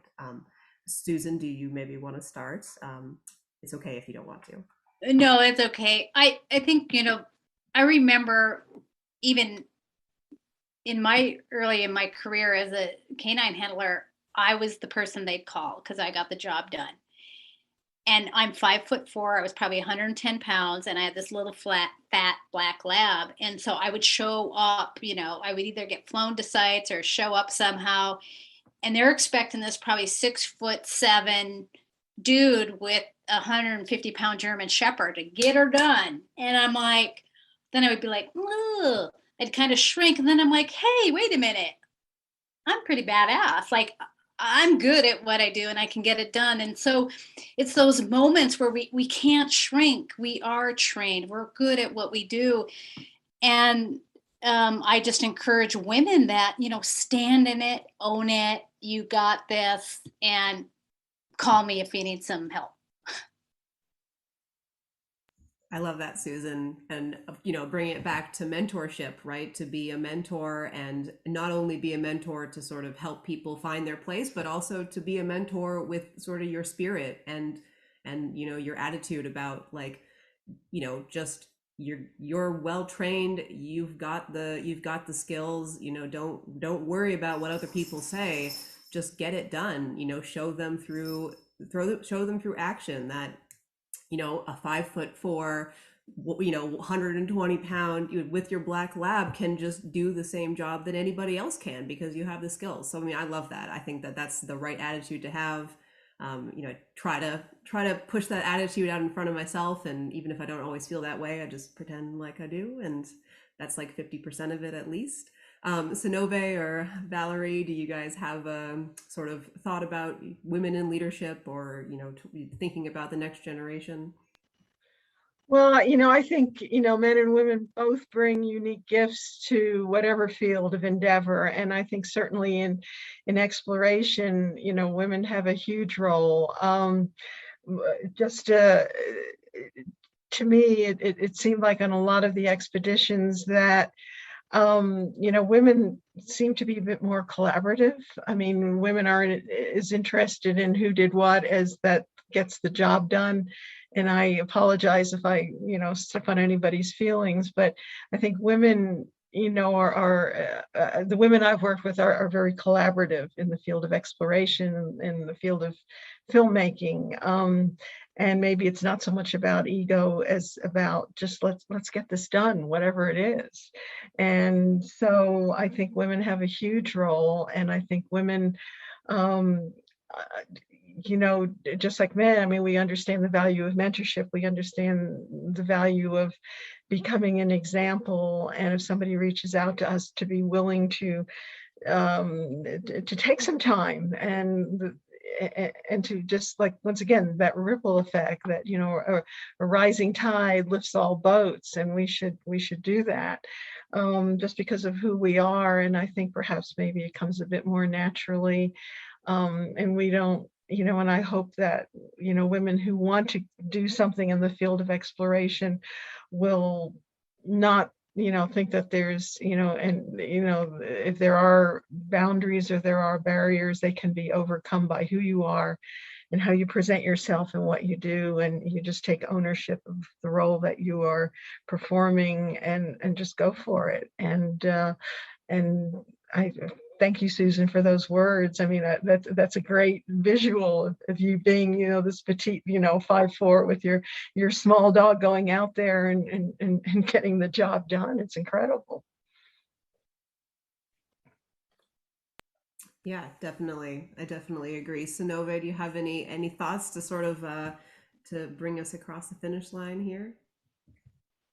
Yeah, but that's a tall order there to bring this across the finish line. That's no pressure there.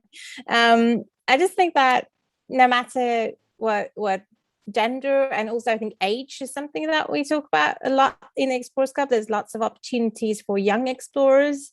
If you're an adult and want to pursue a career in exploration, or you want to change your career around, there are less options. So we just need to be, I think, embracing all those things. Like, people can start exploration and start pursuing a career in exploration after they're 35. We have that too. There's less opportunities there because we're focused a lot on young explorers and opportunities for students, which is great. But we just need to have our sort of eyes on the bigger picture there, I think. And also in terms of, like, whenever we build a team, have, put people where they're best. Let people apply themselves and let people do what they're best at, and think across genders and ages. And just sort of a final comment from me is, we had an Explorers Club event where a member stood up and he said, whenever I present my ideas to family and friends outside the exploration community, people say, why are you going to do that? It's like, why do you want to put all your money, your time, your effort, everything into doing that? It's like, why? And so whenever I come to my explorer friends, they say, how are you going to do it? And that was a major difference, is you can do it, but how? It's just a matter of making a plan and then executing it. And I think that's sort of, if we could just sort of use that like-mindedness that we all have and everything that brings us together, and then use the diversity for the maximum output. I think that's really where we could build great teams. Well, I think it might have been a tall order, but I think you might have rose to that challenge beautifully. I think that's a really excellent point to sort of end on, is that if you want to do something, I think the proper response from the audience should be, how are you going to do it? And, then thinking back to, mentorship, to having a mentor who believes in you, who's going to open doors and give you the right attitude, but also those people who support us, right? We talked about, you know, sort of all of the people, all of the different groups, and you know, those people who allow us to do our exploration or our science, our work. I think, you know, those are the kind of attitudes to have when someone has a great idea, whatever their age, whatever their gender identity, whomever they are. I think that really it should be the goal, is support and sort of coming up with all those connections to make exploration possible. So we're right at 2:00. This is sort of the end of our presentation. I'd just like to thank all of you, Susan, Valerie, Sinove, for just really, really wonderful conversation. Yeah, and thank you to the audience and your excellent questions, and the Explorers Club for putting this together. Milbury as well, Milbry Polk for her excellent chairwomanship of this symposium.